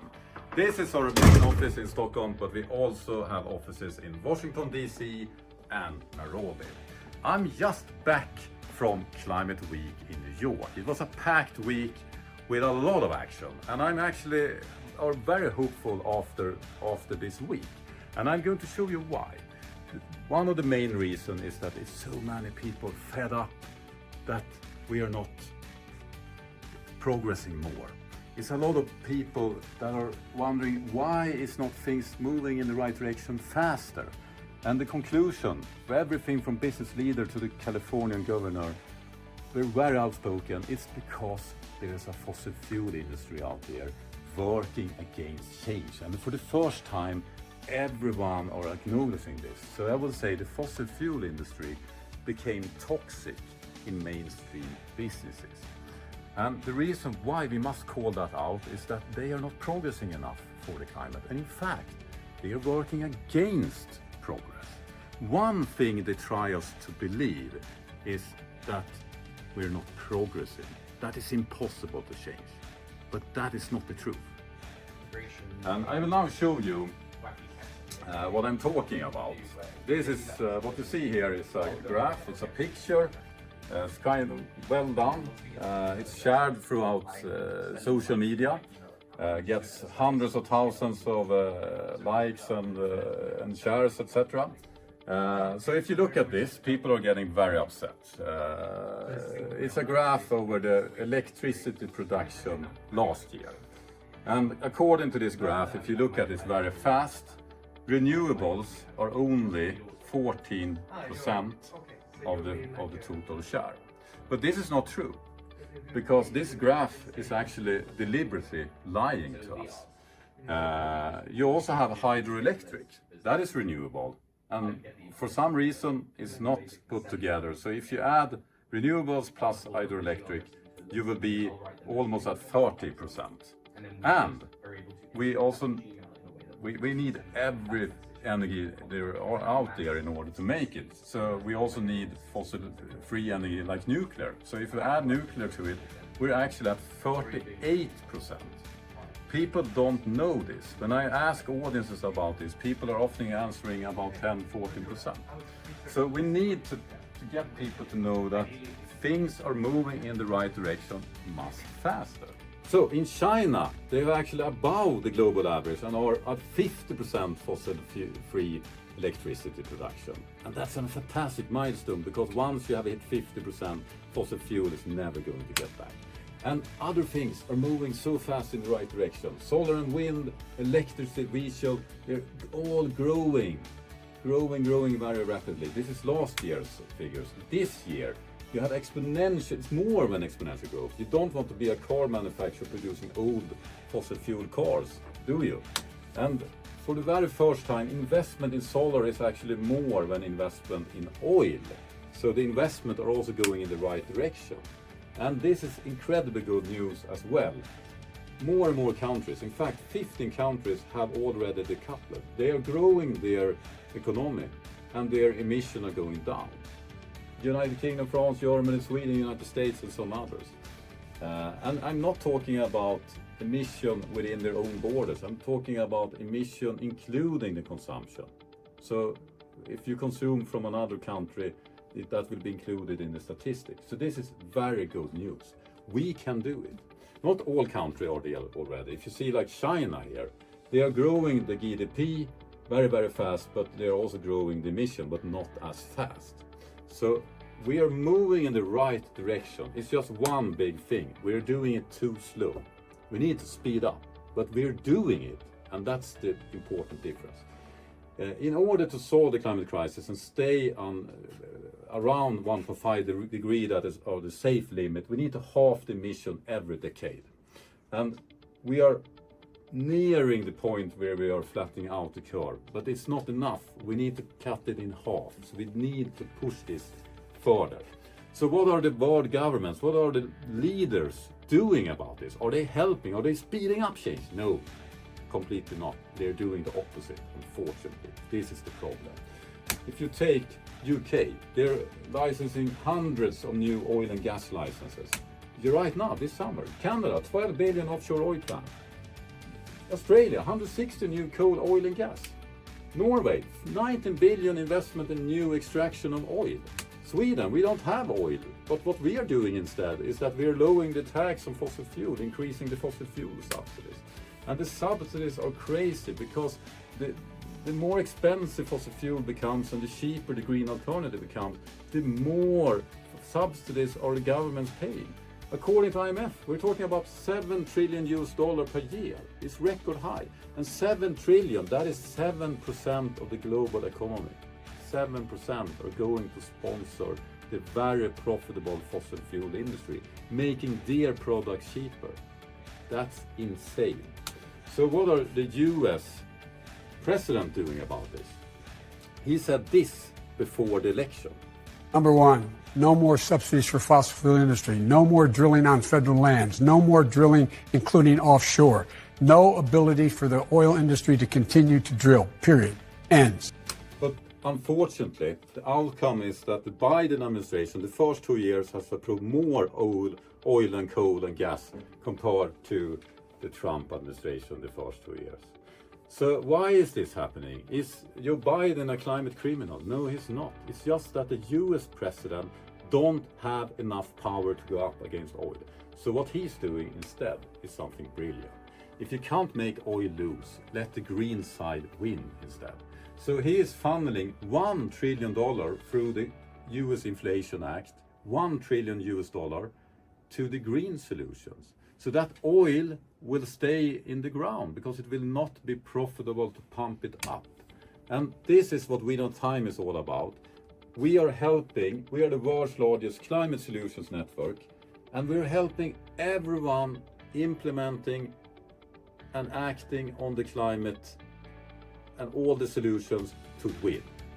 That is our mission, and that is what we do. And the reason why I left New York with a very, very high hope was that for the very first time in those international climate meetings, there were no downplaying about the problem. And the problem is not that people don't know about this crisis. The problem is this thing here that I'm going to demonstrate with this champagne bottle. The problem is the cork. The more action that are growing, we're shaking this champagne bottle. Here is all the businesses, all the activists, all the people, and some very exceptional policymakers and politicians are actually doing the right thing. They are shaking this bottle. You've seen the exponential curves, etc. They are all in this bottle. But the more you shake this bottle, the harder the existing fossil fuel industry and all the racist interests of them are trying to resist. So this is something I talked to Johan Rockström, the famous climate scientist, and he said that for the very first time in many, many years, he has started, and all his colleagues are starting to receive so much climate denialism and hate. It wasn't there a couple of years ago, but now it's back. And that's the resistance we're talking about. We have some countries walking in the wrong direction, like UK, that are giving up on their climate targets, etc. That's the resistance that are forcing this cork back down. But the good news is that it's going to happen, because what we are doing and what you're doing at the conference you are right now is that you're shaking this bottle, and when you shake it enough, it pops. And once it pops, it's not going to get stopped. We are going to win this, and we need to fight it, and we need to do everything we can, and we need to do it together. So let's shake the champagne and win the race for our future. Thank you.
Pour 2030, Auchan Retail s'engage à réduire de 46% ses émissions de gaz à effet de serre liées au fonctionnement des magasins. C'est un objectif d'étape avant d'atteindre la neutralité carbone d'ici 2043. Pour cela, nos efforts se concentrent sur 2 périmètres d'action, l'énergie et les équipements frigorifiques. La production mondiale d'énergie provient pour près de 3/4 des énergies fossiles. Elles sont épuisables et leur combustion génère des gaz à effet de serre tels que le CO2 à l'origine du réchauffement climatique. S'interroger sur notre consommation énergétique est donc essentiel lorsqu'on veut réduire notre empreinte carbone. La consommation d'énergie, c'est tous les jours, dans tous les pays, sur tous les sites, bureaux, magasins, entrepôts. Ça représente 4% de notre empreinte carbone. Pour atteindre notre objectif 2030 de diminuer de 600 000 tonnes par an nos émissions de CO2, il va falloir agir sur 2 enjeux. Premièrement, la réduction de notre consommation d'énergie. Deuxièmement, le passage progressif à une électricité renouvelable. Premier enjeu, réduire notre consommation d'énergie. La réduction passe par la sobriété et l'efficacité énergétique pour consommer moins et consommer mieux. Nous allons agir sur 3 leviers.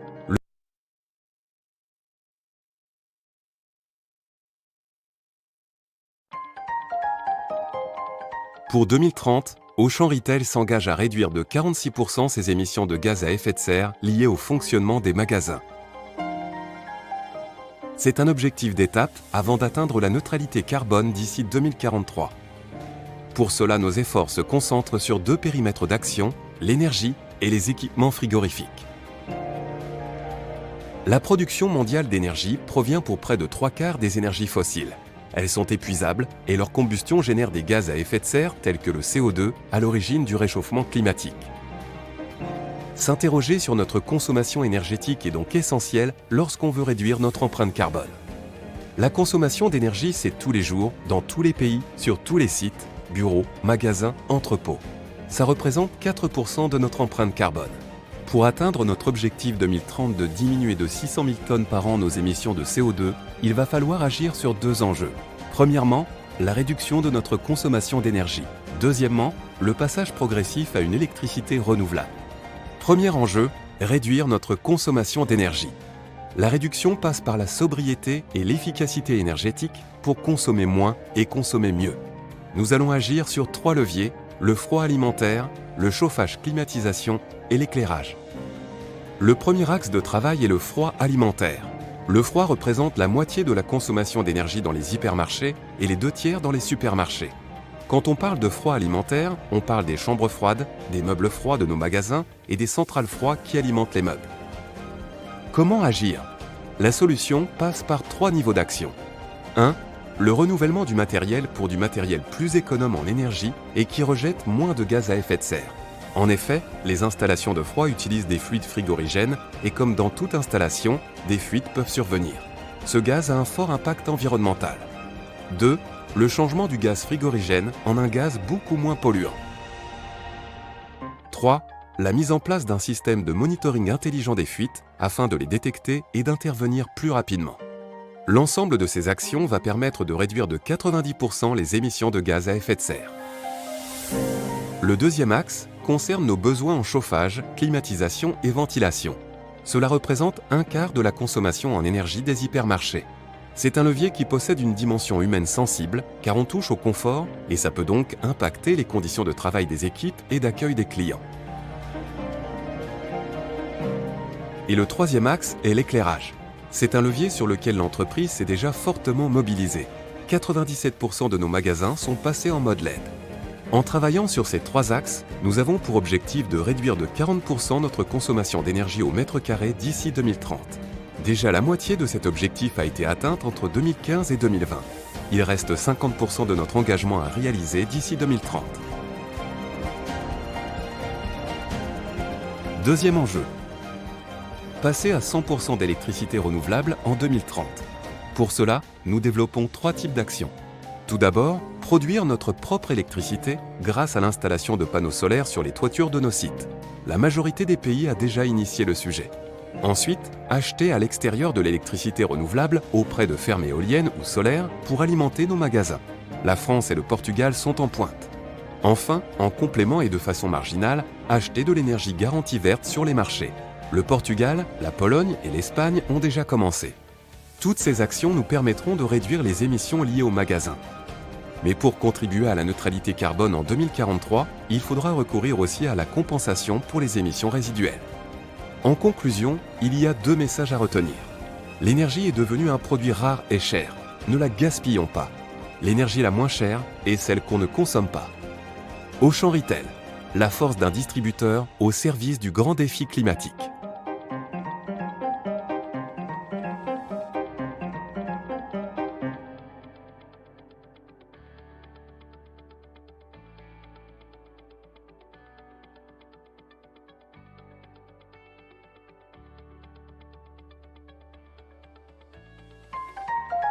Pour 2030, Auchan Retail s'engage à réduire de 25% ses émissions de gaz à effet de serre en amont et en aval de ses magasins par rapport à 2020. Pour cela, nos efforts se concentrent sur 2 périmètres d'action, les transports et les produits. Le travail sur les produits est le principal levier pour réaliser cette diminution. Hors carburant, les produits alimentaires et non alimentaires représentent près de 75% de nos émissions de carbone. Ils incluent les produits des métiers de bouche, les produits à marque Auchan et ceux de marque nationale. Pour calculer l'empreinte carbone d'un produit, on prend en compte toutes les étapes de son cycle de vie, c'est-à-dire depuis son origine, comme l'extraction des matières premières ou la mise en... So they're not just in my head, right? Okay, and then we're safe. Good. I hope you had a good lunch. There's more people coming in the next minutes. As we discussed before, we're all in this together. Before calling on stage the team, let me briefly tell you who they are and why they're here. This is Între Vecini, in between neighbors or neighborhood. I don't know the translation properly. This is a program supported by BRD Group Societe Generale. We will have with us Mihai Pasti, Sabina Mihailescu, and Flavia Popa again. I think there's a short movie, so we watch a short movie and then we invite them on stage. Între voi, atunci când erau mici, se jucau în fața blocului. Și acum strigați tare, cui lipsește super mult să se joace și acum în fața blocului. Suntem oameni care stăm la bloc, care ne dorim foarte tare să reinventăm povestea aia când bătea vecina de la 4 și zicea: dă-și mie, mai ai niște ouă? Da, stai că dau, ai niște făină? Genul ăla, mai mă duc până acolo. Deci asta vrem să creăm.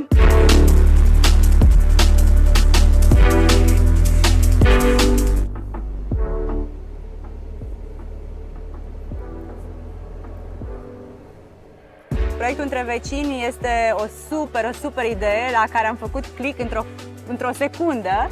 Ne-am și emoționat numai că am făcut click, pentru că vrem să avem o planetă cât mai verde, o planetă pe care să o lăsăm copiilor noștri. Și cum să facem asta? Nu singuri, ci doar împreună.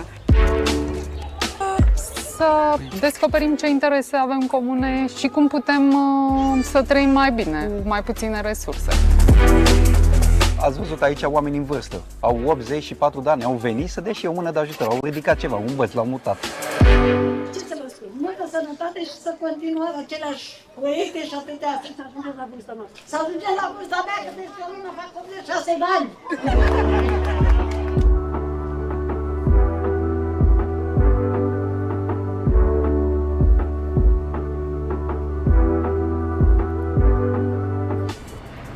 Din fericire, astăzi nu mai ești obligat doar să consumi energie, poți să și produci energie și pe blocul de aici de Între Vecini, de exemplu, există o serie de panouri fotovoltaice care produc energie și o injectează în rețea. Asta înseamnă să fii prosumator. Avem 5 kW putere instalată, peste 6.000 de lei la nivel de an economie la bugetul asociației. Suprafața întreagă a acoperișurilor poate fi folosită pentru producerea energiei verzi, iar fiecare dintre locatari va putea să-și consume această energie doar prin legislația care este în schimbare.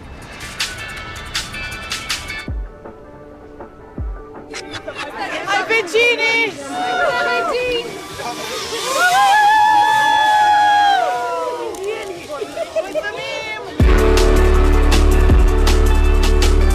Credem că Între Vecini este organizația care poate să creeze acest sistem de operare, această rețea de asociații la bloc care să formeze comunități. Ce ați văzut aici azi și ce ați trăit azi aici a fost munca a un an și ceva a comunității Apusului. Și vă invităm să vă alăturați acestui demers și să ne susțineți în calitate de partener pentru a ajunge la cât mai multe comunități din România.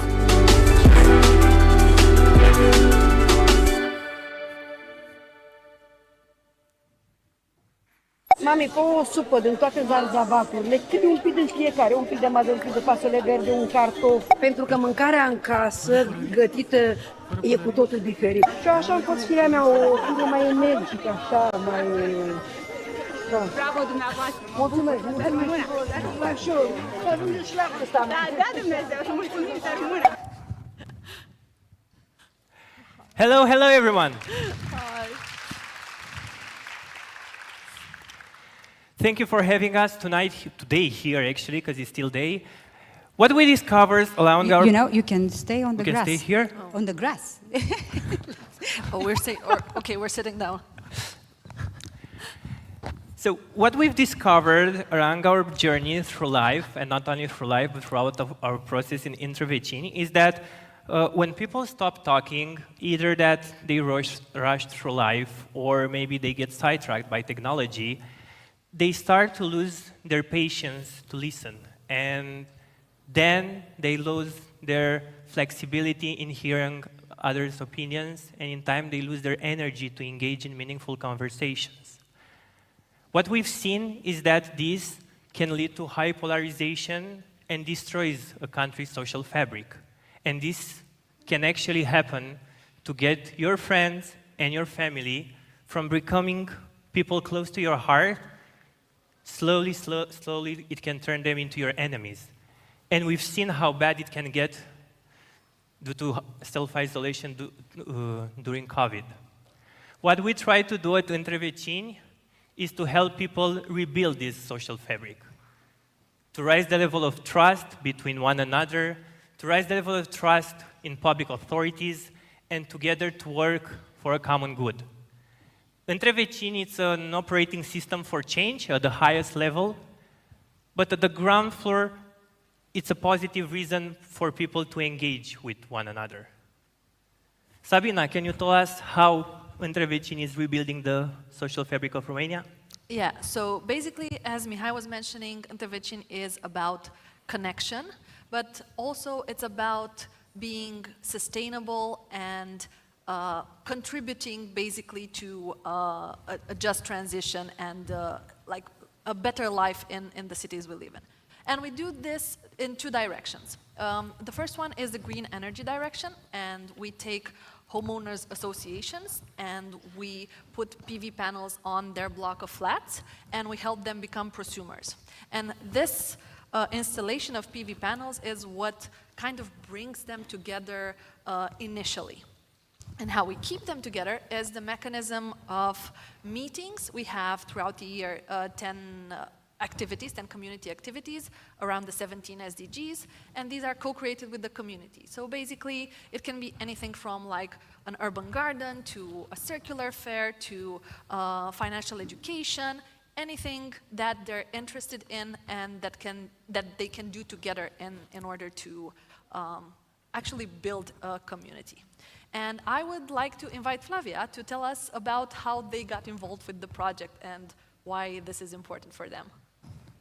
As I mentioned in the morning, we are really keen to be part of the communities because we believe, we are feeling that communities are the keys for our growth and for the happiness of each and every of us. Happiness stands in communities. In BRD, we are not doing this for yesterday. Even here, we are a community because we dream to have this community. And again, I'm so grateful we are together today. From years, we are investing in communities, and I will give just a few examples. First of all, we dream to stand by the communities of journalism, the people that can spread the truth, that can prevent us from manipulation. This is why we created some journalistic platforms And Scena Nouă is one of the best in culture, scenanouă.ro. It's also another project we are really proud of, Școala Nouă, next to Libertatea, and we are trying to have a community there of parents, of pupils, of teachers, of experts, really to learn each from the other. We have also Minecraft Stories, communities of people that are loving tech, but also there are a lot of projects, and I will stop just mentioning also a wonderful community, the community of tech high schools. BRD is the initiator of the most important championship of robotics in Romania. 7 years ago, we started this project. BRD First Tech Challenge in fact, was the catalyst for creating a sort of revolution, I would say, in robotics in high school. And that communities of, again, high school people and teachers and volunteering and mentoring, it's huge and it has an impact in Romania today. So, answering to your question, BRD is a neighbor. BRD is un vecin, este un vecin pentru voi toți. So we want to be a good neighbor, we want to learn from you, we want to share what we have to share, or what we can share with you. And I have to mention one last project. It's so close to my heart, you know. We are in culture for a long, long time. And next to the classical music, next to contemporary art. And we have a new wonderful project, and some of our partners are here, and especially Zoli Tot is here with us today, because we just launched a wonderful project about another type of community of bands that will play rock, and starting from musical classic, they will go wherever they want. Also in high school. It's a wonderful project. And in little cities like Râmnicu Vâlcea, like Călăraș, like Alba Iulia, I don't know, I think it is. We dream that in 5 years, if we'll be here to present you the best communities of bands in Romania in high school. So we are trying to be a good neighbor in all the communities we are welcomed. Thank you so much. What I would like to add to that is when we design this program and try to find the right nonprofits to work with the right companies, the right people to work inside our organization, we're very happy when we reach BRD, because this is a company, but there's not necessarily such a thing as a company. A company, it's the sum of the people you are working with, either here in the headquarters in Bucharest, but also around the country. And for us, BRD is our main partner, but it's also Flavia, Oana, Cosmina, Traian, and all the people that work with us. And we are very happy that we managed to go from the old school of doing sponsorships, in which you give some money to some organization and then you're off that project, and basically you gave that responsibility to someone else, that we strongly work together in trying to find the best ways to create these communities, because each and every community is different. So having this strong partnership, I think it's a very good indicator for how well the project is doing and how well it's going to grow. My team used to say that, and we love this, we are co-creators. We are not a sponsor, we are a co-creator next to you. Thank you so much, and I can attest to that 100%. Sabina, tell us what's next for Întrebecini. Yeah, I don't think that we were clear enough on why communities are important for us, and we believe communities are important apart from the obvious thing that, okay, you belong to something, is that they give you hope, and they give you hope for the future, and they give you hope for the planet and for whatever life you want to have. And for us, these kind of examples are important at a local level. And what we're trying to do is to create a community in each sector of Bucharest and in each county of Romania in order for people to have a local example they can relate to. Because if something happens in Bucharest, people from Zalău or Mureș are going to be like, okay, so you're doing your thing there, but how does this relate to us? And what we're doing right now, in partnership with the BRD Group Société Générale, is that we are expanding. So we have, right now, we have 12 communities. Actually, we have one community in Sector 6, which was the pilot one that you saw. In September, we onboarded 5 communities from sectoarele 1 and 5, 1 through 5, 1, 2, 3, 4, 5.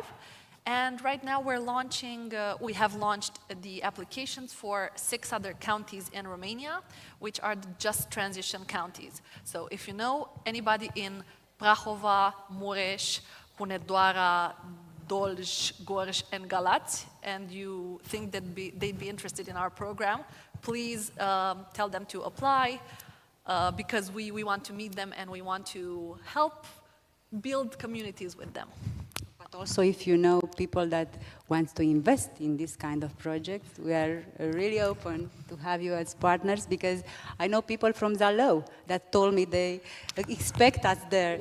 And I think all over the country, people are expecting to do this, and we need money. Yes, that's true, because our goal is to get to 4,000 communities across Romania. Our hypothesis is that if we can engage 2 million Romanians, we can actually change the country. Because what we've seen in our experience so far is that in real life, people are more open and less aggressive and more prone to change their mindset and their approach to life. And this not only reduces the polarization and extremism, which are super main threats to democracy in Romania, the way we have right now with all the opportunity we are having. And not only that, but it can also increase the level of happiness, which reduces in quality of life. So we want to shift a bit the mentality that you have to make more money every single day and to create the local ecosystems around these communities in order for people to be able to make more money but also live a happier life.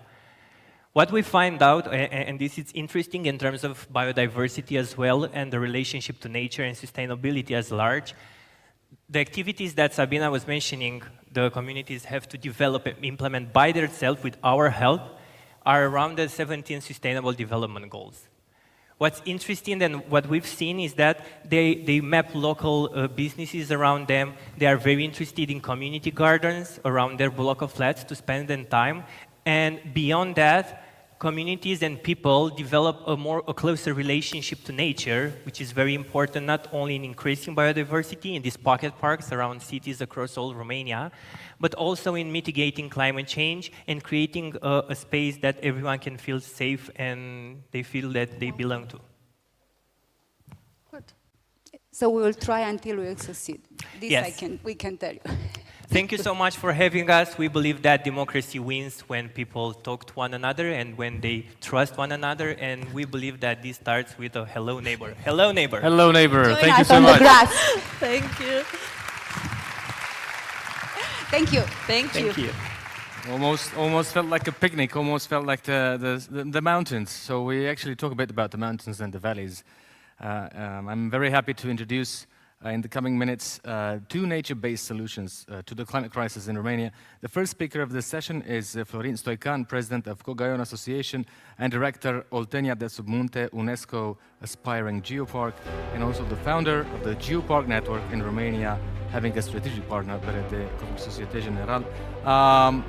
Florin is on his second appearance at Climate Change Summit, and very happy to have you with us. Thank you.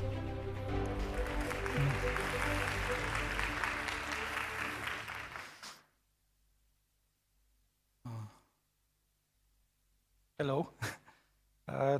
Today I represent 2 networks, actually, more than organization. One, it's both are related with nature conservation, but one is with focus in rural areas, and another one with focus in urban one. I speak today about the Geopark network in Romania and Urban Protected Areas network. Okay, it's working. It's a long story and a long road, starting 20 years ago in my origin area in Oltenia, where together with my friends we established a national park. One of the 30 national parks of Romania, it's our national park.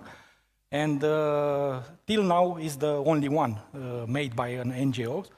And after that, starting with nature conservation, because this was the main purpose of our project, to conserve beautiful landscape and cultural, natural heritage in our region, we switch for rural development.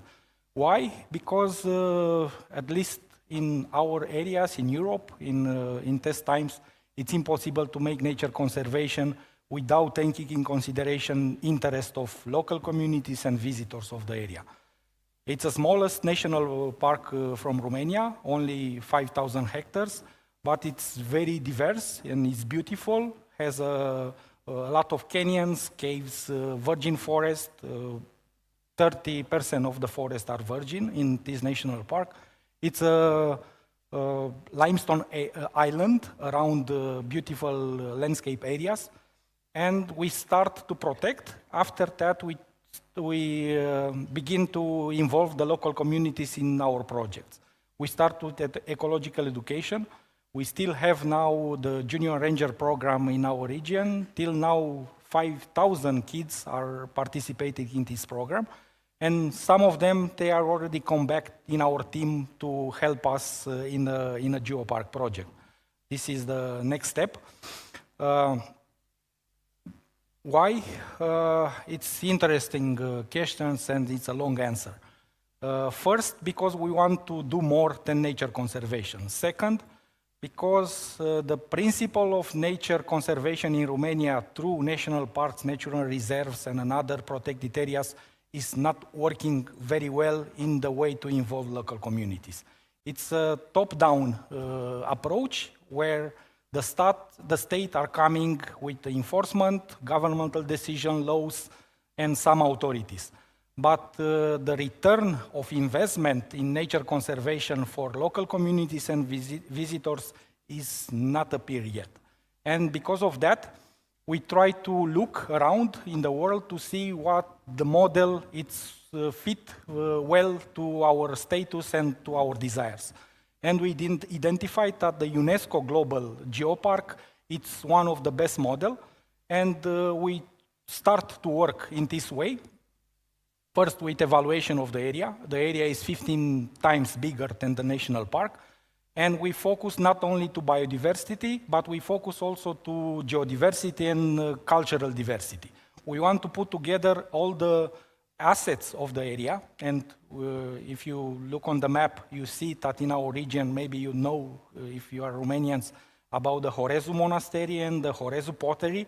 Both are in UNESCO Cultural Heritage, but we have also 19 natural reserves, 3 Nature 2000 sites, 19 natural reserves, and a lot of heritage, cultural heritage. Only in my village there are 13 churches, all are cultural monuments. This is the asset of the area, plus people, because the people has a history, had story, tales, legends, products, crafts, a lot of things. But this is the ugly part of the situation of this territory, and this is the paradox of nature conservation everywhere on the planet, not only in Oltenia or in other places, where we have beautiful biodiversity, beautiful landscapes and natural resources, we have poverty. We have less economical development because the focus is for extraction of natural resources, not for usage of them in the territory. And for example, my village, it's lost in 10 years, between 2011 and 2022, 16% of the population. All the youngers, after they are finished the high school, they go away in another cities or in another countries, and in majority of the cases, they never come back or just to visit. And this is the paradox. We have assets, we have a natural and cultural heritage, but we have poverty and less development. And we have a vision around this natural and cultural heritage and working with people in local communities to transform this area by the geopark projects in the model of rural development based on natural and cultural heritage usage in the sustainable way. we have a lot of projects, but we start with evaluation of the territory. We continue after that with promotion, with education, with management. We want to develop together with all the relevant stakeholders, locally and nationally, regional strategy. And after that, most important is to start together to implement it, because we are champions in Romania to have strategies, but there are just paper in different offices. And shortly, this is the situation. We have, in one hand, natural heritage, national parks, natural reserves, Nature 2000 sites, a lot of labels of protections, more or less applicable.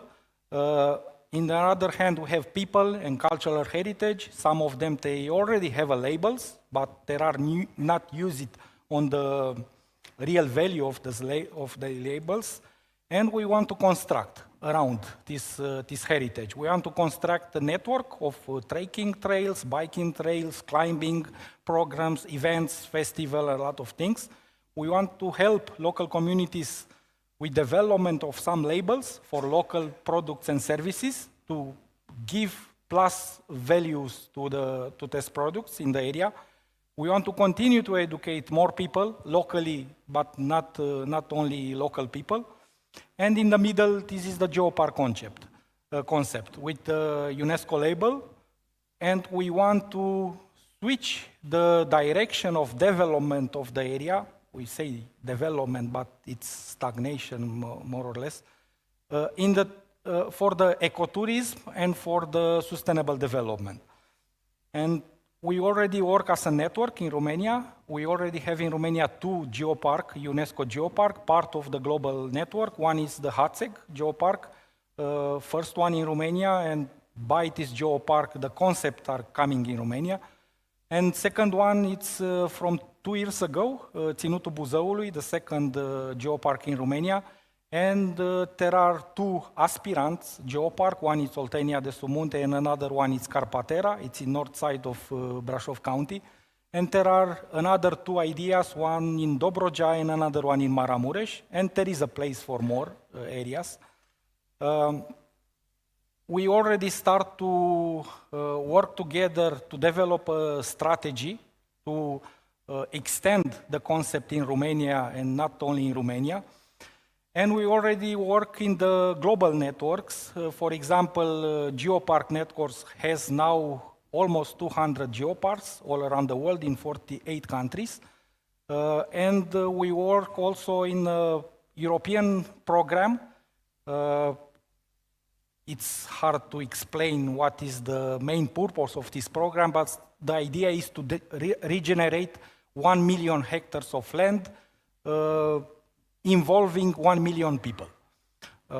There are 10 organizations, 10 countries, and each of us, we work in different way. They don't work in the geopark areas in another countries. We are only one in this network, but they have different approach and different models, and we want to work together to extend the know-how and to apply in different regions. And the second network, apparently they don't have too much in common, but the nature it's common for both and for all. Starting to Bucharest Natural Park projects, we say that we start to develop a social movement in Romania. Why? Because after this success, was the first urban protected areas in Romania, a lot of organizations and people and communities all around Romania from different cities, they are coming and they ask us to help to extend in concept in different cities. And now we already speak about the network of urban protected areas, it's also organization, call it like that. And we already speak about 10 big cities, including Bucharest, where 15 NGOs propose already to local municipalities 23 protected areas, urban protected areas. It's about 10,000 hectares of land, different category of land, but in majority of the cases, similar to Bucharest, it's abandoned land from different purpose, from different usage in the past. but it's nature. Is nature close to us, close to people who live in the big cities, because 50% of the population, including in Romania, they already live there. And we want to discuss with all the citizens in rural and urban areas about the importance of the nature. And in the end, we want to involve all categories from society to be part of this program. Now I will switch in Romanian because the message is mainly for Romanians. Sorry for not speaking Romanians. Eu, ca român, am început proiectul ăsta de conservare la mine acasă, în Oltenia, și am ajuns la concluzia că noi, cei care trăim acolo, avem cea mai mare putere să conservăm și să folosim natura în folosul nostru. Apoi m-am mutat în București și m-am implicat în proiectul înființării Parcului Natural, exact cu aceeași idee. Și am ajuns la concluzia că până nu ne ridicăm cu toții ca să facem ceva pentru conservare și să-i convingem pe decidenți că puterea e a noastră și ei doar trebuie să asculte ce avem noi de zis, nu o să conservăm natura. Legile n-au niciun fel de putere, autoritățile nici ele, dacă noi, cetățenii simpli, toți nu ne implicăm să facem asta. Și trebuie să o facem cu mândrie, în primul rând, pentru că trebuie să știm cu toții, ca români, că România este țara cu cea mai valoroasă biodiversitate din Uniunea Europeană. Nu o spun doar cu emfază, o spun pentru că așa e și mă bazez pe niște fapte. Cea mai mare rezervație a Uniunii Europene este în România, Delta Dunării. Suntem țara care are 60% din pădurile virgine ale Europei. Suntem țara care are 50% din populația de carnivore mari. Carpații României și rețeaua de arii protejate sunt o comoară pe care, din păcate, noi nu o folosim. Noi toți, nu mă refer la autorități și la politicieni, la decidenți. Noi toți, pentru că sunt ale noastre. Și până nu ne ridicăm cu toții să le spunem că țara asta are aceste valori și ea se poate dezvolta sănătos folosindu-și-le, spre binele nostru, spre sănătatea noastră, nu reușim să rezolvăm problema. Așa că asta e invitația mea către voi toți, românii, să vă iubiți țara cel puțin la fel cum o fac străinii care au venit la noi în țară și o iubesc și o promovează și ne sfătuiesc să nu facem greșelile pe care ei le-au făcut distrugându-și parte din natură. Mulțumesc!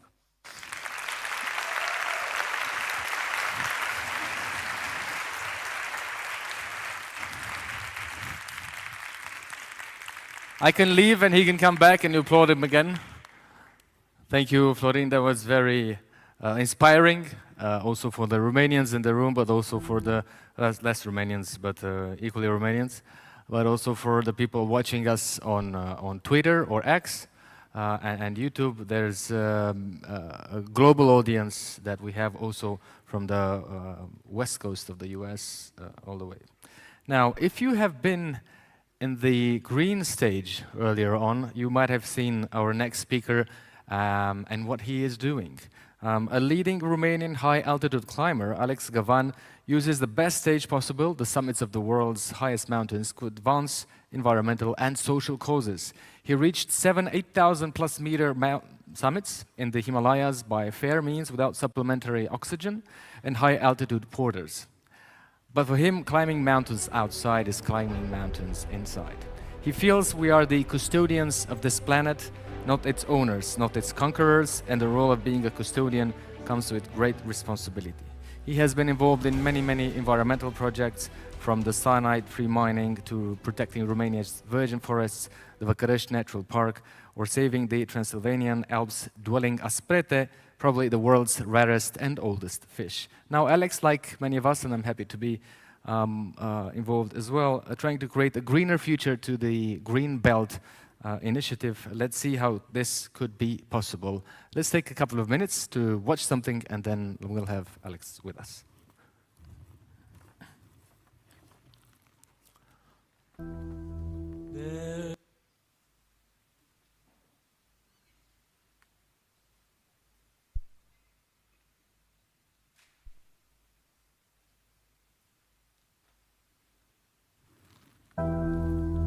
There's no time for us.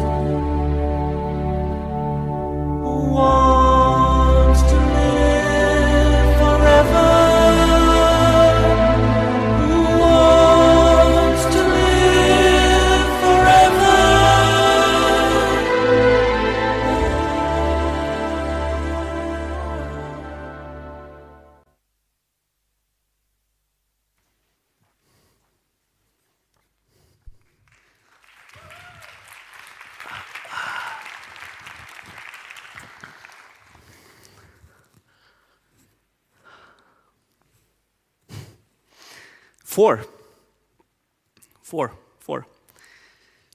years.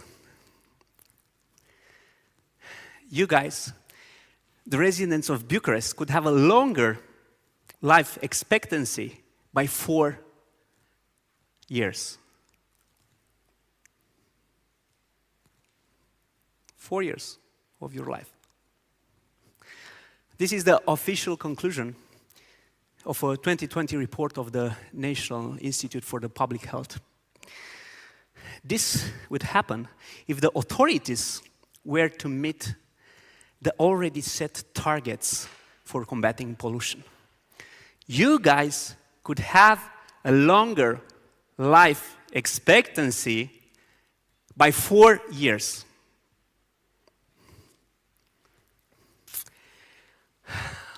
A great virus is looming over Bucharest. A virus that currently is affecting us all.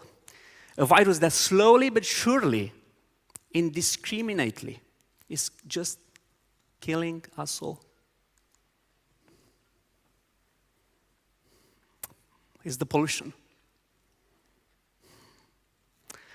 Years in a row, Bucharest has been in top 3 most polluted European capitals, also experiencing the highest budget losses associated with the treatment of diseases caused or worsened by air pollution.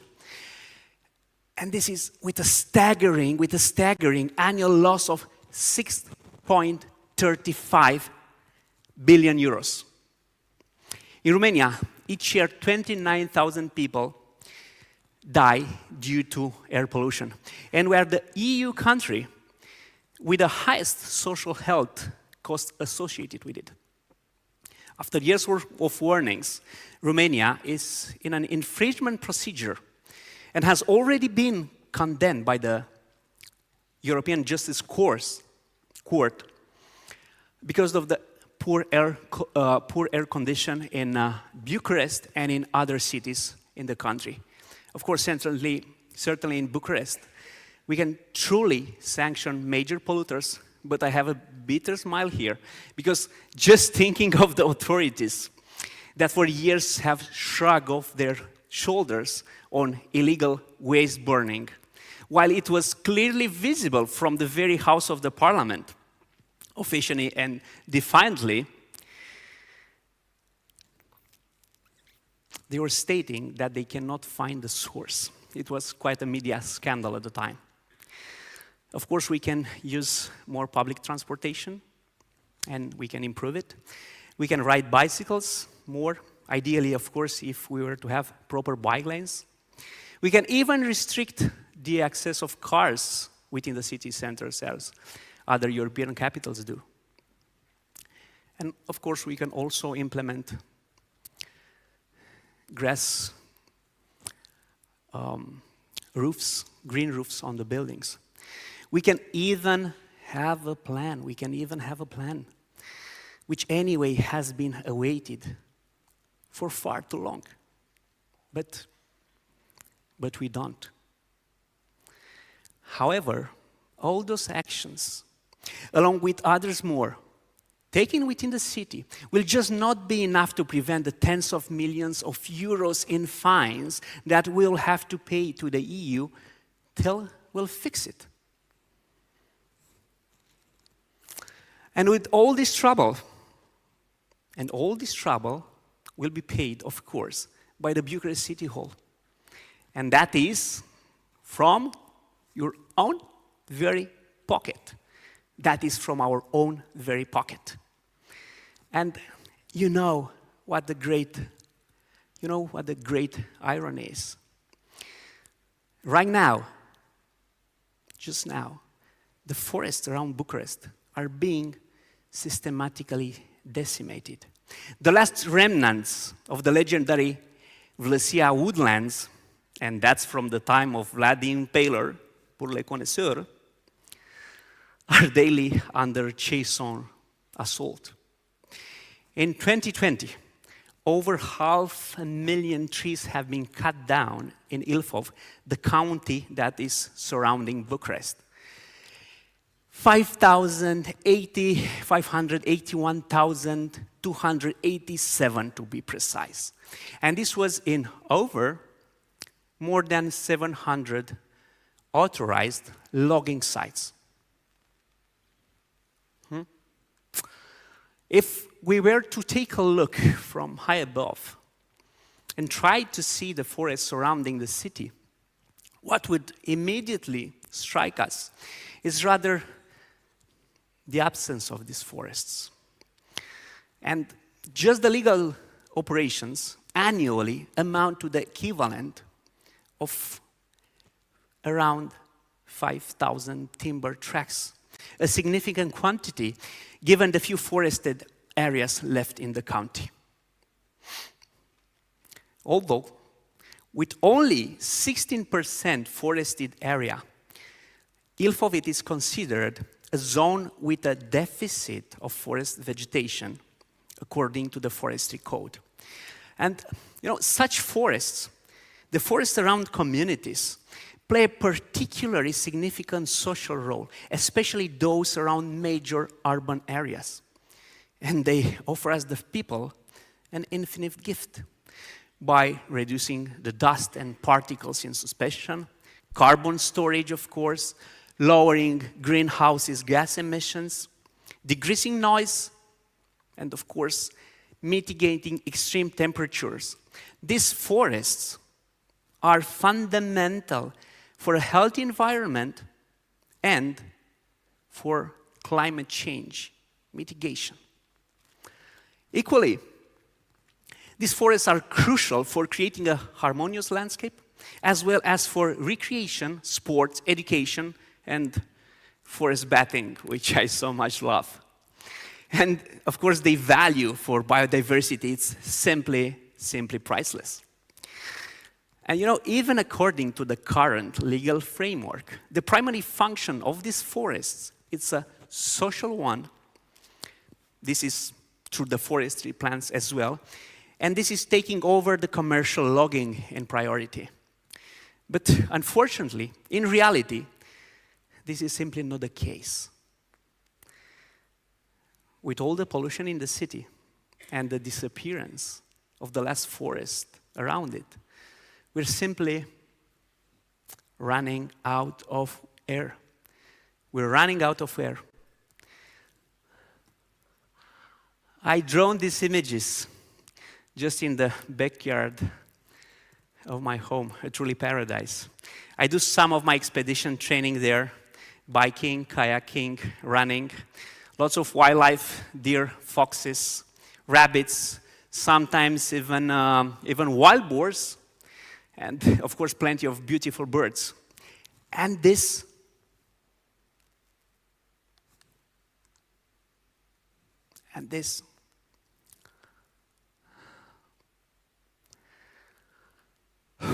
is less than 10 kilometers far from what you've seen before.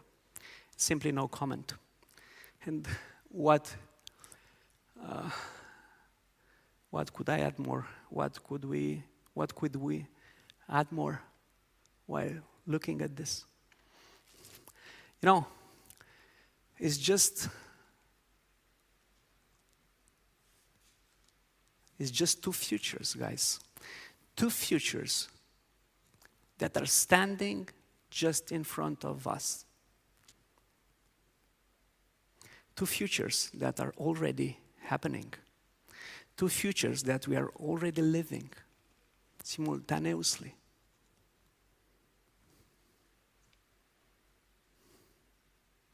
Happening now. Here, just a stone's throw from Bucharest.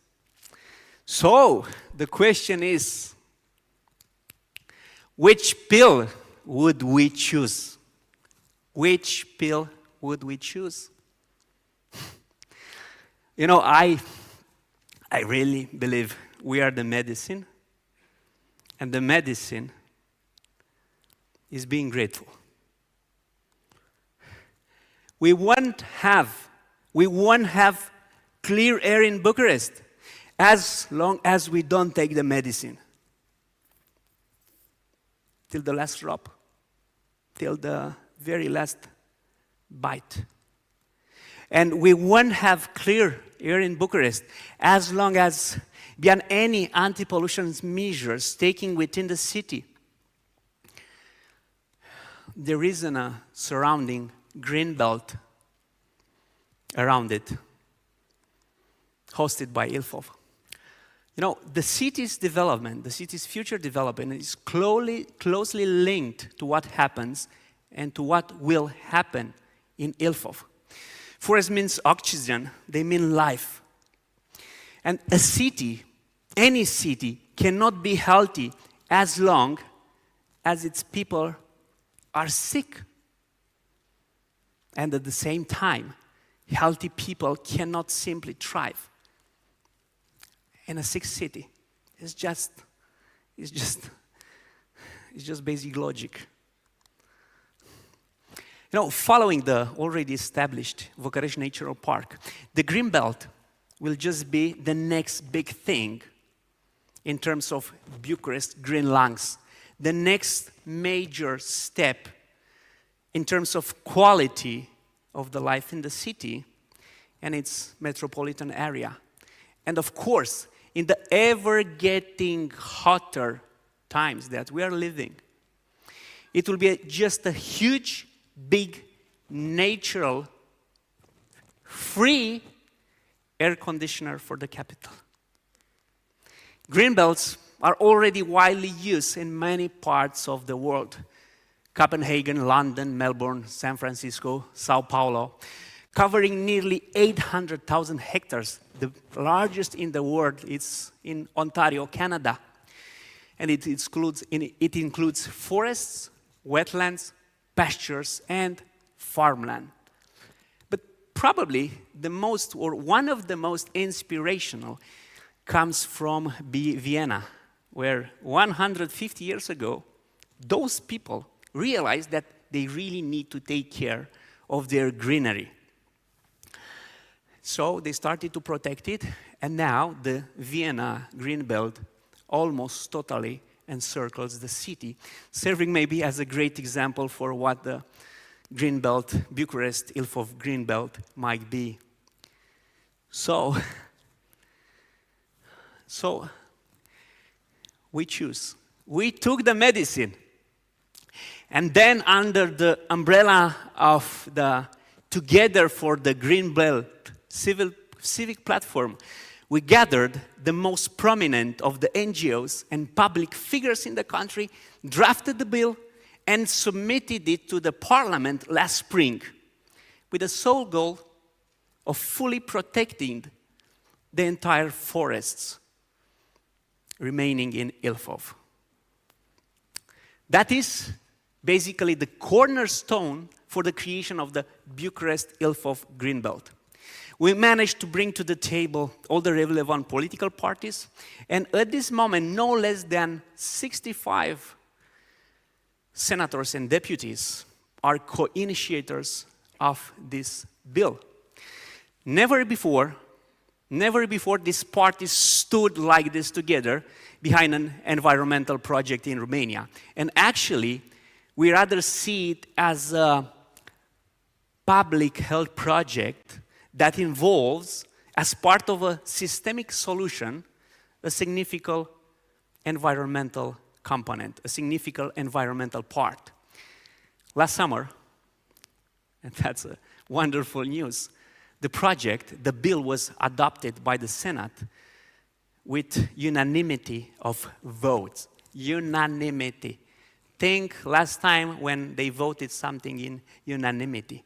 And previously, it has also received unanimous support from all the relevant Senate committees.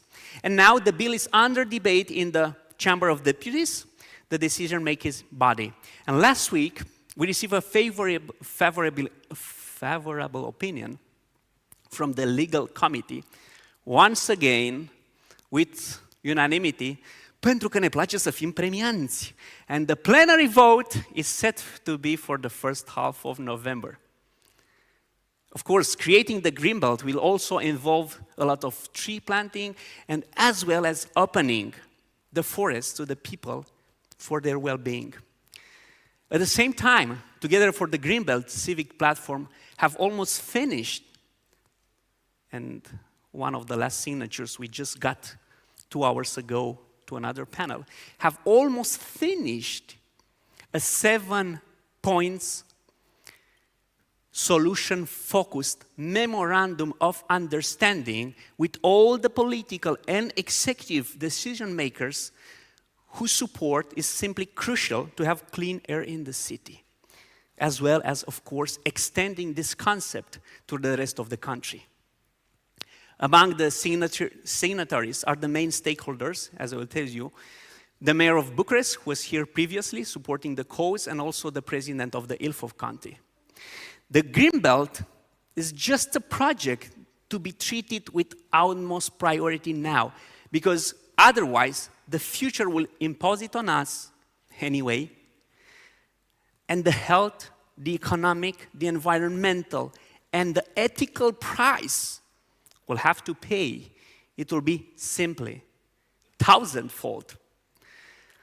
You know, exceptional circumstances, such as the ones we find ourselves now in, call for exceptional actions and measures, demand exceptional vision and exceptional courage, and exceptional ethics.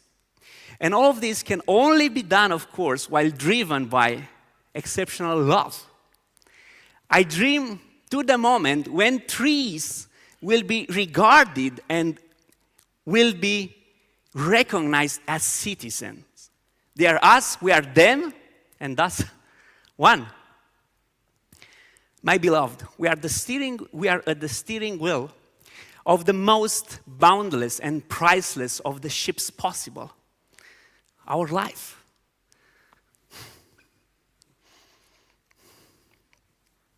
Let's make it count. Love is a life to be lived. I take a bow.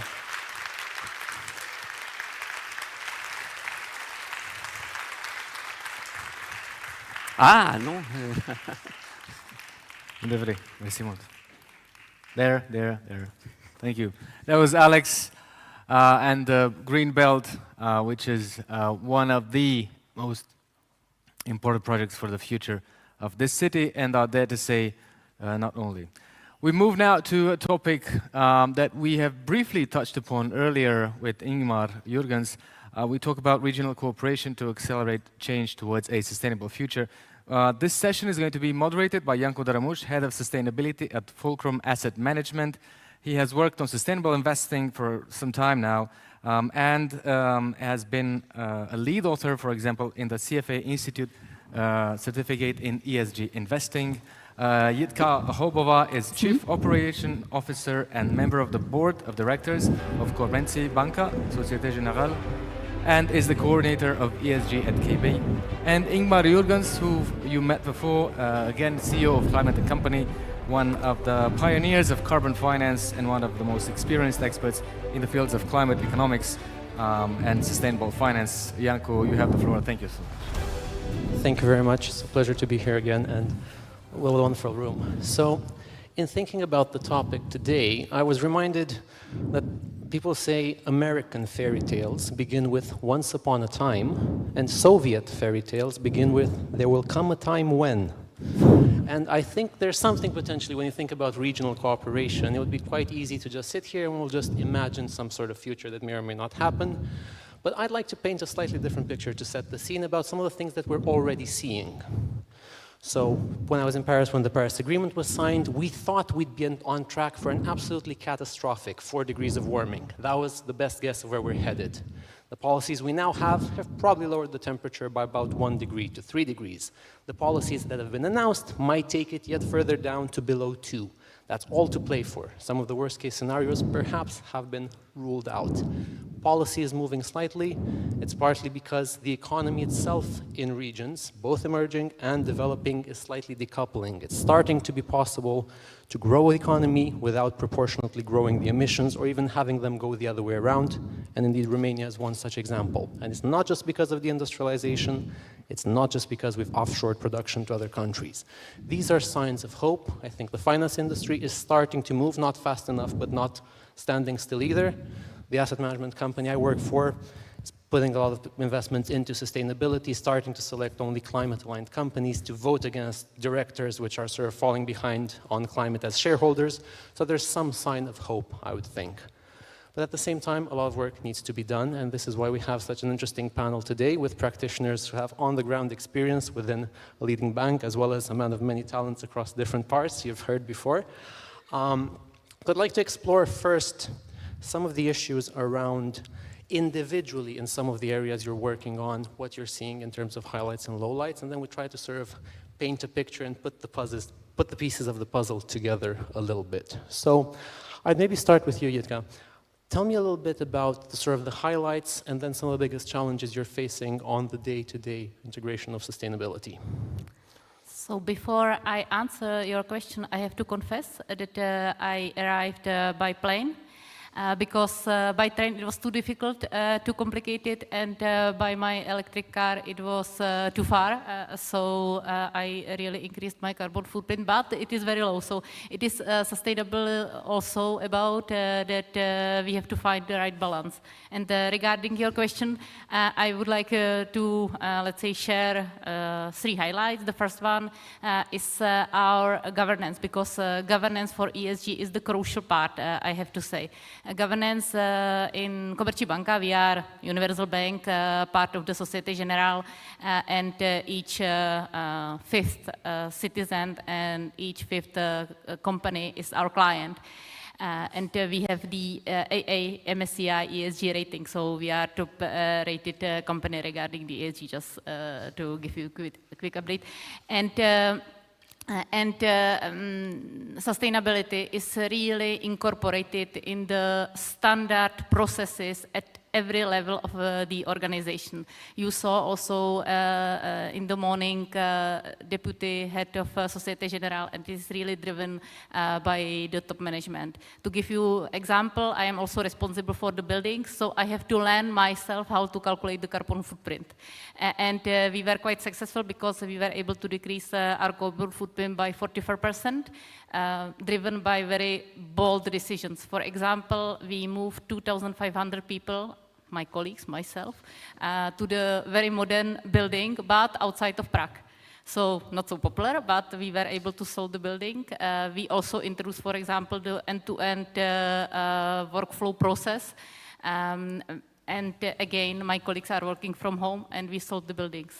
And there are so many decisions which are very often not so comfortable.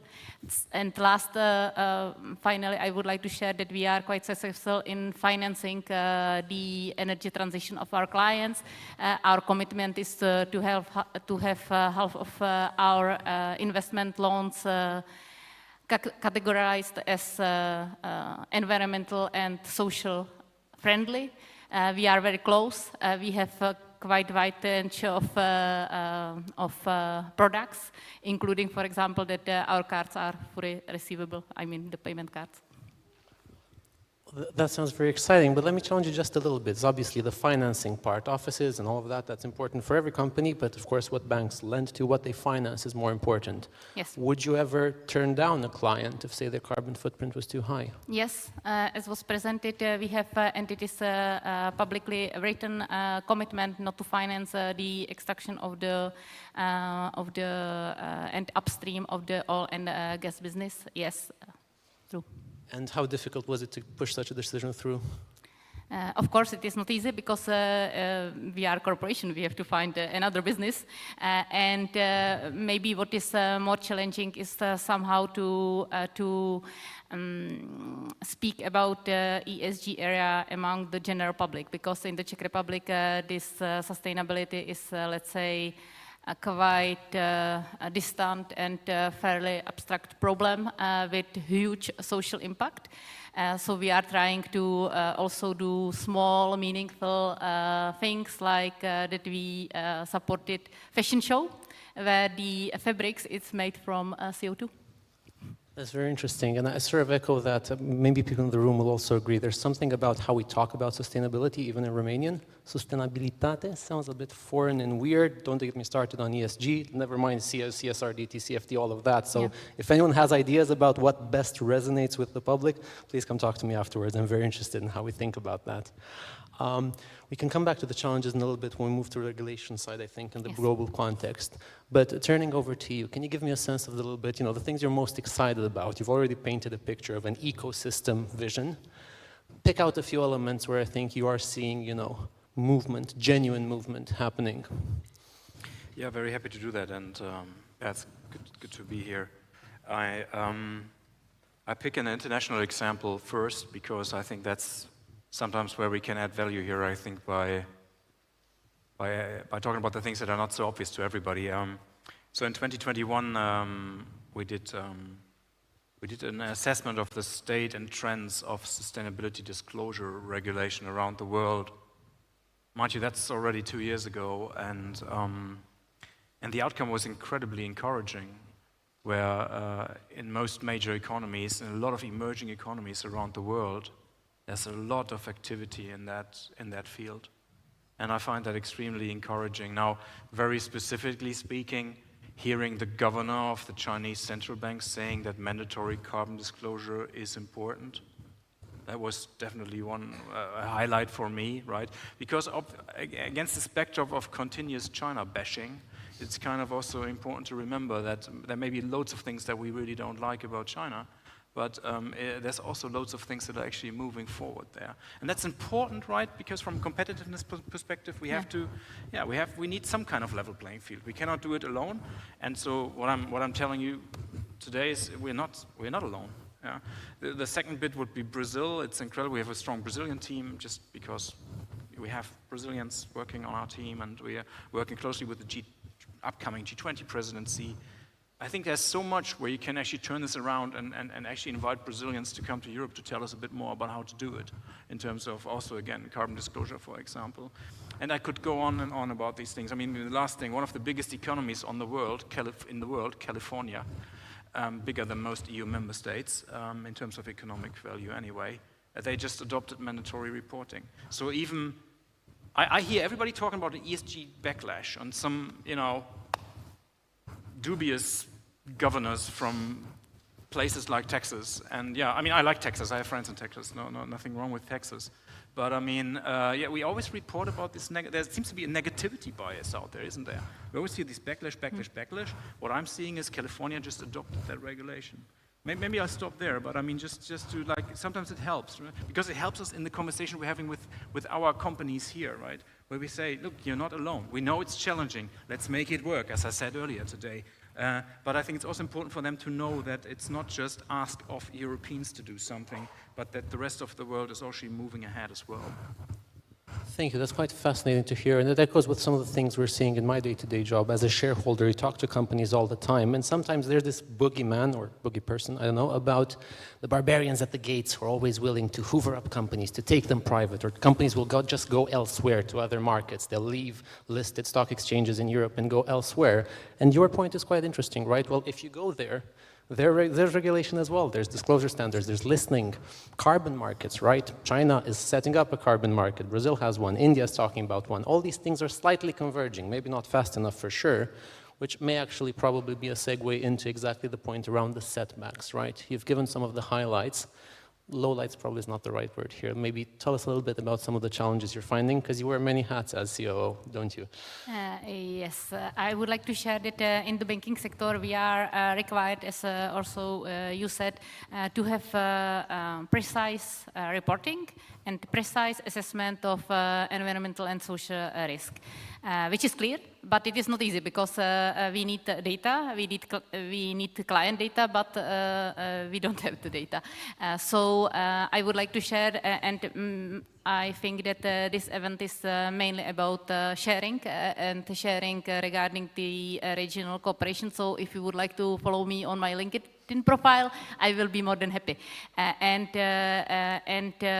Regarding the regulation, we tried to prepare market standard on the Czech Banking Association platform, where we are preparing one questionnaire for all the clients. So the clients are asked by the bank only once. It is kept in one shared register, and we are asking, as I said before, clients just one, and it is harmonized, and it is crucial part of our future, not only ESG assessment, but also possibility how to disclose all requirements. This is the main challenge. And from your side, you know, was there any things you'd like to sort of maybe rehash from your earlier presentation slightly, or dig deeper now into the biggest barriers?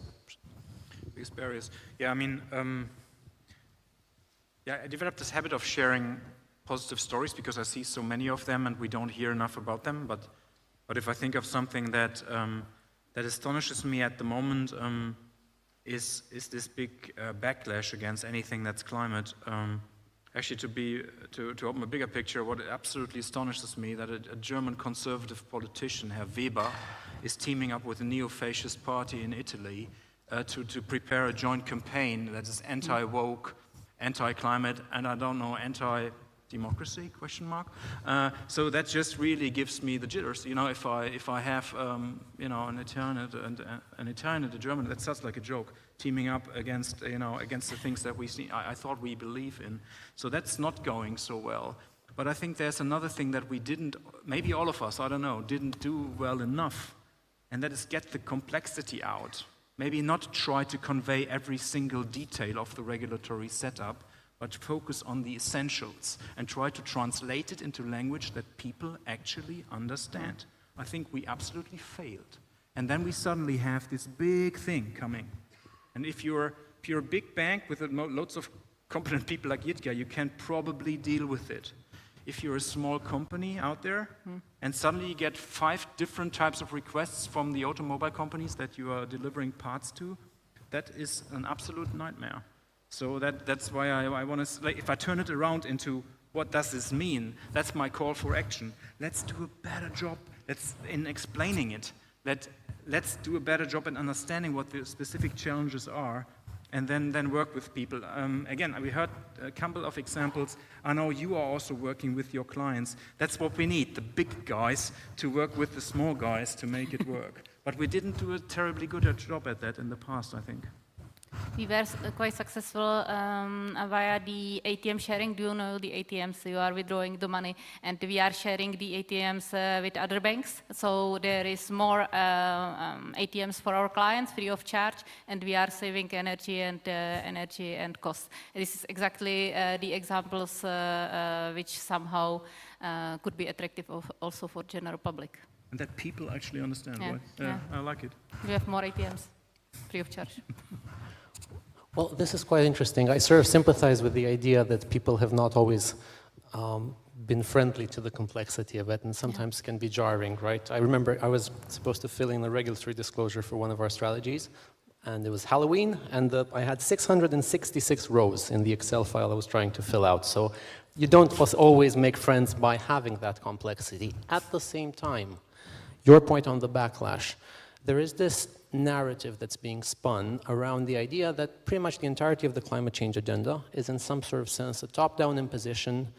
The bureaucrats are coming for your burgers and your boilers, and there's very often not a sense of opportunity of what is opening up in the space that regulation is trying to create. And I was wondering if you can share some thoughts on this idea. Are there indeed opportunities, or is it just a sort of ever-increasing reporting burden that will ultimately make Europe poorer and without an industry?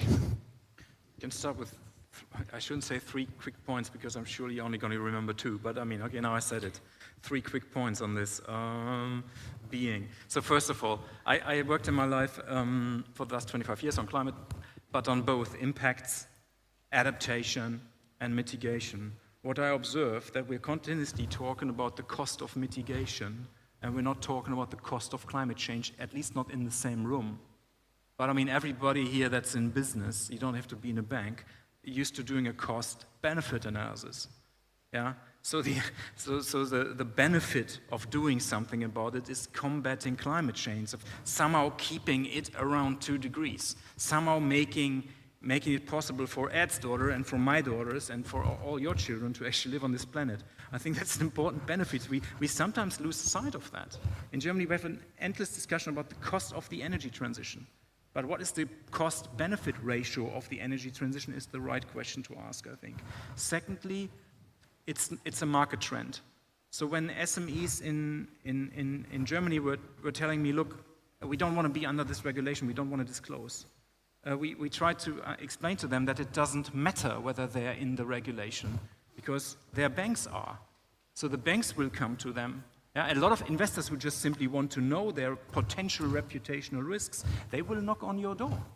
Yeah? So there's an opportunity of embracing the policy and pushing for simplified reporting standards for SMEs, or opportunity lost, you're just saying, no, don't want to be in that regulation. Well, congratulations, you're not in that regulation, and still people are going to knock on your door. Opportunity missed, I think. Yeah. So that's. I'll stop there. I don't remember the third one, anyways. Yeah. No, it was set. Would you have a view again on any relative opportunities opening up here from the regulatory space? I have another one. Sorry. But please, well, shall we go for ladies first this time? Because I fully share your point. So I'll talk too much. It's like I like. I mean, I said before. I mean, there's much more nerdy people here, I think, than me. But I still like math, and that's my original background. And if you do the econometrics of the cost of carbon, I think we're not talking enough about that. It's really sort of exciting to see that since the carbon prices, actually since Paris, since 2015, the equity discount, I'm going to explain in a second what this is, the equity discount of carbon went up massively. So you can see now that publicly traded companies are trading at an equity discount of around 100 or even more euros per ton. That is higher than the carbon price. That means already the market is considering the carbon intensity of companies and pricing it in. It's part of the valuation model, yeah? So that's an opportunity in that sense that you absolutely need, you can do what you want. It's happening, you better do something about it. You know, it harms the value of your company, and it harms it significantly. And if you turn that around, if you look at the cost of equity or the cost of debt, there's really good empirical research. We have, I mean, I love panels. There's these anecdotal stories about that company here, that person there, but I like to square that with, we looked actually at all 10,000 publicly listed companies, and that's what we saw. And there you can see that positive environmental performance and disclosure has a positive impact. You have a lower cost. It's a fact. It's not a myth. You can see it in the empirical data. And maybe sometimes, we do that research, but again, maybe we're not doing a very good job at explaining it, or we're putting people there that are not really able to get across. They talk forever about their econometric model rather than actually what are the results and why is it meaningful for me. Yeah, that's opportunity number 3. I can say it in other words, where we have the commitment to decrease our carbon footprint close to zero by 25. I really learned how to do it. We are measuring it because we are measuring all the sustainability targets based on the OKR system, and it is integral part of my incentive system on my salary. So I learned it, and then it is in KPI, so it is in target. So then we are able to deliver. So regulation is important because sometimes it is the starting point to do something, but it could be simplified. Well, it's interesting. I mean, sorry, come back to that study. So we have 2 sets of companies. We have companies that are actually under the emission trading scheme, so they're paying a carbon price. So policy is important, yes. Price signal is high, around 100 euros. But what we found, interestingly, is that every other company, even if they're not subject to the ETS, they are still being penalized. They're still trading at an equity discount. So the market, as we're saying, it's not the bad regulator from Brussels, it's also the market. It's just here where disclosure basically acts as a transmission mechanism for the price to be picked up in the carbon price to be picked up in the capital market, yeah? But we still see the effect even outside the regulation. I'm the operation manager, right? So it is always important to say that the carbon footprint measurement is not only about carbon footprint, it is also about the energy, because majority of the consumption is the energy, and it is also about costs, decrease the cost. So this is very fascinating, and I'd echo, we've done some similar work to your analysis. And the problem with some of the conversation is, as you're saying, this kind of Soviet style again, when there will be a cost, in the future, in sometime when people internalize the costs. But in reality, you are starting to seeing exactly those points, sector by sector. Companies with better environmental performance have, for example, higher valuations. And that this is happening. This is already. It's not, of course, fully priced and everything like that. There's a whole question about the evolution, but I don't think enough CEOs or board level members are aware of this kind of implicit discount that can happen. It's not in the CSR department.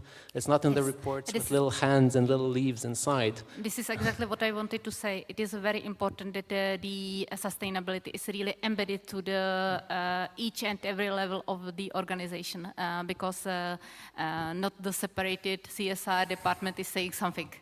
It has to be embedded. Now, coming a little bit to sort of try and tie things together on the point of regional cooperation, I think that is in a way a $1 million or the 100-ton per carbon question, in the sense of how do regions come together? There's a story about, public goods, public benefits, but there's also potentially a story of obstructive lobbying, countries or regions banding together to stop progress or more ambitious action. How do you see this evolving? I mean, take an example at the limit, right? The European Carbon Border Adjustment Tax that is trying to create a level global playing field. Will that potentially inadvertently actually sort of split trade blocks globally instead of bringing people together, pushing boundaries? These are kind of very interesting open questions, I think, still in the market. How do you see actual regional cooperation evolving here? Yeah, I mean, from a global perspective, I think we have a set of policies that have a direct effect now on other countries. We have the border tax, but in all fairness, we need those kind of mechanisms. We need a level playing field for our companies, don't we? Yeah. What is maybe not such a good idea is if we don't engage early on with the partners that are affected by these policies. Yeah.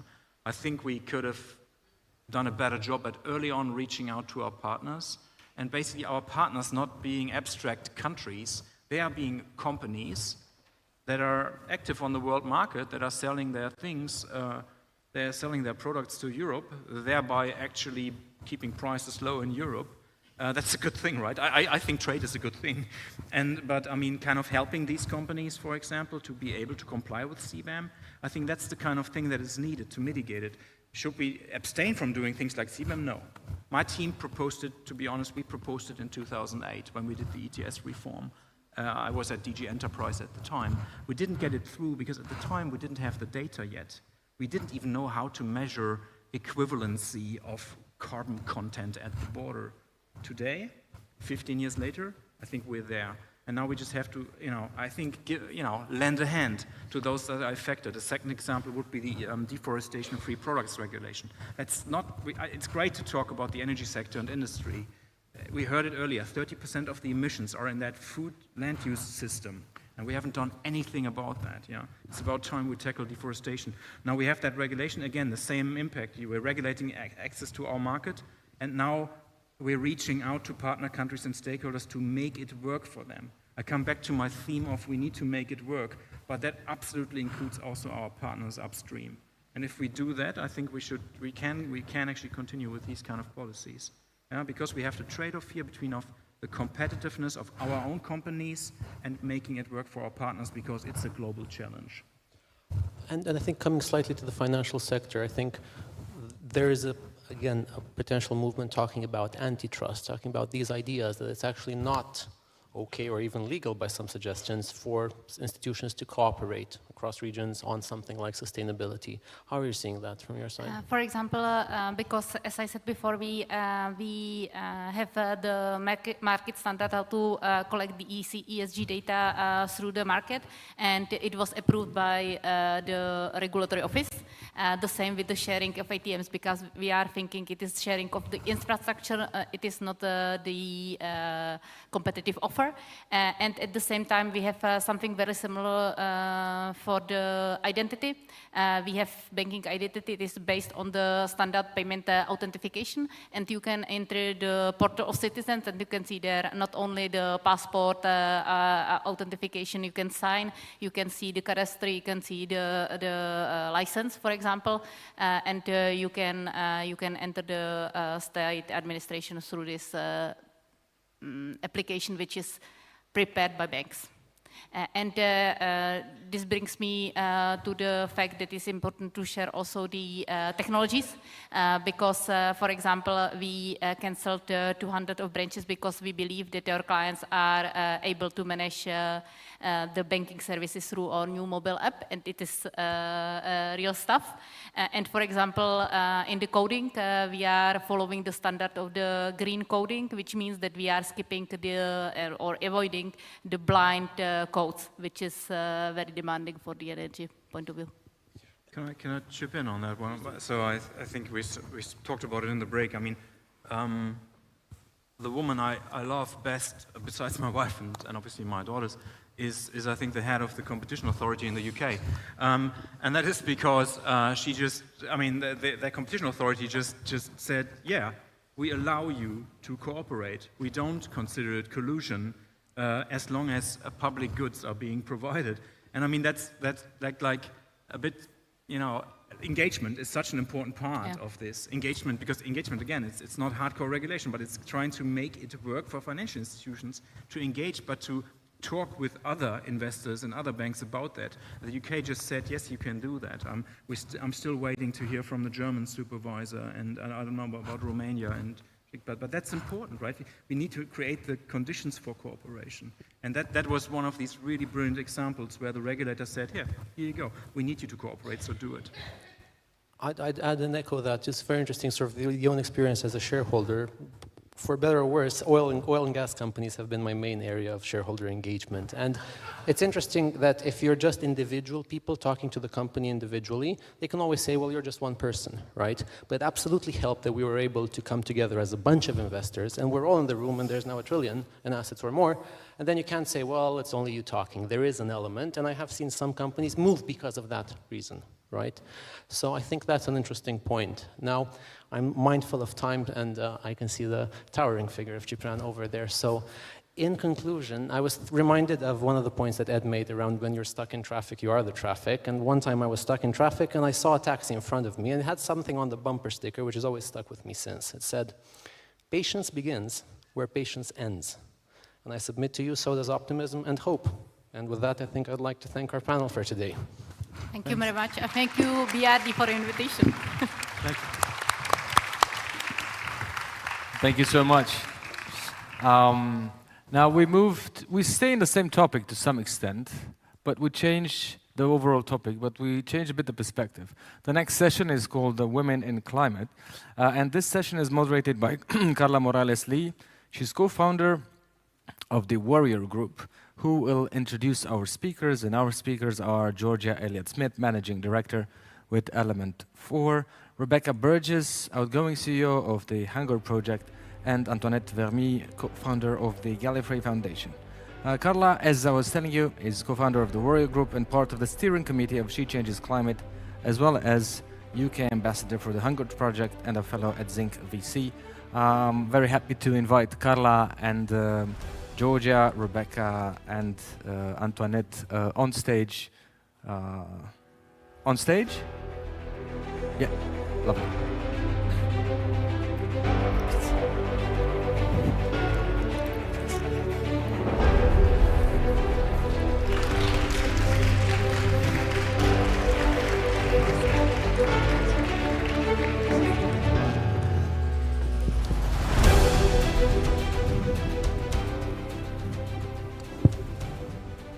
Good afternoon. Thank you so much for joining us at this session today.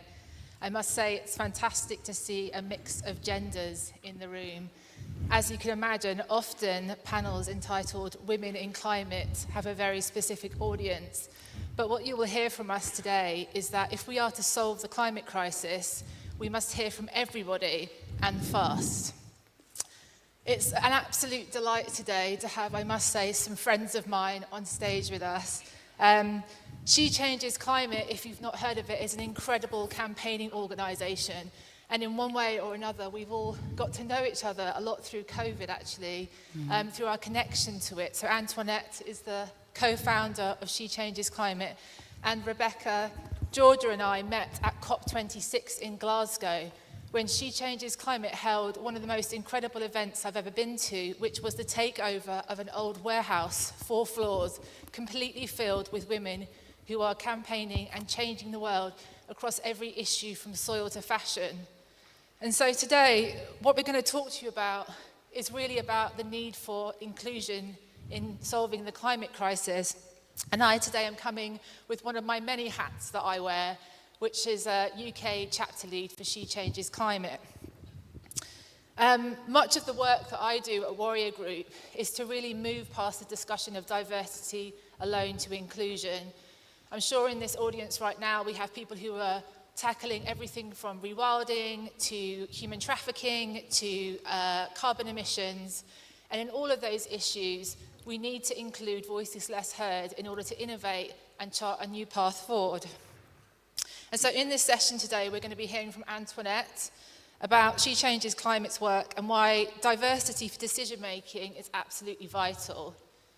We'll also be hearing from Rebecca at the end there about her work and the important role of women in food systems.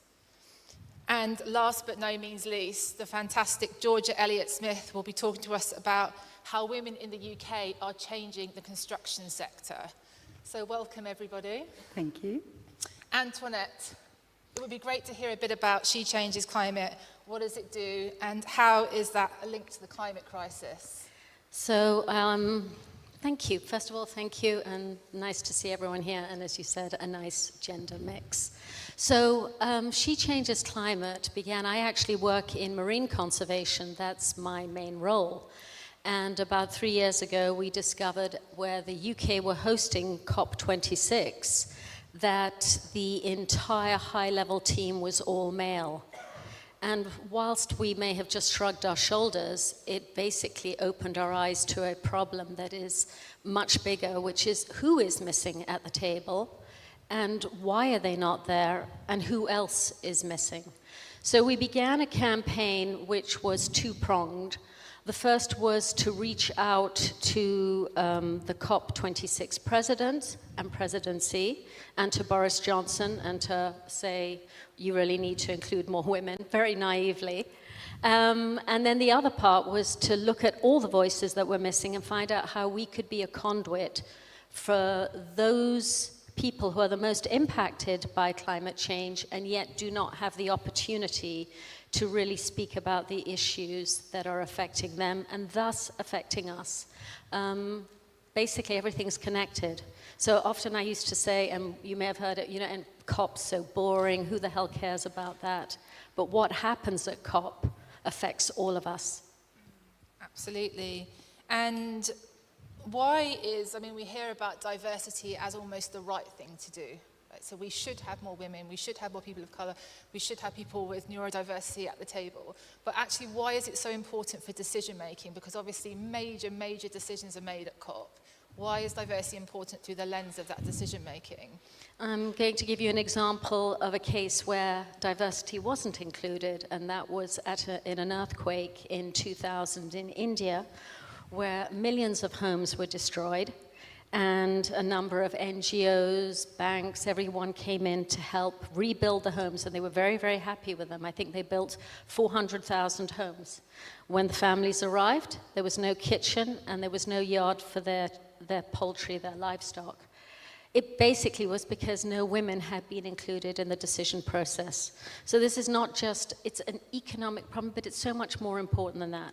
Women have been shown by several reports to have a far more long-term solutions, be far more inclusive, collaborative, and in fact, for women on boards with women on them, they can be up to 5% more profitable. So there are a lot of incentives, and I do want to stress that whilst we are campaigning for women, that is just the arrow that's piercing a balloon to bring in all the missing voices at the table. And when I talk about that, I talk about indigenous, youth, elders. We really need, the world needs biodiversity, the planet needs biodiversity, and in both cases, we're fading to grey.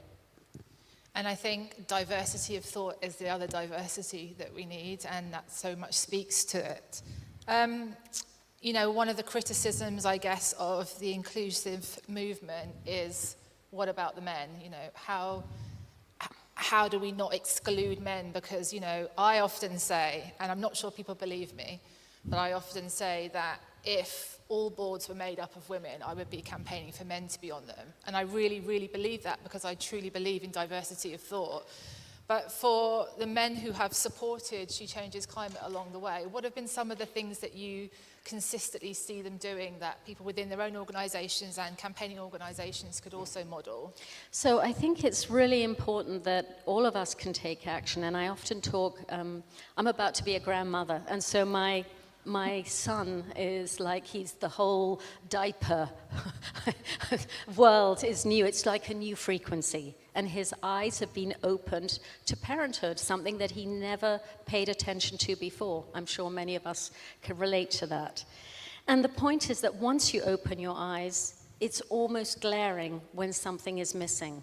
And what we found with men with Gaia principles, because She Changes Climate is not to be exclusive of men, but to be inclusive of women. These are simple things. If you enter into a meeting room and there are no women present, ask why. It's as simple as that. And if you see other male colleagues talking too much and not letting women speak, actually seek out their voices. Make sure that there is fair input by all parties. Also ask, where are the others? We need to be proactive. We are at a time for the planet where we no longer can afford to do the same thing over and over again and expect different results. We need different thoughts and different thinking at the table. And I think that this is something that where all of us are capable of doing something. And by the way, women as well, you can almost say, hey, hang on, so-and-so wasn't able to speak. We'd love you to hear what you have to say. And some people are shy. We need to encourage them as well and give them space in their way. The final thing is, we don't need women acting as men to be heard. We need women acting and thinking as women. That's where we'll bring real value into a different thoughtscape. Thank you. Lots of insights there. Rebecca, we have known each other through She Changes Climate, but through you I have also learned a lot about the Hunger Project, and I'm really pleased to be an investor and also an ambassador for that organisation. I think the Hunger Project work really connected me to what it means to truly empower women in the global south, and how that word is often overused and seems at odds with what those women are capable of. So maybe you can tell us a bit. I know you've just departed as CEO there in the UK, but that's been a big part of your career recently. Maybe you can tell us about the Hunger Project and how they approach inclusion. Yeah, absolutely. So for those that don't know, the Hunger Project is a global charity. We were founded in the 70s, had around 12 million reach last year, 13 program countries across Africa, South Asia, and Latin America. So really sizable organization doing amazing work. And the premise of it is based on 3 pillars. So mobilizing those communities, so ensuring that everything we do is led by the communities in which live in hunger and poverty. So instead of the traditional West model where we fly in, aid, and then leave without any sustainable approach, this is very much developing from the ground up, giving people access to the tools and resources to help themselves. The second principle is to start with women, and women are absolutely pivotal to the work that we do, and it's because that they're not only half the population, but they're hugely important to the agricultural labor force. workforce that we have around the world. So in many low and middle income countries, they make up the majority of smallholder farmers that are feeding those communities, and yet their production levels are greatly lower than their male counterparts, actually 20 to 30% less.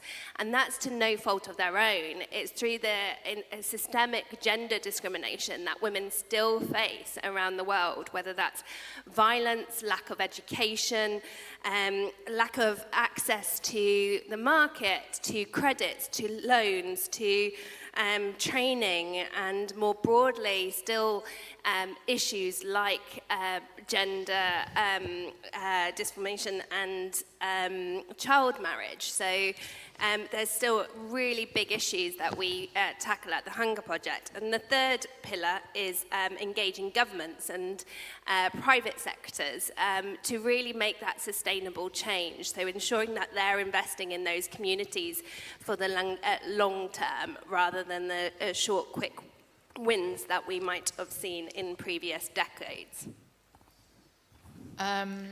Recently, I saw a stat which said that women make up 43% of the global agriculture workforce. And I think sometimes we see a lot of terminology where if you're not in that space, you sort of don't think to raise your hand and say, we're all working often in silos. And I thought it might be interesting to just say, what do we mean by global agriculture workforce, and why is women's involvement in that so critical to solving the climate crisis or supporting women in that work? Yeah, so the majority of those women are smallholder farmers, so that means 80% of the produce coming to feed Africa and lots of low and middle income countries are from smallholder farmers. They play an absolute pivotal role in the food system challenges that we have, and that's why it's really important to invest in women, because if they're making up half of that labour force and yet they're being systematically denied the same rights and access as males, that's a huge issue that we need to face. And actually Oxfam said that if we reach gender equality with our women smallholder producers, then we'd be decreasing hunger by 17%. So it really shows the tangible difference that we can make if we put women's rights ahead of a lot of other issues. I think that really makes it clear why, again, we talk about, definitely in Europe and specifically the UK, we talk a lot about women on boards, and often we miss the kind of global south conversation about that. And my 10-year-old daughter came home from school the other day and said, did you know that pineapples don't grow in England and they come from somewhere else? And it was a really great way to start that conversation about who's growing that pineapple and where it's coming from and what we could be eating instead locally.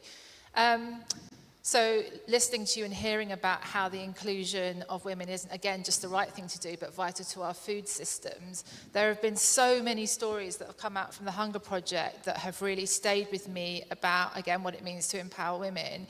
Can you think of an example that maybe those who are based in Eastern Europe here could learn from about how to support smallholder farmers, or kind of a project that the Hunger Project worked on, that a bit like talking about the earthquakes as an example of what good looks like? Yeah, I mean, because we're community-led, all of our programs vary depending on the countries and the communities in which we work in. Say in Malawi, we work closely with women to ensure that they have access to tech and resources and the connectivity that they need to grow their businesses to ensure that they're thriving and that they can put food on the table. To India, where we're doing some really interesting work getting women into leadership positions in their local panchayats, because what we really understand is, and She Changes Climate is a great example of this, is with more women in climate negotiations and leadership positions, the whole of society benefits. They invest more in their communities, their health and well-being, their schooling for their children. So again, there's lots of evidence to say why it's so crucial for women to have a seat at that table. Thank you so much. And as a segue to that, where we hear that women make up much of that agricultural workforce, it's great to talk about in the UK where construction, where actually it's the opposite. So I believe that we have a real diversity issue, shall we say, in construction. I personally love, for those of you who've watched the Barbie movie, the part of it where she goes to the normal land and walks up to the male construction guys and expects them to all be kind of all about empowerment, which I thought of you a lot whilst watching that. So how long have you worked in construction, and can you tell us a bit about the current situation related to diversity in UK construction, as well as kind of why that's an issue? Yes, well, I think there's a diversity issue in construction all over the world, as far as I can see. But in the UK at the moment, so I run a business in the UK construction industry. I've worked in construction for 25 years. And I started in a major contracting company back in the 1990s as their first ever environment manager. And, you know, there were very few women around back then. I was definitely an oddity. I imagine very few conversations about environmentalism, right? Yes, exactly. So a very young woman coming onto site to talk to all of these guys about how they should change everything that they do to be more environmentally friendly. So you can imagine how well that went. I mean, I was not welcomed onto site, so I learned a lot very, very quickly. And certainly, you know, that picture hasn't changed a great deal since then. So there are still only 15% of the construction workforce is female. And, you know, I think that's a great shame, because I think I love the construction industry. I absolutely love it. It's the most incredible industry where we create things. You know, I walk down the street and look at things and say, you know, I did that. I actually was part of a team that built this incredible thing. And, you know, it's very, very exciting industry, very fast moving, but we do have a real problem. And I think, you know, I've always been interested in this conversation about diversity, and I think I was probably the epitome for some time of that woman who had to become sort of more masculine in order to feel like I could fit in. But when I found my voice, you know, and I mean, my God, I've used it. I've used it a lot. So, yeah. Yeah, I mean, I know you've changed a lot of laws recently, and you'll change many more, I'm sure. So thank goodness you found your voice young, as it were. One of the things that I've really enjoyed learning from you recently is, even though women make up such a small percentage of construction industry, they're some of the ones who are leading some of the most profound changes. Which is something, I mean, I know some of the examples that I hope you can share with us today about what these changes are far-ranging behind what women are doing and what's happening in the UK, and has many examples for many industries. So maybe you can amplify some of those women in the UK, including yourself, doing this amazing work, and share some case studies that have some good examples for shifting industries. Yeah, definitely. I mean, there are some profoundly impactful projects that are going on in the UK at the moment, led by women. One of them is the London Energy Transformation Initiative, LETI. And this is a group of professionals within industry. It was founded by two women who realized that our building regulations meant that we were never going to achieve net zero. They simply were not fit for purpose. And so what they decided to do was to convene a group of engineers, architects, construction professionals, project managers, and so on, and rewrite the building regulations and turn that into an aspirational standard that basically says, if you want to develop a building that is achieving net zero, that is capable of, you know, U values, so insulation standards, mechanical and electrical service standards, you know, standards for different materials, standards for different proportions and the way that we build. And that kind of vision has really changed the industry, because now, if you are a developer in the industry or an architect and you are talking about achieving sustainable buildings, well, you'd better be designing to the LETI standards, because that's really the only way that you're going to do it. It's not through compliance, it's through this group of professionals that did that. And I think what I love about that, and I think it's not a mystery that it was started by two women, because I think what I've identified from that, and certainly in my career, is that when you feel like an outsider, you can see the problems, and you very often walk into a room, and although you may not feel you've got a voice to speak up in that room at that table, you sit there quite often thinking, well, isn't it obvious? Like, I can see what the problem is. Why is nobody talking about it? And I think that's what diversity is for me, is not about men and women or race or culture specifically, but it's that diversity of thought where when you come from a different background and you have a different set of values, you are able to sit at that table and notice things that other people have not noticed. And, you know, and that is something that one initiative is really changing the way we're building in the UK. And now policymakers and government are paying attention, and they're now looking at those standards and starting to incorporate them into our building regulations, which I think is so incredible. Yeah, wow. I was kind of lost there listening to how incredible that example is. And there are even more. Yeah, I absolutely love the idea of actually the power of being the outsider.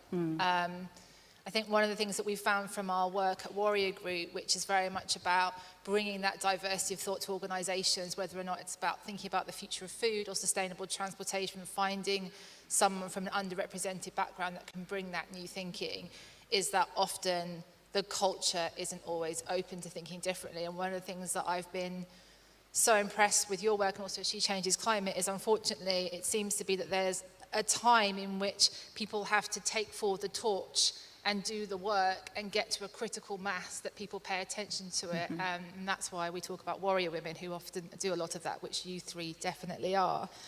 I hope that you've learned something from this discussion today. One of the things that we are really focused on at Warrior Group is bringing new thinking, and you can listen to various warriors around the world on climate tech, crime, prison system reform on our podcast.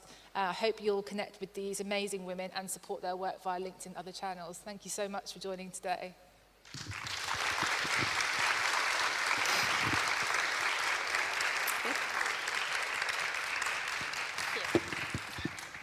Thank you so much. Now, thank you again, Carla. So, as I was telling you, tomorrow is also a very important day of the Climate Change Summit. And if I can have on the screen what happens tomorrow so that I share a bit of light to everyone. We go to 20 places with 20 events tomorrow. We go to various universities across Bucharest, but also meetings at the parliament, the Romanian government, Ministry of Environment, and many others. I think it's important to share the conversations about climate around our countries, but also around the world. So I want to thank the tens of thousands of people that have already watched parts of the summit online, on Twitter, or YouTube. Now, the next session is probably one of the most, or asks one of the most critical questions of our days, is how do we shift to a sustainable economic growth? Or is it growth that we need? This session is moderated by Adina Ardeleanu, founding member of Financial Intelligence, who will introduce our speakers. We have with us Maria Ruseva, Deputy CEO, BRD Group Societe Generale, Cosmin Vladimirescu, General Manager, Mastercard Romania and Croatia, and Giovanni Perini, shareholder of the Perini Group. Please, welcome.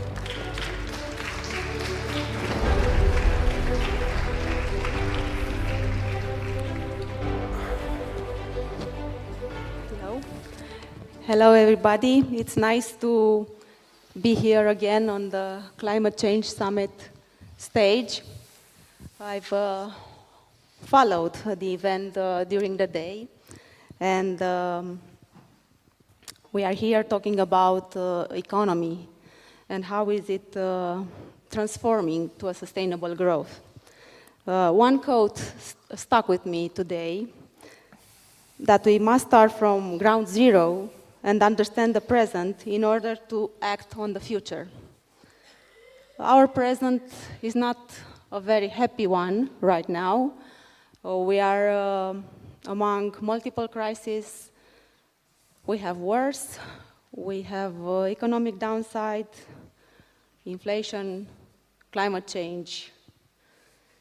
But in this present and in this environment, some of us, more and more I hope, are thinking about the future and about sustainable growth.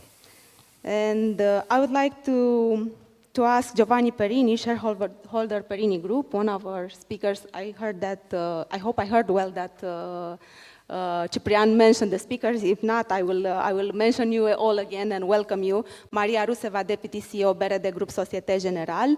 Cosmin Vladimirescu, General Manager, Mastercard Romania and Croatia. Giovanni Perini, shareholder Perini Group. So Giovanni, let's start with you. How do you see the sustainable transformation to economic sustainable growth? So I think economic sustainable growth, especially in Romania, has a bright future. A lot of the economic premises around these technologies and around these things have changed in the last few years. But there are also some challenges ahead, and I think one of the important aspects that we need to focus on is educating people for the future. And in this sense, obviously, green jobs and this area where these opportunities regarding heat pump technologies, electric car technologies have opened up a possibility of many new skills that need to appear on the market, and that right now there isn't yet the infrastructure to teach these people. And so reskilling and upskilling, I think, is going to be one of the important aspects that we need to focus on as in the private sector to be able to face these challenges and also to capture these opportunities that we have in sustainability. We'll also talk about opportunities, but now, Cosmin, I would like to ask you, how do you see the current environment, business environment in Romania from this perspective of the drive towards sustainability? I've said it many times, and I'll say it again. Romania is a land of opportunities. I choose to look at this as Romania, like this. Obviously, there's so many things to be done, but on the other hand, we don't have that much legacy. We don't have that many systems that need to be changed. I think that the economy of Romania presents the biggest opportunity. The people in Romania deserves the best opportunities. God knows there's so many things that we are lacking, and we are lagging behind other EU countries. But on the other hand, I am confident that if the private sector, together with the public sector, will pull together, will have a strategy which is geared towards people and economy, we will succeed. The economy will thrive, people will live better lives. So in the end, I think that we will succeed. The question is, will we succeed in due time? And obviously, the big companies are ready already with digitization, the most educated people who have access to better resources. Obviously, they've already saw the threat, understood the problem lying ahead, and they're already taking measures. For us at Mastercard, it's about democratizing every single digital instrument that we have. So not only that we will pull everybody in this inclusive economy, but also we will do that in the shortest possible time span. So basically everybody will go mostly together. Together, and cooperation. Yeah. It's key. And cooperation can only be with a financing partner, I guess. And Maria, I would like to ask you, from the banking sector's perspective, how do you see the objective of sustainability? On the one hand, if you look at the statistics of how big is the proportion of green financing in the recently granted loans, you'll see that it's indeed very low. It's not more than 4% in the recently granted loans. So it is a lot of work to be done. But I wouldn't look only from that perspective of what's the situation in the banking sector, because it's not just the green financing, which obviously all banks are trying to enhance as product portfolio and so on. It is also about our own engagements and obligations in the frame of all this. When you talk about people, and both of you actually talking about people, and I really want to mention what we do here. In fact, in BRD, we are educating right now 100% of our colleagues. So everyone is attending in a specific program dependent on the complexity of their jobs, education on starting from basics to more advanced topics of ESG. I think it is extremely important. And while we would be growing our financing as a sector, we need also to make sure that our people understand all this, the stakes and the opportunities. And I would say that also the regulatory obligations, which are related to assessing the risks coming from the climate change, but also our overall approach towards decarbonizing ourselves, they are also contributing to all this. Yes, it's still little. Yes, it's a lot to be done, but it's growing. Okay, and we are all contributing. MasterCard is one of the companies that are in the intersection of more industries, more business segments. You kind of see everybody, and you mentioned digitalization as one of the big opportunities. Can you elaborate a bit? On whether or not digitalization it's a big opportunity, I honestly believe it's a health factor. You need to have that in order to move forward. I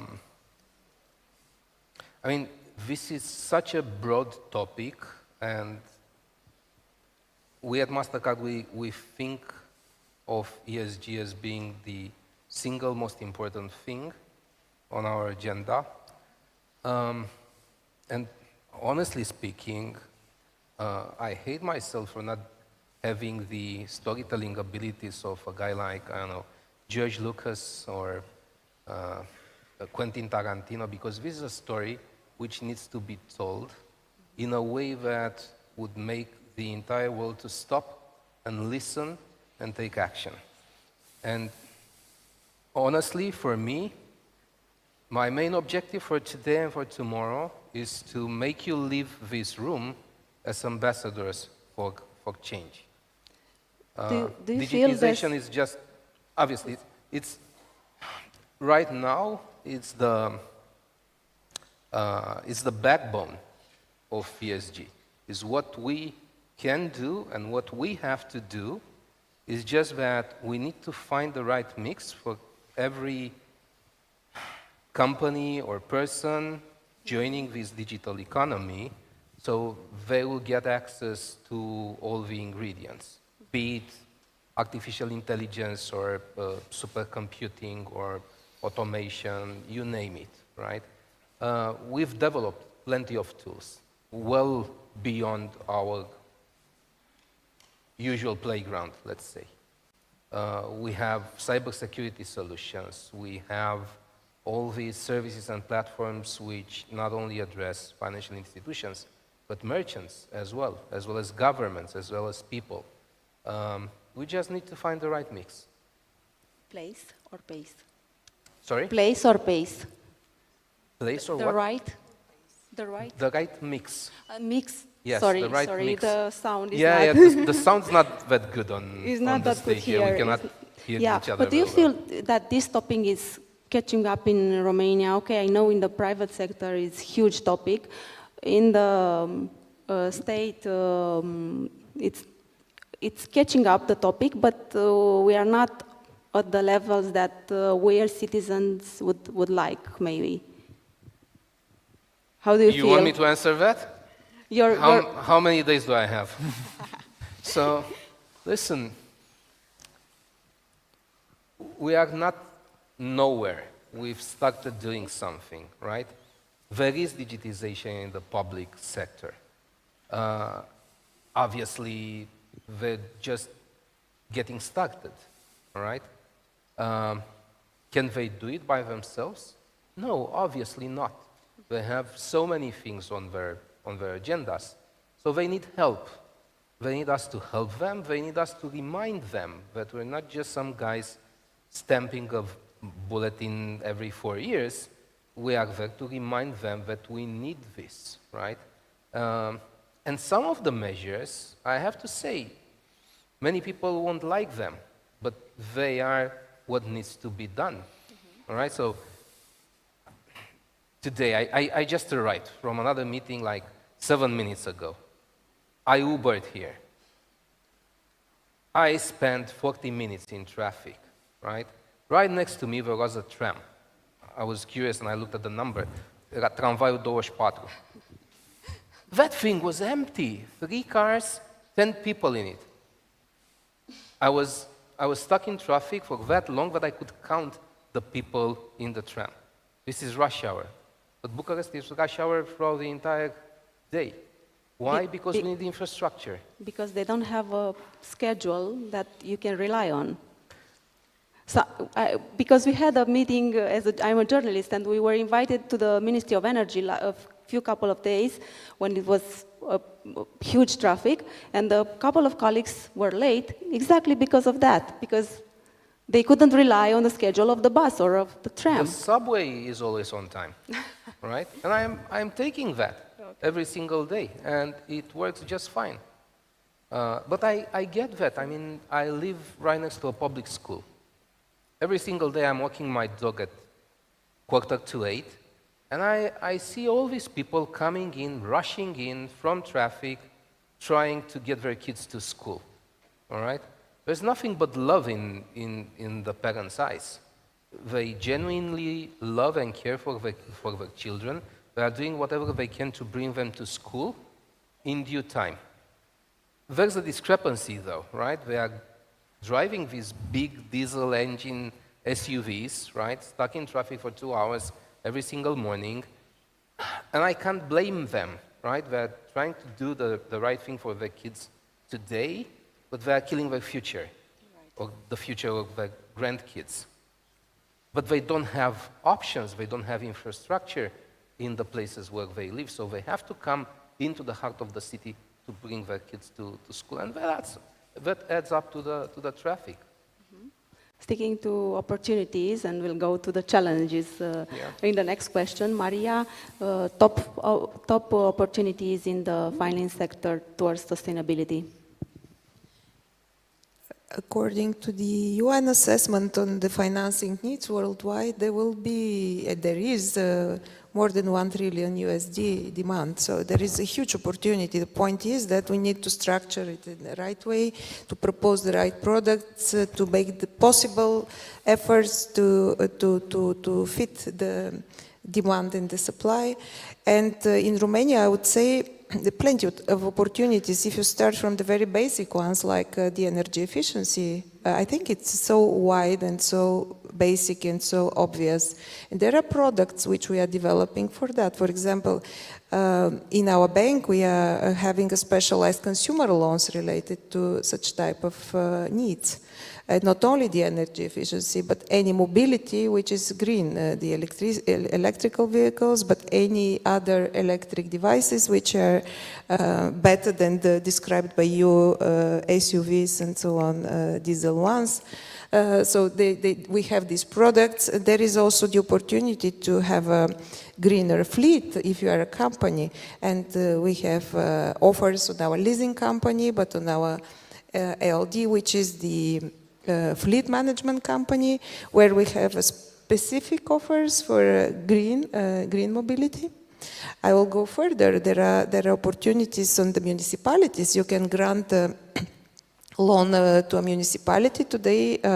Already we are doing that by making it sustainability linked, because many of our municipalities now have waste management, water treatment ideas, and they want to invest, and we can support them with such type of products. Of course, all this is related to collecting the right KPIs after that, assessing and proving that this is a real green product.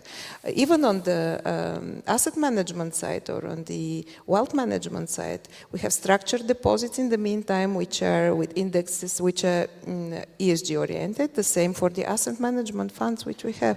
So there are opportunities. Again, it is a matter of when we will reach the maturity, so the critical size.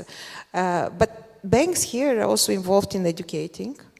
Once again, it's extremely important to educate our people and to help the education of our clients. And by the way, this type of event is one step in that direction. So more awareness, more publicity around it. Right, so and we are here to help in this aspect. Giovanni, would you like to add some opportunities of the moment?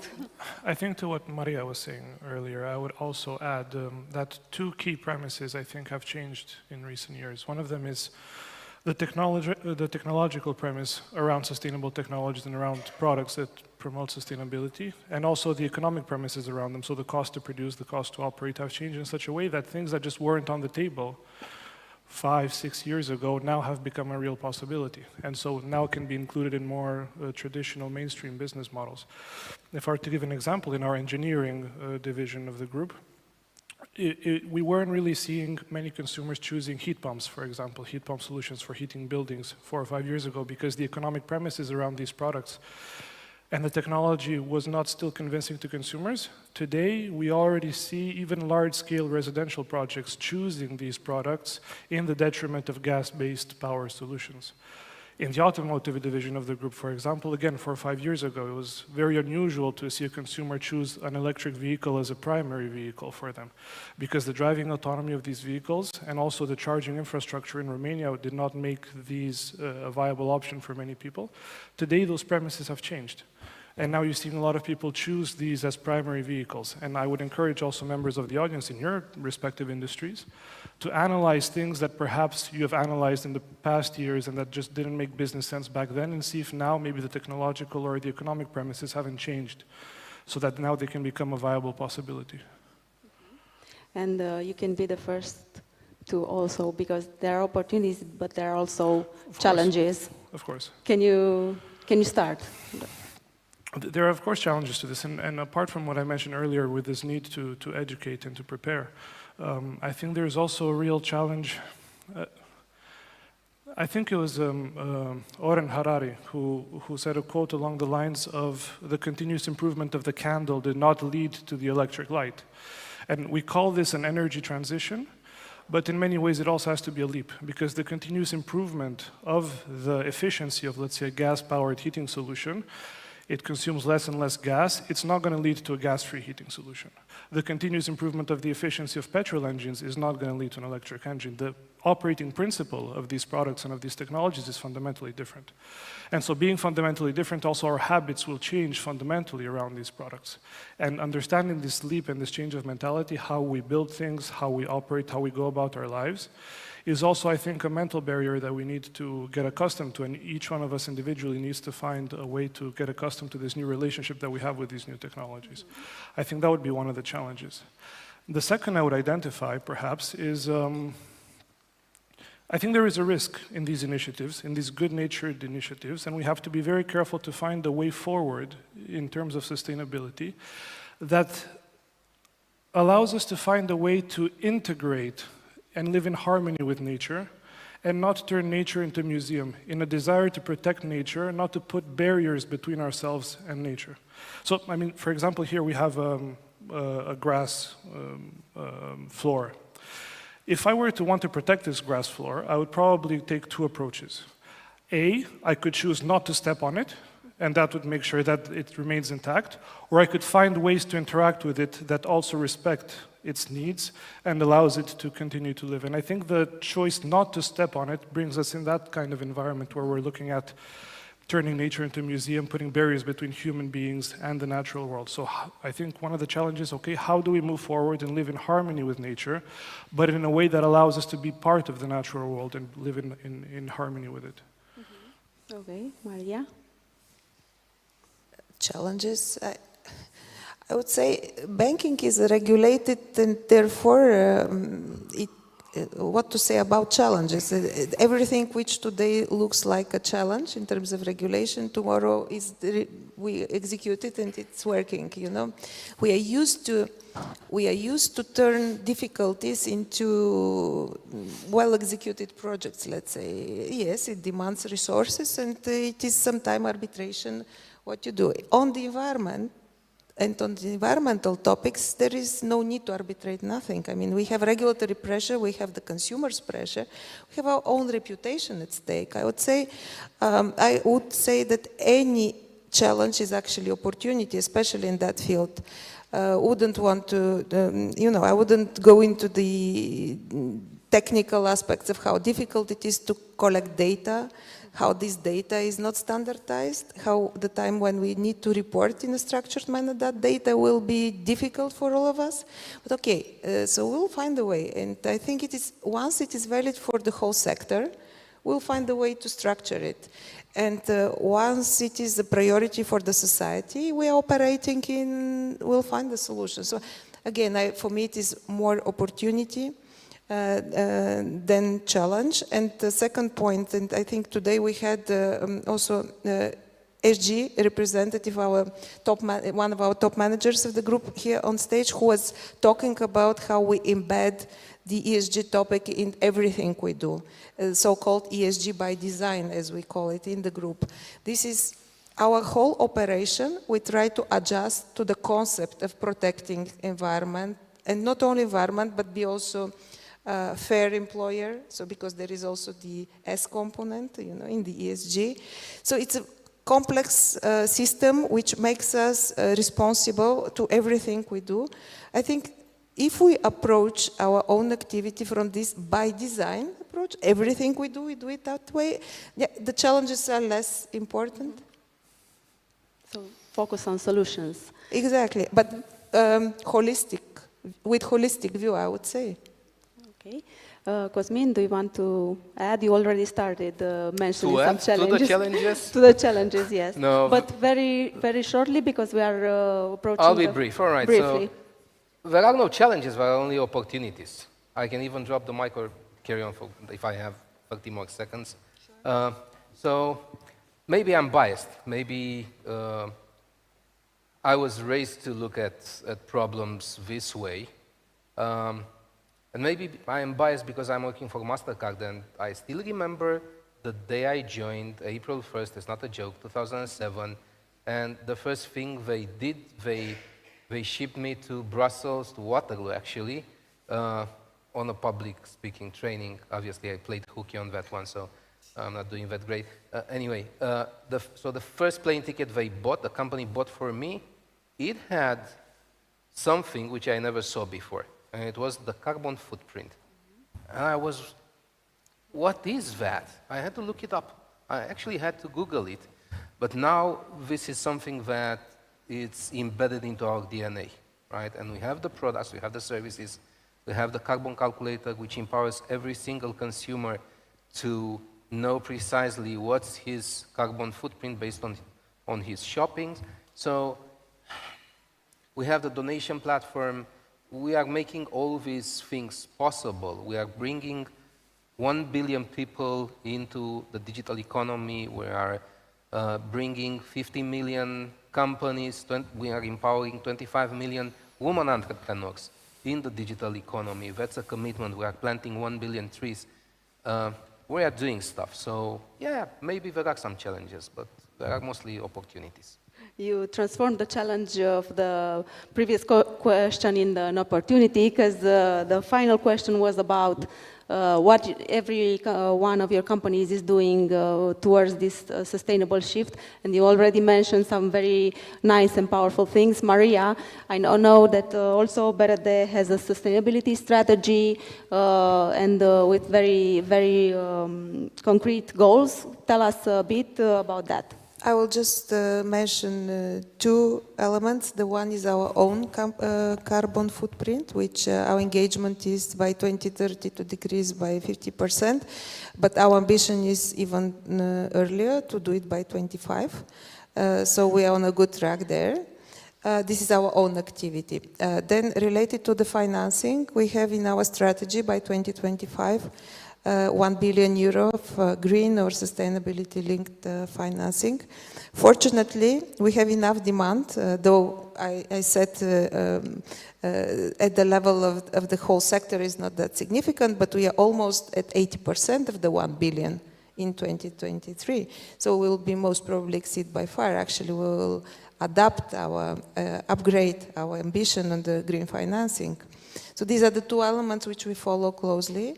I would say one third element which is less tangible but very important, and many other companies are doing in the meantime the biggest mostly. We issue already for a second year a sustainability report.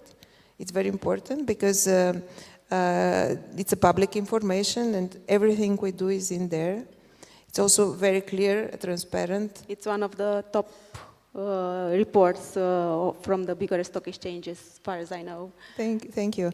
But I think it's important because big companies have the means and have the understanding to do it, so we should be an example. And Giovanni, what is your example?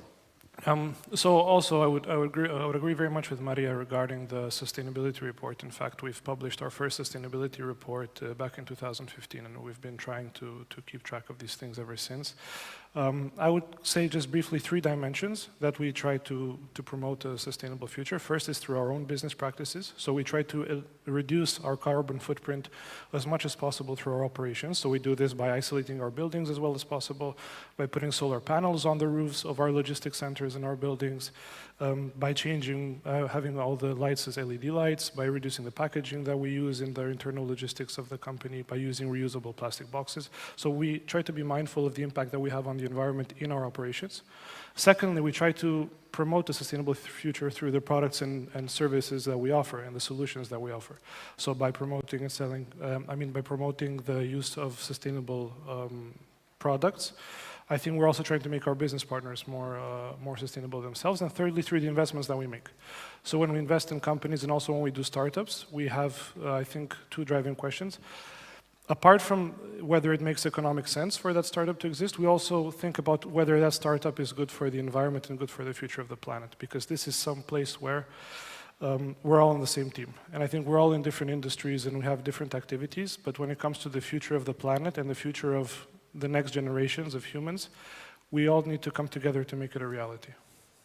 Thank you very much, everybody. So we had here on Climate Change Summit for the second year, a very interesting panel with economic actors from different sectors, and everyone showed us they are taking action towards the future. I stuck with cooperation and education. We have to focus on this. And thank you so much again, Maria Ruseva, Cosmin Vladimirescu, Giovanni Perini, and see you next year, maybe. Bye, everybody. Thank you. Thank you. Thank you very much. Thank you, Adina, again. That's the exit there. Now, I was telling you about day 2, so let's take a peek and a look at day 2. If I can have this on the board. In 5, 4, 3. If this works, 3, 2. See, the team is amazing. I want you to give a big round of applause to the tech team that has done an amazing job today. Now, as you can see, tomorrow is a pretty full day. From 10 o'clock, we go to the Polytechnic University, the Veterinary Science University, at the government, and many other places in the same time. Many other events that are taking place tomorrow across the city. If you have registered for the public events, we're looking forward to seeing you at either CNSPA, ASE, Politehnica, Româna Americana, and Agronomie. Or if you have been invited to some of the closed-door events in the government, the parliament, or the Ministry of Environment, or the many, many others that are taking place tomorrow. Now, we have a speaker that I really enjoy introducing because she does, or will show us how we can do something that we are missing, which is connecting the dots. Ransacking of earth and sea for food, and an urgent call to transform industrial food production. Antoinette Vermy is co-founder of the Gallifrey Foundation, and she changes climate. You've seen her before. She's passionate about the complex interrelationship between the ocean, plastics, gender, and overfishing when talking about social injustice, human health, and the environment.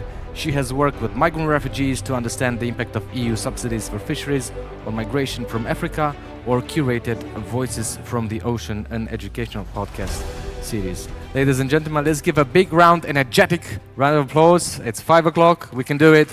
Antoinette, you have the floor. Thank you. Hi, everyone.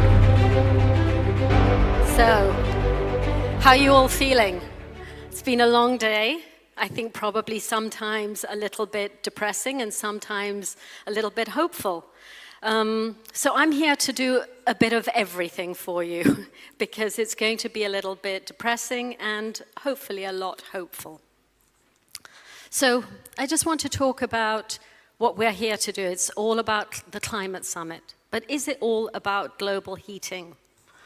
Pretty much, we all have seen this image, I'm sure, a number of times today. But what's been interesting is we've been trying to keep within 1.5 degrees centigrade for quite some time, and we're a little bit like kids who just won't, let's see if it'll work, just won't listen to their mum and dad. And unfortunately, over time, we're seeing now we're at a very critical level. So I just need to confess, I don't work with agriculture, I work with the ocean.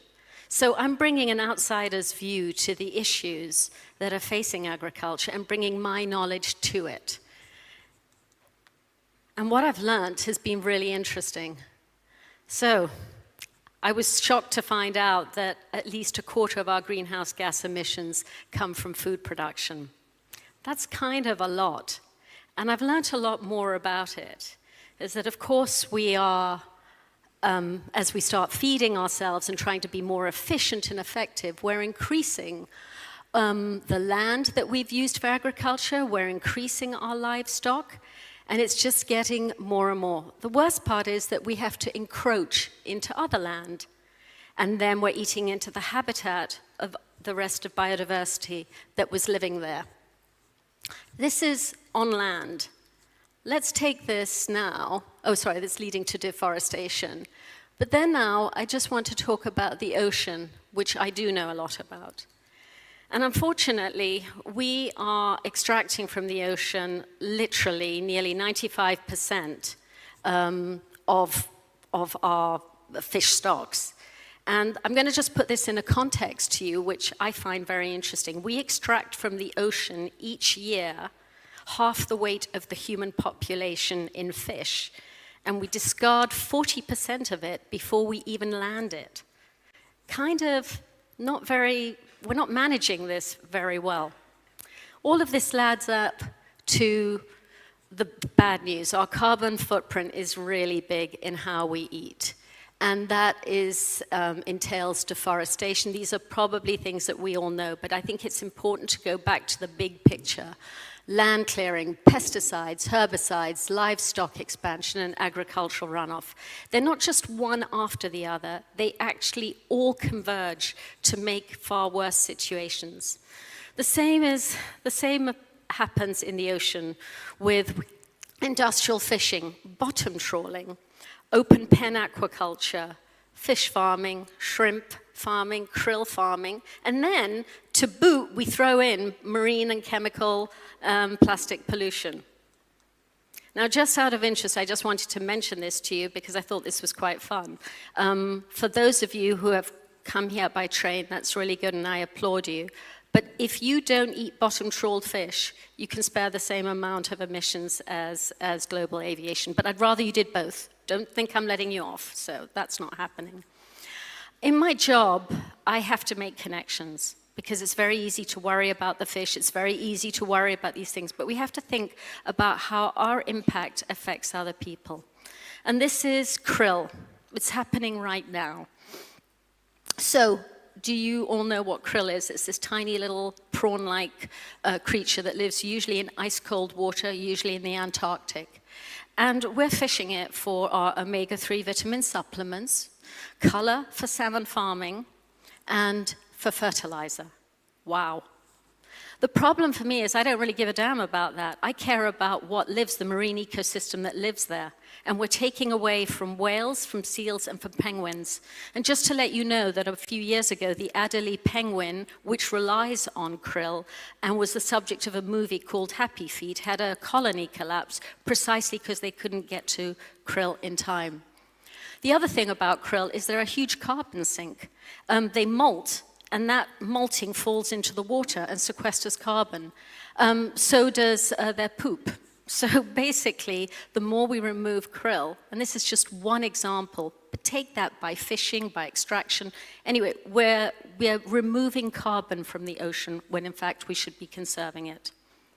I want to make this positive. So for every single piece of bad news, I'm going to try and give you some things that you can all go away and try and do.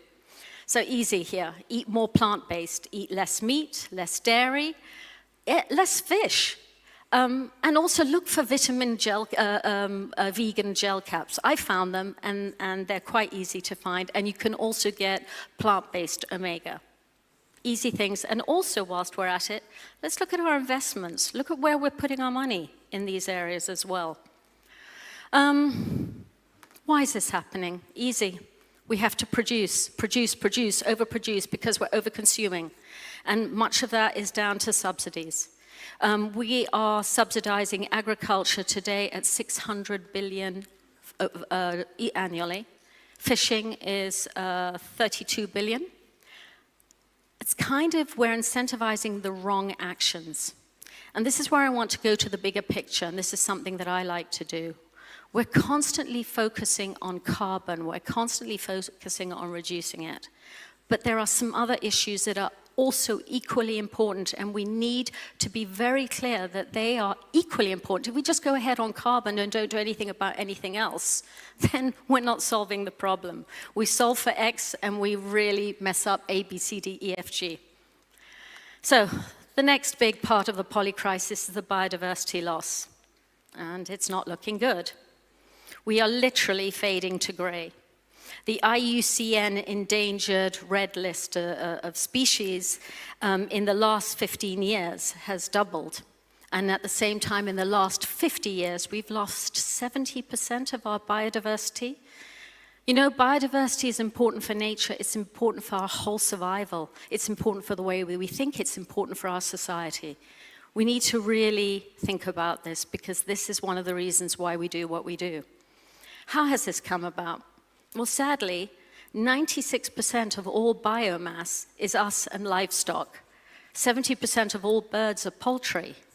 And that leaves us with 4% for everything else. It's wrong, and I'm sure that we all feel that. But what can you do? Definitely look at where your money's going. Stop and use your voice, use your pocket, use anything you can, your contacts, to stop subsidies to oil, gas, and coal. Also, to intensive agriculture, because it's destroying the land. We may get production in short term, but long term we're losing a lot. Unsustainable fishing, soil degradation, and of course, petrochemical fertilizers. The other part of this issue is health. And this was fascinating for me because despite the fact that we produce about 5,730 kcal per person on the planet, we actually only need a quarter of that. But what happens? 1/3 of it goes to feeding livestock. A lot of it goes to wastage on the way. We've ended up with a population, this is 7 billion, we are already nearly 8 billion. But look at it, starving. We still have starving people, despite the fact that we produce more than we need. We still have obese people, which is an unhealthy diet. We have micronutrient deficiencies and we have overweight people. How come we are producing so hard, so fast, so strong, and we're still not getting it right? I'm not going to go into this because I'm sure we've all talked about it, but it is the impact of pesticides, which not only are there, or fertilizers, to basically try and speed up this process. The problem is by forcing the issue, we have collateral damage. Insects die, birds that feed on them die, prey that feeds on birds die, and that's why we are at biodiversity loss. But the other thing I want to talk about, which some of you may have heard of, but I think many of you may not, and it's funny, I saw this image used earlier today. So, plastic, oh my God, it's everywhere. And you can sit there and go, oh, what a pain it is. Oh, I don't know, I recycle, I do this. But it's more insidious than that. Plastics are made of fossil fuels, and they contain petrochemicals that are, that basically are used to make a plastic hard, soft, flexible. But we're exposed to those chemicals on a daily basis. And we get them through dermal contact, ingestion, inhalation. The thing about it is that normally when we have a dose makes the poison. What we've learned about is that you are exposed on a constant level to microdosing. And these chemicals mimic our hormones. And the way it works is that when I was pregnant, those hormones come into play. When my child is born and develops to puberty, those hormones come into play. When it is throughout life, we have specific key moments. What this is doing is saying it's all the time. And that is messing with our system. So, you may have heard of them, bisphenols, which are BPA, BPS, BPF. You may have heard of phthalates and PFAS. Well, guess what? They're in all our food. But the important thing to know is that this kind of exposure adds up to serious and long-term health damage, which people are not talking about. So it leads to cancers, it leads to infertility, it leads to obesity, it leads to depression, and it leads to infertility. And that's happening soon. This was a report done by someone I know who set out to disprove a different report, and she ended up more alarmed than anything. Originally, her report was sperm decline in Western countries due to go to statistical zero in 2045. Actually, no, it's going to be in all countries. So what can we do? Eat organic. It's serious. Eat less seafood where you can. Avoid single-use plastic. Don't heat food in plastic. Never heat food in plastic. Don't store food in plastic long-term. So where are we today? This is an important image for me because it shows that the planet is about 70% water. And the one impact, I heard people talking today about global warming, the heating and everything. But I just need to let you know that we subsidize fossil fuels to the tune of 7 trillion annually. And that enables greenhouse gas emissions. And we think most of that heat energy goes into the atmosphere. Wrong. Up to now, 90% of our excess energy has been stored in the ocean from human-generated activities. And that absorbed heat has bought us time. We are now at a current global surface of 15 degrees centigrade. Without the ocean, we would be at 50 degrees centigrade. And the most important thing is that this year, we've reached the highest temperatures ever recorded. And that is now the equivalent of 7 Hiroshima bombs exploding in the ocean per second. So basically, we've got to remember the ocean is linked to the atmosphere, is linked to climate change, and that everything that we're doing for putting greenhouse gas emissions in, we're starting to hurt the one engine that has been protecting us all this time. So, we've seen this one before. And I know it's the wedding cake, and I know that there was talk about it, but what we need to understand is anything that we try to do does not work if we can't breathe air, drink water, have a clean ocean, and actually have healthy soil. Why is this happening? Because the way that society has developed is that it's very egocentric, and we need to realize that we have to work more holistically. We are connected to all things in one way or another. Bear that in mind, because everything we do, everything I do here is affecting someone on the other side of the ocean with sea level rise, with plastic pollution and more. So what can I do? In the words of David Attenborough, do less of the bad things and more of the good. So here are some 3 examples where things are working very well. Agroecology is a really important system. It's slower and it's not just a farming practice, but a philosophy. So whilst our industrial agriculture focuses on short-term gains, this is at the expense of long-term sustainability, agroecology is putting the ecosystem at the center. So we have here the amount of land that we would use for vegetables as opposed to land for meat. We have to sort of think of how much are we squeezing into everything when we could actually be a little bit more restrained, but without being limited. So this case study took place in India a few years ago, Andhra Pradesh. It was a woman-led community managed in natural farming. This woman here was a low-caste woman, and she's now, due to being enabled to do this regenerative agriculture, she's now become a master farmer. So the thing is that we're bringing social mobility. We talked about that before, about the power of women, that basically women, I think the statistic is 1/4 of all lands under 5 acres are run by women. We need to promote that because that's where much of our food is coming from. In this case, she shows a rice crop which withstood cyclone damage. On one side it was chemically treated and the other one was not. And right now, as a result of its success, 12% of 6 million farmers are using this methodology. I'm going to go to the next slide. Don't be alarmed, because there's a lot in it. Bottom line, what I wanted to say is the benefits are not only environmental and economic, they bring solid social, solid health impacts. In fact, what we discovered is that because they didn't have to spend money on petrochemical fertilizers, they actually saved money. So there is these balances. We're actually proving the economics of environmental biodiversity. The marine system is also really important. And I want to show you this image. First of all, these are the things we must do. Prevent marine pollution, stop. These are normal. I mean, this is clear. I don't think I need to spell these out.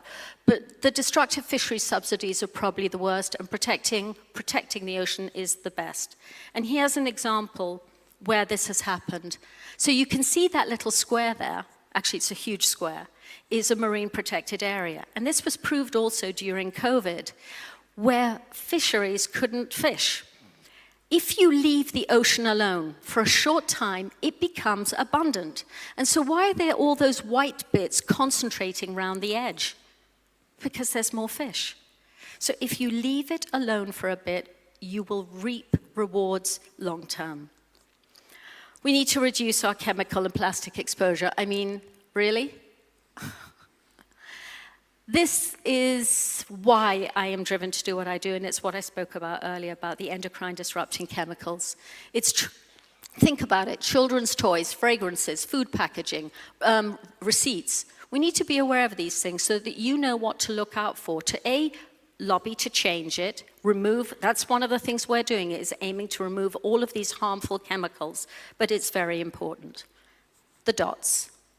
We're not going to get further if we are only focusing on that little vision there. We've got to understand that there's a whole area where indigenous power and racial justice is important to be included, where nature-based solutions play an equal part, and where ecocide law, for example, can help litigation to protect our planet. I think at the end, I've given you enough to ponder and think about, food for thought, literally, and I'd like to say, mulțumesc. Thank you.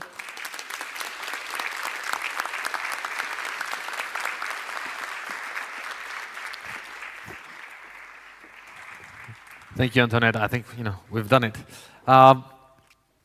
This is a question for everyone. We have, again, thousands of people watching this online, but also for the people in the audience. You're at home, maybe in the pandemic or later on, and there is this drilling machine at the 3rd floor. You would like that to stop, right? Or how about a solution that can remove textiles and help us to build better? It sounds almost impossible. Not really. Now we're gonna go to Farid Taghzoudi from Fabric Now, a solution creating value for textile waste. After several years in the fashion industry, Farid joined the Fabric team. He then took charge of the sales department and is now responsible for growing the business of this new innovative green material. Farid, you have the floor. Let's see what this new innovative material is all about.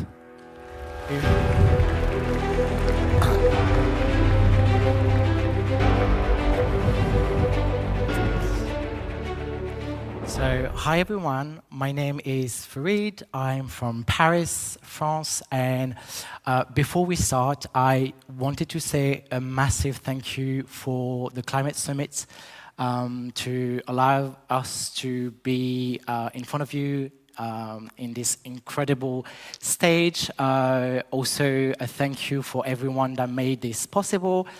And mostly and importantly, thank you guys for being here and listening for what we have to say. So I'm from the company called Fabric. So I'm not going to sugarcoat this, and I'm going to go straight to the point. And I'm going to start with one figure, 12 million.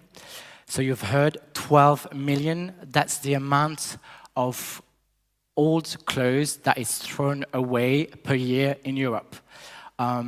So according to WWF, the textile industry, it represents pretty much 1.7 billions of tons of CO2 emitted annually.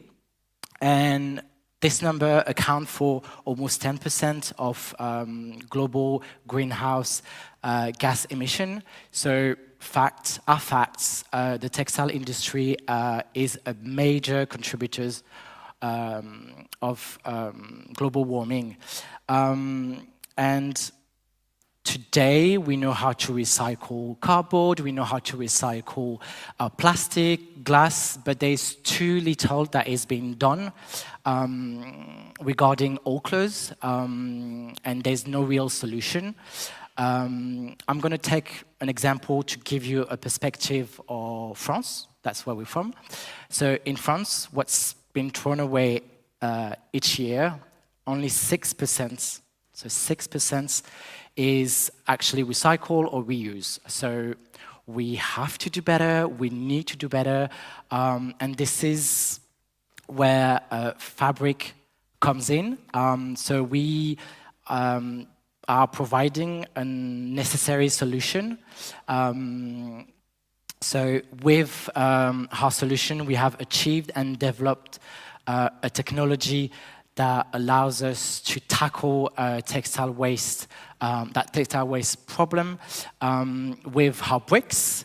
So a brick that is made out of old end-of-life garments, exclusively made out of natural and non-polluting ingredients.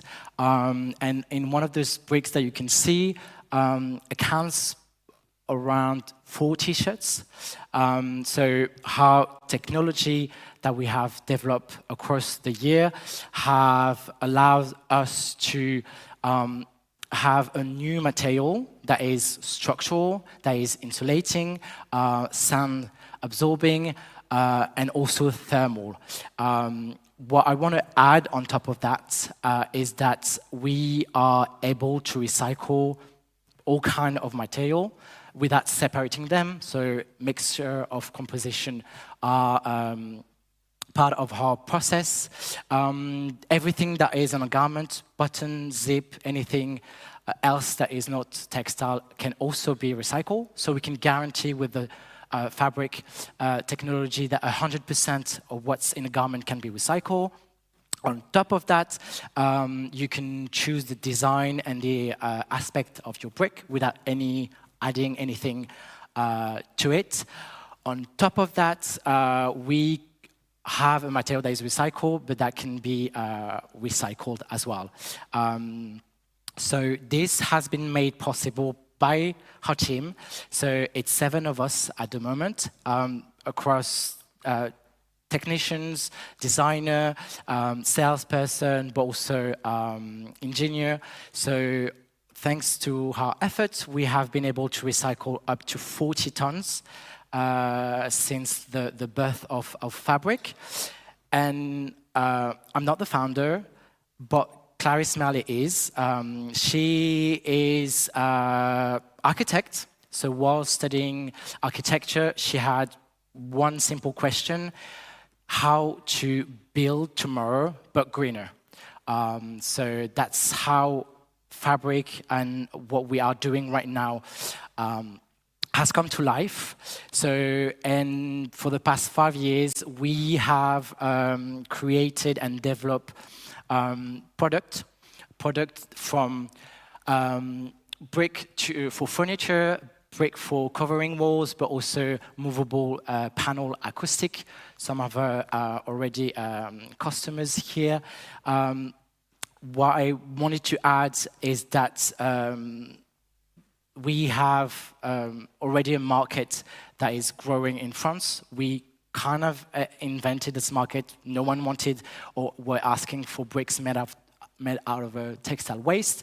And to illustrate a bit more of what we do, I'm going to show you some achievement and some of the project that we have done for the past years. So this is purely something that is for more retail fashion brands. So using the bricks for her furniture made out of the old garment from the actual customer in a more hotel environments to separate spaces, but not only visually, but also acoustic separation. Fun fact for these ones, they are made out of swimwear, old swimwear. So for that particular customer, we have made a collect within that customer. All the client were bringing new old swimwear, and we've done the whole project with that particular products. This is an office environment, and I want to pause on this one because it's very important and it's at the core of what we do at Fabric. So this was a project we've done with the World Economic Forum at Davos, and what you can see on that picture, the bricks here used on the panel are actually the waste produced from last event. So what we've done is that really worked on that circularity, and we've took the waste that was produced from the previous editions and to build new furniture. So it was less textile used for the current forum, and hopefully it will be that way for the new edition. And a few more of the examples that we've done in terms of objects. So this is where we are now. So 5 years later, we've recycled more than 40 tons of textile waste, but we don't want to stop there, and we want to go further, and further means the construction industry. Why? Because such as the textile industry is one of the most polluted industry. Facts are facts. So from toxic air, water pollution, high consumption of machinery, from CO2 emission, loads of waste produced from constructions, but also the lack of resources. So I'm going to take one example again. Sand is one of the most consumed natural material after water, and far, far ahead from petrol. But obviously, extraction equals destruction of natural and ecosystem. So we have to do something, and we have to have an alternative of what's already there. And that's what's next for us, what we want to achieve from our experience, and we want to push our research up to the limit of her potential and the potential of her material. So we have developed, and we are in the process of developing new product that will be able to replace what's currently there. So full ceiling slabs, a plasterboard, cellular concrete blocks. So the market is here. We went from this niche design market, and now we are specifically targeting that construction industry. And we have made some good progress in numbers of area. So if we take what's the status already in place in that industry. There is no product that is an all-in-one. So it's either I'm a good insulator, but I'm not too strong. It's either I am a good insulation. I am a really robust material, but I'm too dense to be a good insulator. And what we have achieved with fabric is that we are capable to be that all-in-one product. It's structural, it has a good absorbing quality. Question?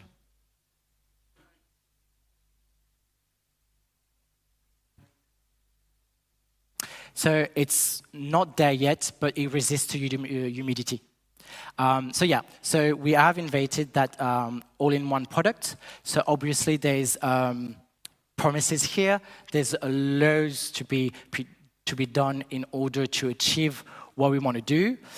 And maybe some of you think that we are crazy, and pretty much we are. But we actually did it. So we have our first block, our first textile waste block that can compete, that will compete with what's already in the market.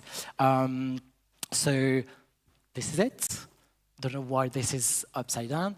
But yeah, this is what we have already been doing. And it's kind of an exclusivity, so we haven't shared that with anyone right now. So, ta-da!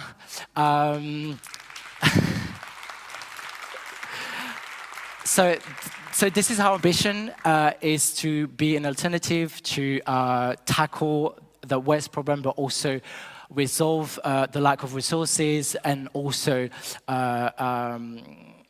be at the front foot of this new eco-responsible market that is growing, that is expanding. And this is where we are right now. So per year, we're able pretty much to recycle 11 tons per year. And by 2030, we are going to recycle 10,000 tons of textile waste. We just need to increase the production capacity of it. And yeah, you'll hopefully see us around, I hope soon.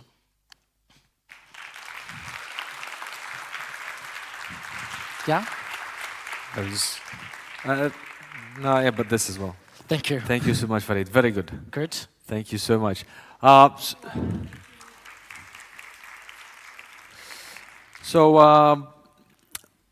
My guess is that in the future, some of us will actually, without even knowing, either live, buy, or work in buildings that Farid and his team will actually make.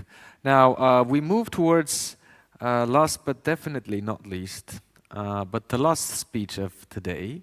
Don't forget, tomorrow, 20 events, 20 places in the city.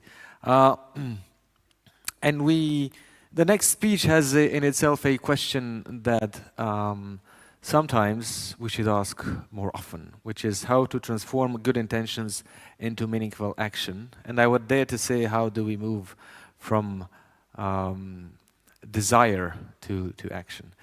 We meet again with Georgia Elliott-Smith, Managing Director at Element 4. She's founder and Managing Director of this sustainability consultancy company and works with organizations such as Amnesty International, Nike and Bank of England, delivering her disruptive sustainability approach, a combination of best practice and activism that drives meaningful change in industry.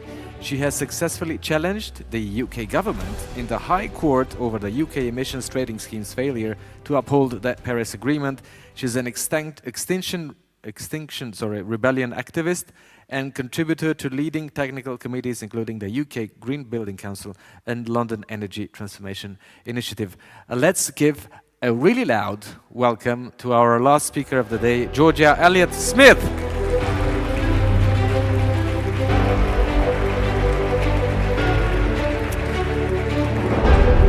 Thank you very much. Thank you. Thank you, everybody, for welcoming me. So I'm here to tell you a little bit about my story and a little bit about disruptive sustainability. As was already described, my company is Element 4. I am the founder and the managing director of Element 4. We are a sustainability consultancy based in London, but we work for clients mainly in the UK, but all over the world. And what we do is we work with an approach that we call disruptive. And the reason that it's disruptive is because I've been doing this for a very long time and realized that what we have been doing simply doesn't work. And so we need a completely new way of addressing corporate sustainability if we're going to tackle the climate and ecological crisis.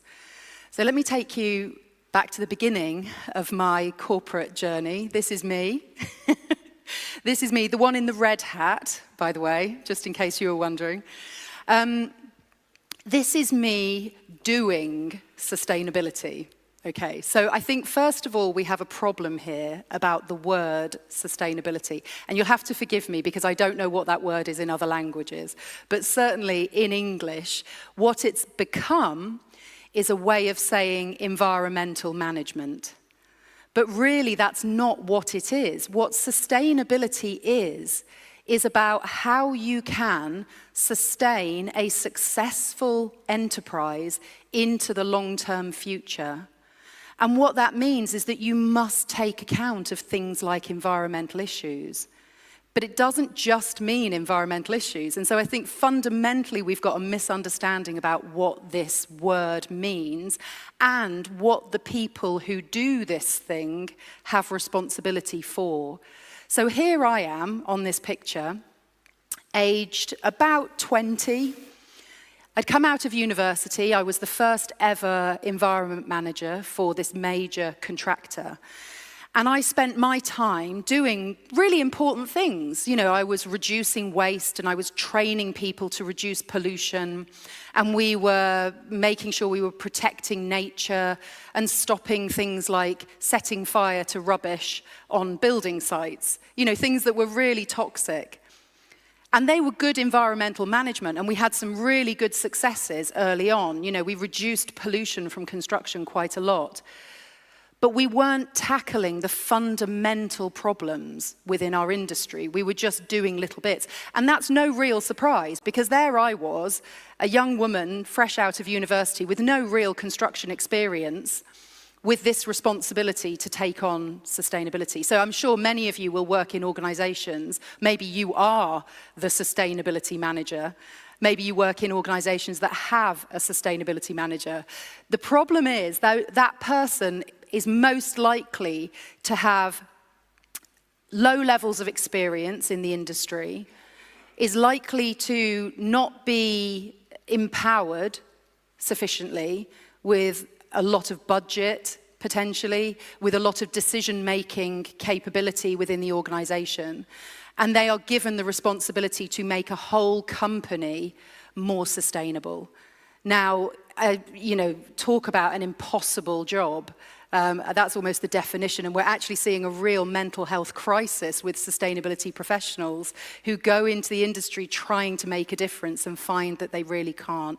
So this was where I was in industry trying to change a whole company. Now, then this happened. At the end of 2018, the IPCC produced their global warming of 1.5 degree report. And this was a really important report because it told us that we only had 12 years before the world hit some catastrophic tipping points. And those tipping points meant things like the Arctic permafrost would start to melt, the oceans would warm, releasing methane into the atmosphere.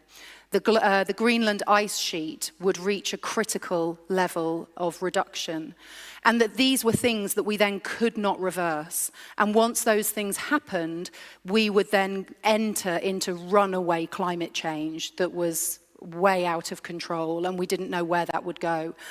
Now, when that report came out, you may remember, we had the Amazon was on fire. Australia was on fire. You know, there were huge fires in the UK as well, and I'm sure from all of the places where you are, you're familiar with this story. In the UK as well, we had these amazing BBC documentaries with David Attenborough, Saint David Attenborough, you know, the man who's trying to save the planet on his own in our country. And he released these documentaries which were talking about, they were really showing us in really emotional ways the impact that our resource consumption was having on the planet. And this is a still of some illegal logging that's taking place and destroying the habitat of orangutans. And these pictures from faraway countries that were directly connected to the work that I was doing in construction. You know, we're massive consumers of timber. We are massive importers of material from all over the world and also massive emitters of carbon. So the construction sector globally and in the UK emits about 40% of our emissions, our carbon emissions. And so this is our sector is directly responsible for a massive part of this problem. And having known from my work that I was trying to do the best I could, but I was having very little impact, this sent me into a real personal crisis. Because I realized that during the time that I had been working, during that last 20 years, really all I had managed to do was give my employers the language to talk about sustainability in a really confident way, and given them the token projects where we'd managed to achieve great things on 1 or 2 projects that they could then put all over their website and in all of their brochures and put in front of all of their investors as examples of how good they were at sustainability. I'd done that, I'd given them the language, but I knew that that was only maybe 1% of the work that they were carrying out. And the other 99% of what they were doing was just business as usual. And this really sent me into a deep, deep personal crisis. And I spent a lot of time awake in the middle of the night, going down all kinds of rabbit holes on social media, looking at videos of terrible things happening around the world. And I just didn't know what to do about it. I was in deep climate anxiety. And then it got to spring 2019. And Extinction Rebellion took over central London. Now, when Extinction Rebellion took over London, I saw it on the television like everybody did. But it seemed other. You know, it didn't seem like it was for me. I was a professional, you know, I was an engineer, I was somebody who was inside this and I understood it. And they were just crazy people out on the street. But it was when my sister came to stay with me for the weekend and she just turned to me and she simply said, "I'm really surprised you're not there." And it was that one sentence that changed my life. Because when she said that to me and reflected it back to me, my own prejudice about other people who were suffering in the same way that I was suffering, I suddenly realized that I needed to be there. And so that day, I packed my bag, I took my son. So this little boy in the white t-shirt is my son, was my son, I have to say. He's now a big teenager. This was when he was cute. So this was when he used to enjoy spending days with me. We packed our bags, we went, and we always went as tourists into London to go and look at what was going on, you know, so we could just go and have a look. But the minute that we came out of the tube station where the big Extinction Rebellion camp was, immediately this wonderful guy bounded over to us and said, come and join us, have a drum, have some coffee, you know, there's some monks over here, some Buddhist monks, they've made vegan curry, come and have some, it's free, you know. And immediately I just got sucked into this community of really beautiful, really friendly, really scared, but passionate people. And from that day, I've identified myself as being an activist. And that is really deeply what changed my life. And I became a street activist. So I was out with Extinction Rebellion, blocking traffic, doing all those annoying things, I'm really sorry, that stop you getting to work. But blocking the traffic, using my anxiety and my grief to actually express that and to build community and build connections. And then I took that energy back to work with me. And I actually left my job. And I re-established my own company. So I set up my company originally in 2003. Then I re-established it in 2019, and I established it as an activist organisation. And this is me talking outside the Bank of England at one of our uprisings, talking about the financing of fossil fuels. But what I then realised as well is, as a professional, I could do more. I could do more than just sit in the street and bang drums. I have a network, I have an education. You know, I'm an educated, white, middle-class woman who lives in London. There's more I can do for social justice and for other people around the world who don't have a voice. There's much more. And so what I did was I decided, I'd known for some time, and I'd been protesting about a waste incinerator in my local neighbourhood. And this waste incinerator, that's a whole presentation on its own, the problem with waste incineration, because this now has become a false solution. It's something that companies are saying is a solution to waste and energy. Really, it's not. It's just creating more problems. But anyway, I'd been protesting for some time against this waste incinerator, and I realised that what I could do was actually get legal. So I met a legal team. That's a whole story on its own. I met some lawyers, and we built a case, and we took the UK government to court over their failure to limit waste incineration and their failure to tax the carbon emissions that come from major polluting industries like waste, like agriculture, like transport. And so this letter landed through my letterbox one day, and I have to tell you that there's nothing that makes you feel like a grown-up quicker than having a letter come through your door that confirms that you're taking the government to court. So that was quite an interesting morning of me looking at that going, oh my God, there's no going back from this. And this picture here is a picture of the High Court in London. So we went to the High Court. I crowdfunded my legal fees, so I managed to raise £50,000. Just purely through crowdfunding. I'm not a wealthy person, I can't finance this myself, but it was an amazing way of connecting with people, and so much of what I do is about community now, because we cannot fix these problems on our own. We need to come together. And because I stood up and took action on this particular issue, a lot of people came and found me, and I found so much support, and people I'm still now friends with came to support me in this campaign. And to cut it short, I was successful in changing the law. So now waste incineration is not only taxed, but my legal case set a precedent, a new law that actually all regulation that's now set by the UK government must take the Paris Agreement into account. Now, prior to my legal case, you won't believe it, but prior to my case, that was not the case. The government didn't have to take the Paris Agreement into account, and it was only my case that then set that example going forwards. So what I want to say is that, yes, I can stand here and tell you all of these things, and, you know, aren't I amazing, and round of applause for me. That's not what it's about. No. I'm being sarcastic. I'm being sarcastic. That's not really why I'm saying it. Why I'm saying it is because I'm just I'm an engineer working in construction. I'm not a lawyer. You know, I'm not a climate scientist. But I, in my industry, saw that something was wrong and used my privilege and my network and my ability to connect people to do something about it. And so my first thing here is, you all have influence.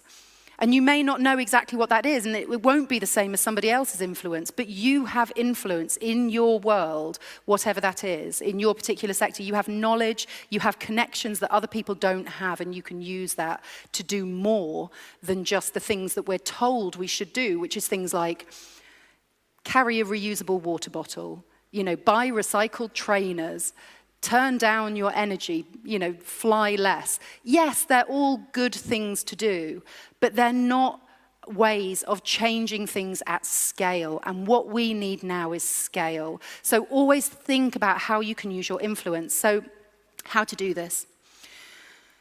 First of all, there's just me, just one of us. But we're all part of a network. Now that network, first of all, let's look at your personal network. So your personal network, you may have influence, depends how many friends you've got, frankly, but one-to-one connections, that's going to be in the tens, you know, 100 or so people you're actually going to have a connection with. And they will be people like your friends and relatives. Word of caution here, don't try and bring your friends and relatives necessarily on the climate journey with you, because it makes for some very difficult dinner conversations. So you can try, but you have those connections. And I tell you what I found was that my friends and family came along with me once they saw the success I was having, but they initially advised me that they thought I was a little bit crazy. But you know, you may have different friends and family. You're a colleague, you're a mentor, you're potentially an employer. You know, you can use your influence there to potentially influence tens, maybe 100 or a couple of hundred people. But you also have a local network, and that local network within your industry, for example, means that you might be a purchaser, a buyer of products. You might be an investor. You know, if you have a pension, for example, you are an investor. If you have a bank account, you know, if you have savings, you can choose where that money goes.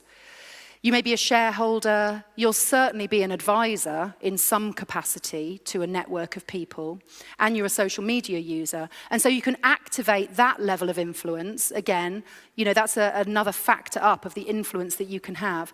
But where I think we all need to be pushing is our influence at a society level. And at the society level, really our influence is in the tens of thousands. So here, you are a voter. You potentially could be a lobbyist. So you could be somebody who speaks to politicians, somebody who presents research or presents problems or solutions to people who have power. You could be an industry activist. So for example, within the construction sector, I have trade associations that I can talk to. I pay membership fees to different professional institutions, like there are architectural institutions, there are surveying and engineering institutions. They all have somebody who's talking to government within that organization. Do I know what they're saying? Do I know what they're asking for? Well, if I don't know, I need to find out. And maybe I need to go and meet with them and say, what are you doing about the furniture industry's impact on climate? What are you asking for? And, you know, influence them. And also as an activist. Now, I am running out of time. I've got a much shorter time scale than I thought. But I'm just going to talk quickly about understanding and prioritizing the impact that you can have. And the first thing I'm going to talk about here is net zero. Now, the reason this is so big is because we're all talking about carbon and the impact of carbon on the climate. But everyone is jumping onto the net zero wagon. And net zero won't necessarily be the most important thing for you or your organization. So I just want to give a little note of caution here to please not just jump into setting a net zero target.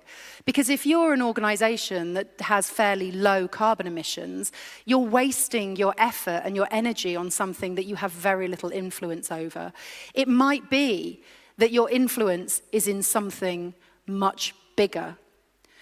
So I work with executive teams, and I mainly work with executives for one reason, and that's because they have the power and the resources to really make a difference. And I'm afraid to say, through my experience, that if the executive team within an organization do not get sustainability, they don't understand it, and they don't prioritize it, then I genuinely believe I can't help them. I will do my best, I will sit with them and I will work with them to try and help them understand sustainability.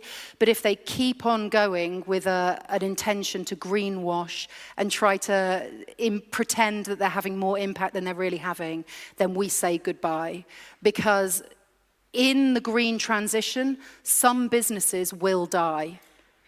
And I genuinely believe most businesses that exist today are not sustainable. They will not survive the climate crisis. They will not survive the battle for resources. They won't survive the mental health crisis and the fact that people are leaving their organization because they are not existing with purpose. Those organizations will die, and we just need to let them have a good death.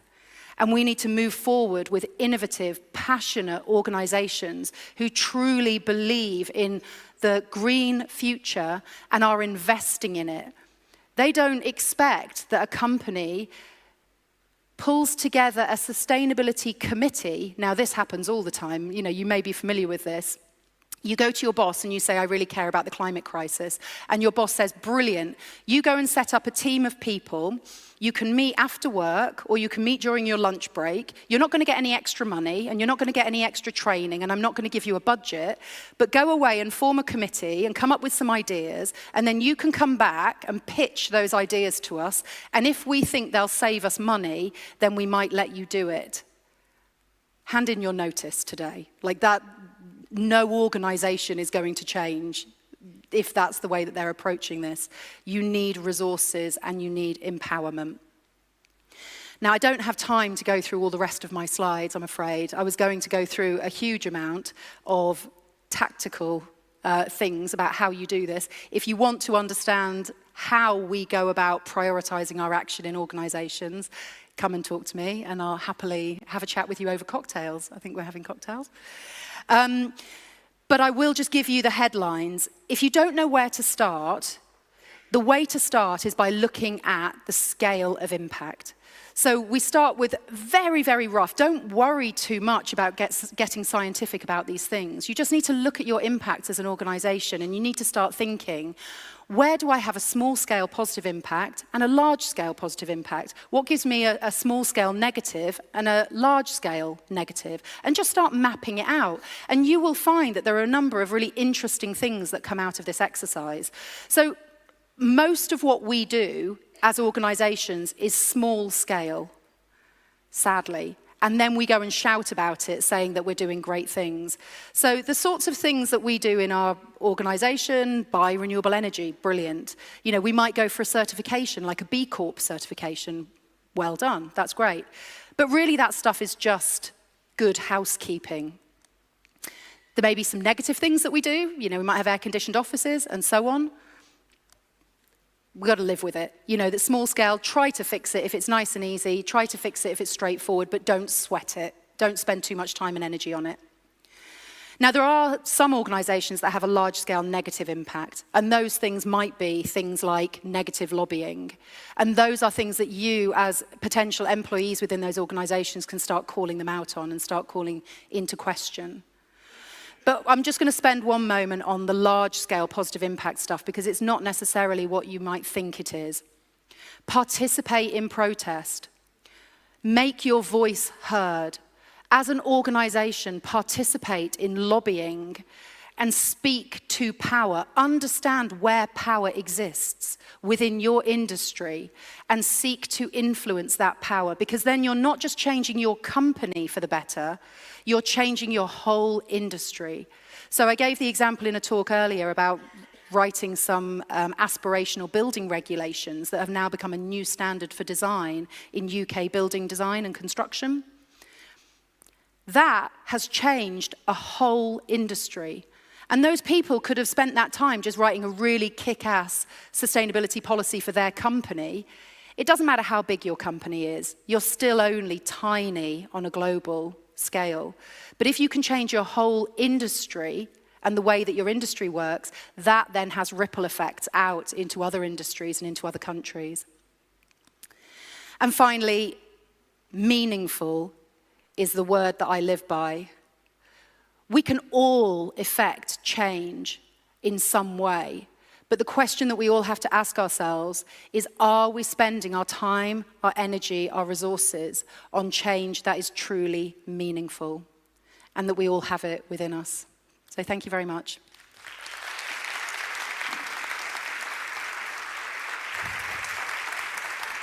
Thank you. And not so fast.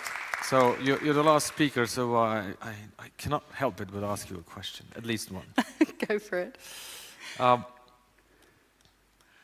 If you look into, to the next 10, 20, 30 years, and I think I asked another speaker a similar question, what is your source of optimism and what is your source of pessimism? What feeds these beasts? Yeah. So I think my source of pessimism is we only have to look at COP28 to see written large the corruption that has overtaken our international and national institutions, and the fact that the polluters have such a stranglehold on the way that policy is proceeding. That, for me, is something that gets me so down. But my enormous hope is that I know that people see it, and you don't have to be a climate scientist to see what's going on. And I think young people, people like me who've kind of woken up and realized and are acting, I think are doing so now in a way that is really meaningful, and I think really getting under the skin of those power systems. So I have enormous hope that, you know, I think things have to get worse before they get better. And part of me hopes that COP28 fails in a way, because I feel like it almost needs to burn to the ground so that from the ashes we can build something that's much more powerful, much better regulated, much more successful. And that gives me huge hope that there is a bright future. And I think even the last speaker showed there's such exciting innovation all around us, you know, and that for me, this is just a design challenge, you know. Any COP in the future that you're more optimistic? COP 34, 40? COP, good grief. You know, really, 28 COPs and we still haven't fixed this problem. Just goes to show that we're going about it all the wrong way. But, you know, COP 29, no corporates. I want no corporates at all. I think this is just a conference for policymakers. I don't know how we've ended up with so much corporate influence in this organization. So, yeah, all the corporates are out, just the policymakers in. We've already got, hopefully, on the table an agreement that fossil fuels are to be phased out, and an agreement for that. And then I think we're on our way. Well, we'll see. Let's be hopeful as well, but also act. Thank you so much again. Thank you. Thank you. Thank you. That way. Now we're approaching the end, and I'm very happy to invite to close the loop Flavia Popa, Secretary General of BRD Group Société Générale, the founding partner of Climate Change Summit, to start with a wrap-up, and something else will happen whilst we talk.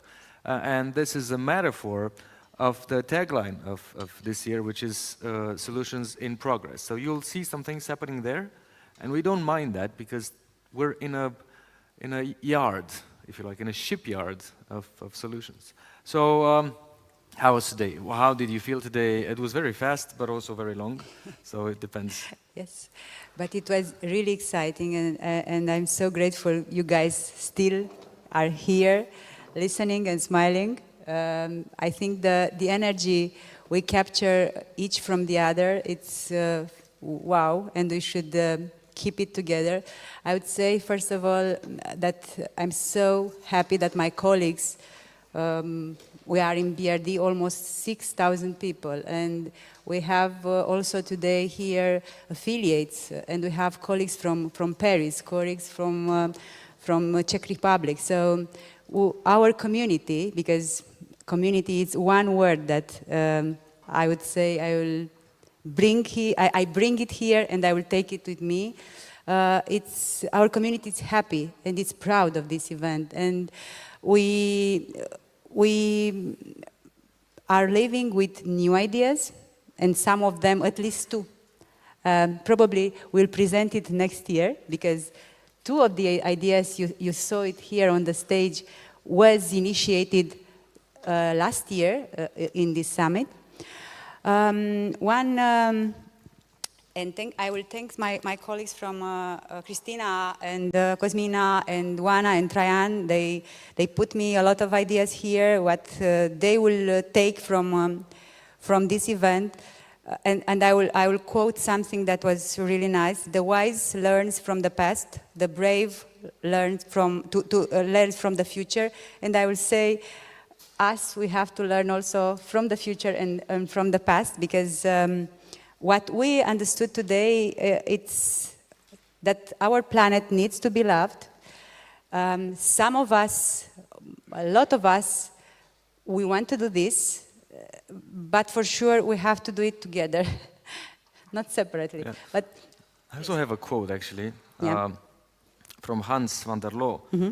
On a finite planet, infinity cannot exist. So that's also, I think, very relevant to what we do today. Half of the world GDP is dependent on nature. Wow. Half. 1 in 8 people is killed by a form of pollution.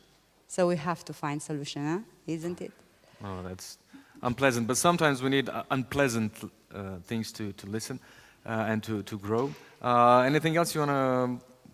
There's a lot of stuff here. Yes, in fact, there is something else, because for sure, all the time, not only this event, but the entire topic of sustainability is challenged in a way. And I would say that diversity means first the diversity of thoughts, and it's good. The diversity of coming from cultural background, so we accept it.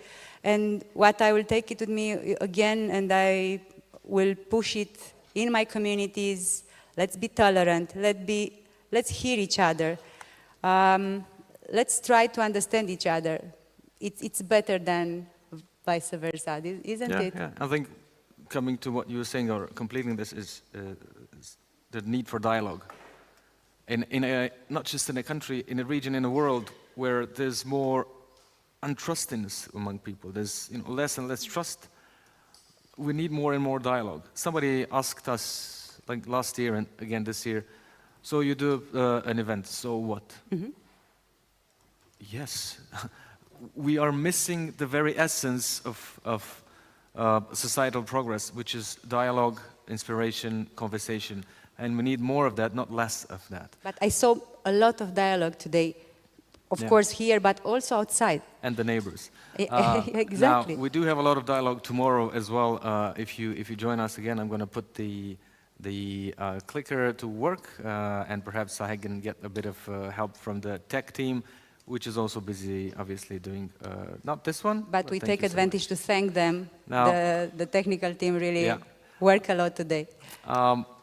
Again, tomorrow we have a full day. This is the map of a bit of Bucharest, I'd say about 1/3 of Bucharest. We have some public events where we are looking forward to meeting you if you registered in 5 universities. Unfortunately, there's some events that are sold out, like the Carturești meeting with Ed Gillespie, or fortunately, depends. But at the same time, there's many other events that you can go to. And there's one more event that we are very happy to invite you to, which is the next summit. Which is next year in October. Perhaps you will also join us. I think you've seen that it makes sense. And in the same time, there's a lot of people that have shared with us their ideas and their solutions for the future. So if I can get the tech team to tell us or give us a couple of videos from you that had these videos. Let's take 5 seconds. 4, 3, 2, 1. One of the big problems that we are facing in Bucharest is related to mobility issues, and that includes the lack of bike lanes or inappropriate bike lanes that exist in the different districts of Bucharest. One of the main solutions that we can take to solve this and improve this is to better the infrastructure that we have, the existing one, as we have seen in the many talks that we have attended today, and also maybe increase the collaboration between the districts to sort of create an integrated network of bike lanes in Bucharest. So today I invite you all to encourage this initiative and better the world and our city together. Thank you very much. The problem is that we are all looking at buying bio-local products. And sometimes the price is a little bit higher than the normal ones we see in the shelves of the supermarkets. The solution would be that we as consumers, responsible ones, we should have a good look at where they come from, how they are produced, and what kind of resources, natural resources, go into them. And this will convince us to pay a little bit more for a responsible product for local responsible producers. I'm Raul, and he is Cosmin. We are employees in BRD, and we have one idea about climate change. It's about economical circular economy. We have an idea regarding education and awareness. We would like to create an app, a mobile app with cards that will show you and train you about awareness on how to impact the climate change. You can choose from 3-4 options, but they are all relevant to the game. It's about an option, for example, how to choose a better decision for sustaining a circular economy decision, better recycling or reusing the same product. So let's say that you have a bottle. So Cosmin, my colleague, will exemplify for you the decision making. For example, if you have this bottle, you must make a choice if it's a glass bottle, the right choice, a paper bottle, or a metal bottle. They are all correctly from a climate change point of view, but what is the best decision, the optimal decision for your choice? Working with such a beautiful material as flowers, we noticed that the floral industry is far from sustainable. So you might wonder, why should you care? Well, I guess you also buy flowers maybe for your mom for her birthday, or you buy flowers for your house. So in the end, you're the final purchaser of these beautiful flowers. What is important for you to know when thinking about sustainability and what we try to do at Fleurs Sauvages? First of all, be careful with floral foam. That's the type of brick that is at the base of arrangements. Try to get flowers without it. Second of all, local flowers. Imagine using beautiful Romanian flowers and encouraging the local economy as well. And third of all, of course, packaging and waste. Try to get flowers that do not have a lot of packaging, that do not have a lot of plastic in them, and are as sustainable as possible. This is things that we do at Fleurs Sauvages, and we encourage you to give us a message if you want to know more about it and follow us on social media. Thank you very much. Climate change is not only about the environment. Climate change is as much about the environment as it is about human growth, human capacity, human health. We should be mindful of that. We should be mindful of the fact that, unfortunately, the effects of climate change affect the most vulnerable people, the unfortunate people. And in this regard, my climate solution idea is inclusive growth. We need to support inclusive growth for all the people across the board.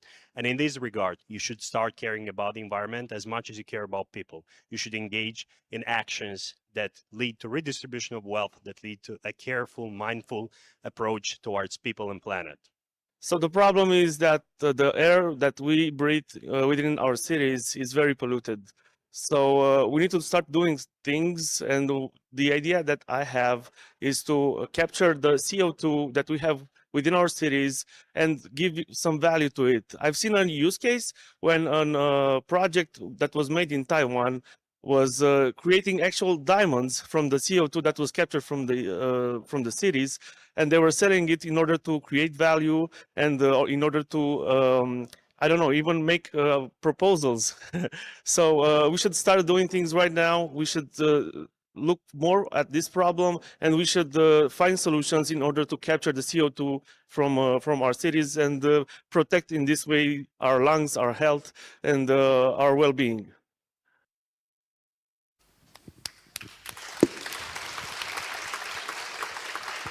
Now, maybe my last word today, it's, I would say, thank you, all of you, for being part of the solution. I'm saying this in the name of BRD team. Thank you, my colleagues, for being here. And thank you, Sis, for being such a partner. And see you tomorrow in those 20 locations. But moreover, see you next year with solution implemented. Thank you so much.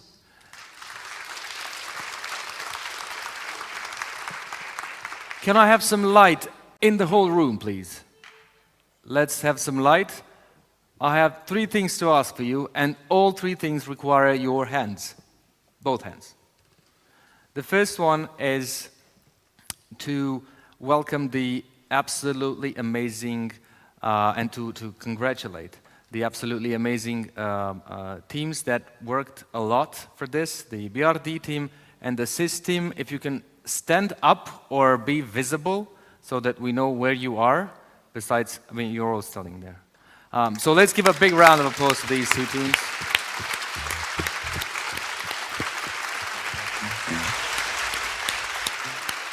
Bravo, super.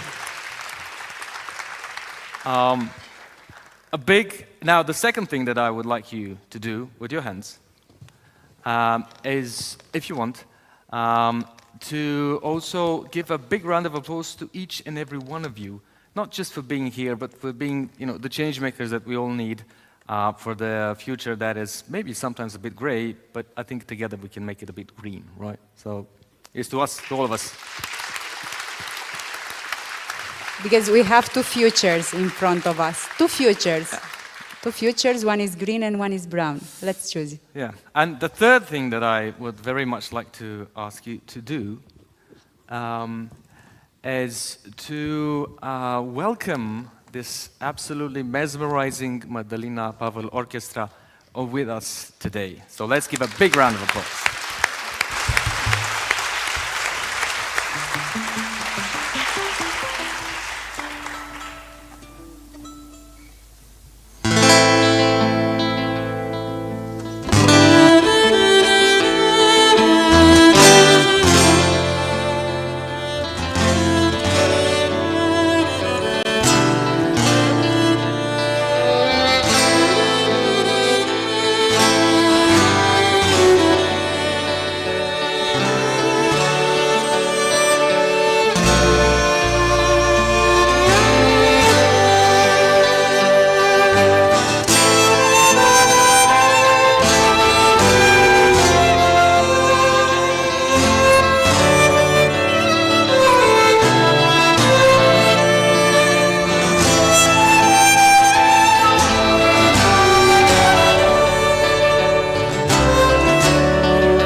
Bună seara!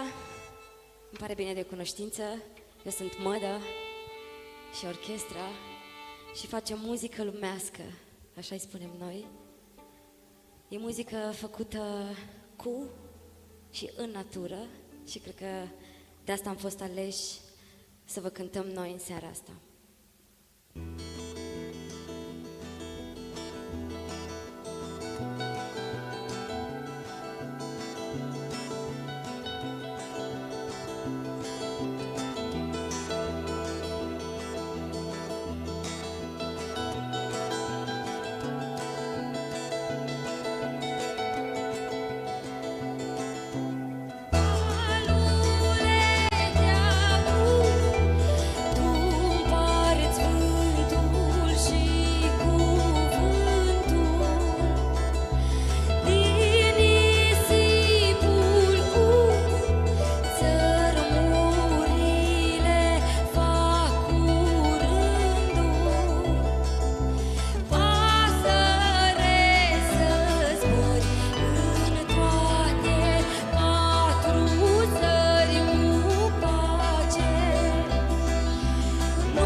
Timpul frumos face dor și crește multe amintiri frumoase. Eu așa, la concluzia asta am ajuns. Și noi ne petrecem mult timp pe drumuri și în concerte și avem multe locuri în care ne oprim și locuri preferate și acolo reușim de fiecare dată să compunem ceva. Așa că luna, fiecare avem o relație cu luna, eu așa zic.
Joacă în cer la mine în casă. Eu te Poate știu de lună plină, zorii să nu mai vină.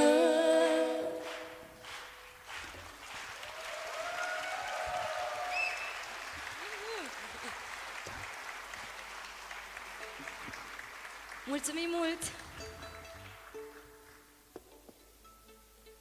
Nu ai nume, așa se cheamă următoarea noastră piesă și cântec. Și pentru că v-am zis că ne plimbăm mult prin țară și observăm și partea faină a lucrurilor, observăm și partea mai puțin faină și asta e puterea noastră, asta putem noi să facem, să cântăm și să scriem despre asta. Nu ai lume, lume.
Tocorul, ai otrăvit fântâna, să nu mai poată pune nimeni mâna, să-și ude gura, să crape ca pământul sec, să-i bată vântul, să-i macine furtuna. Ai ars pădurea și ai otrăvit izvorul, lacurile, marea și oceanul tot ard și scrum, negru pe drum. Pierdută fără urmă, nu ai lume, în ramă eu te pune, mi-am pus în gând să te alin.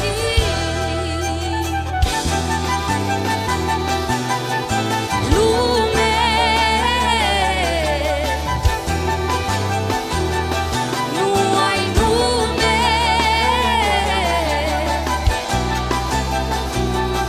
uite cum mă arde, pune-mă deoparte.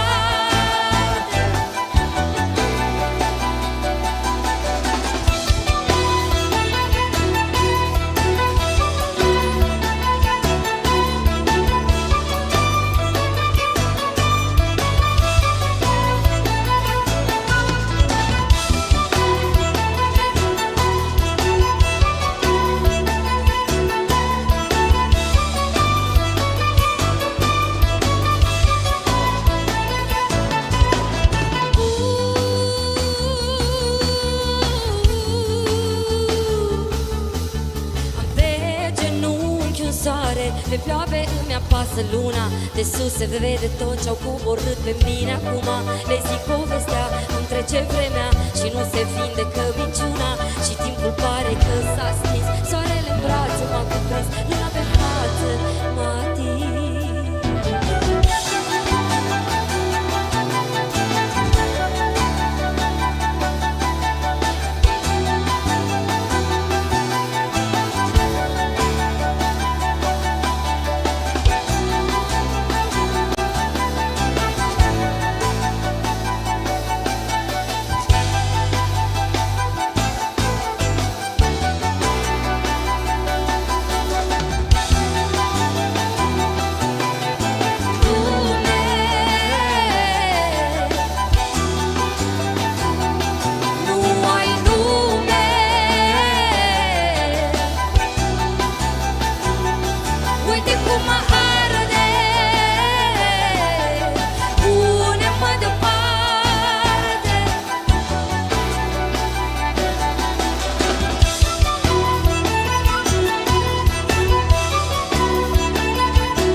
Alexei la chitară, Horia la tobe, Luci chitară, Mike la bas, Alice la harpă, Ioana la flaut, Diana Veara întâi, Sara Veara a doua și Borodin la violoncel. Eu sunt Mădă și să ne bucurăm de muzică. Mult timp. Mulțumim!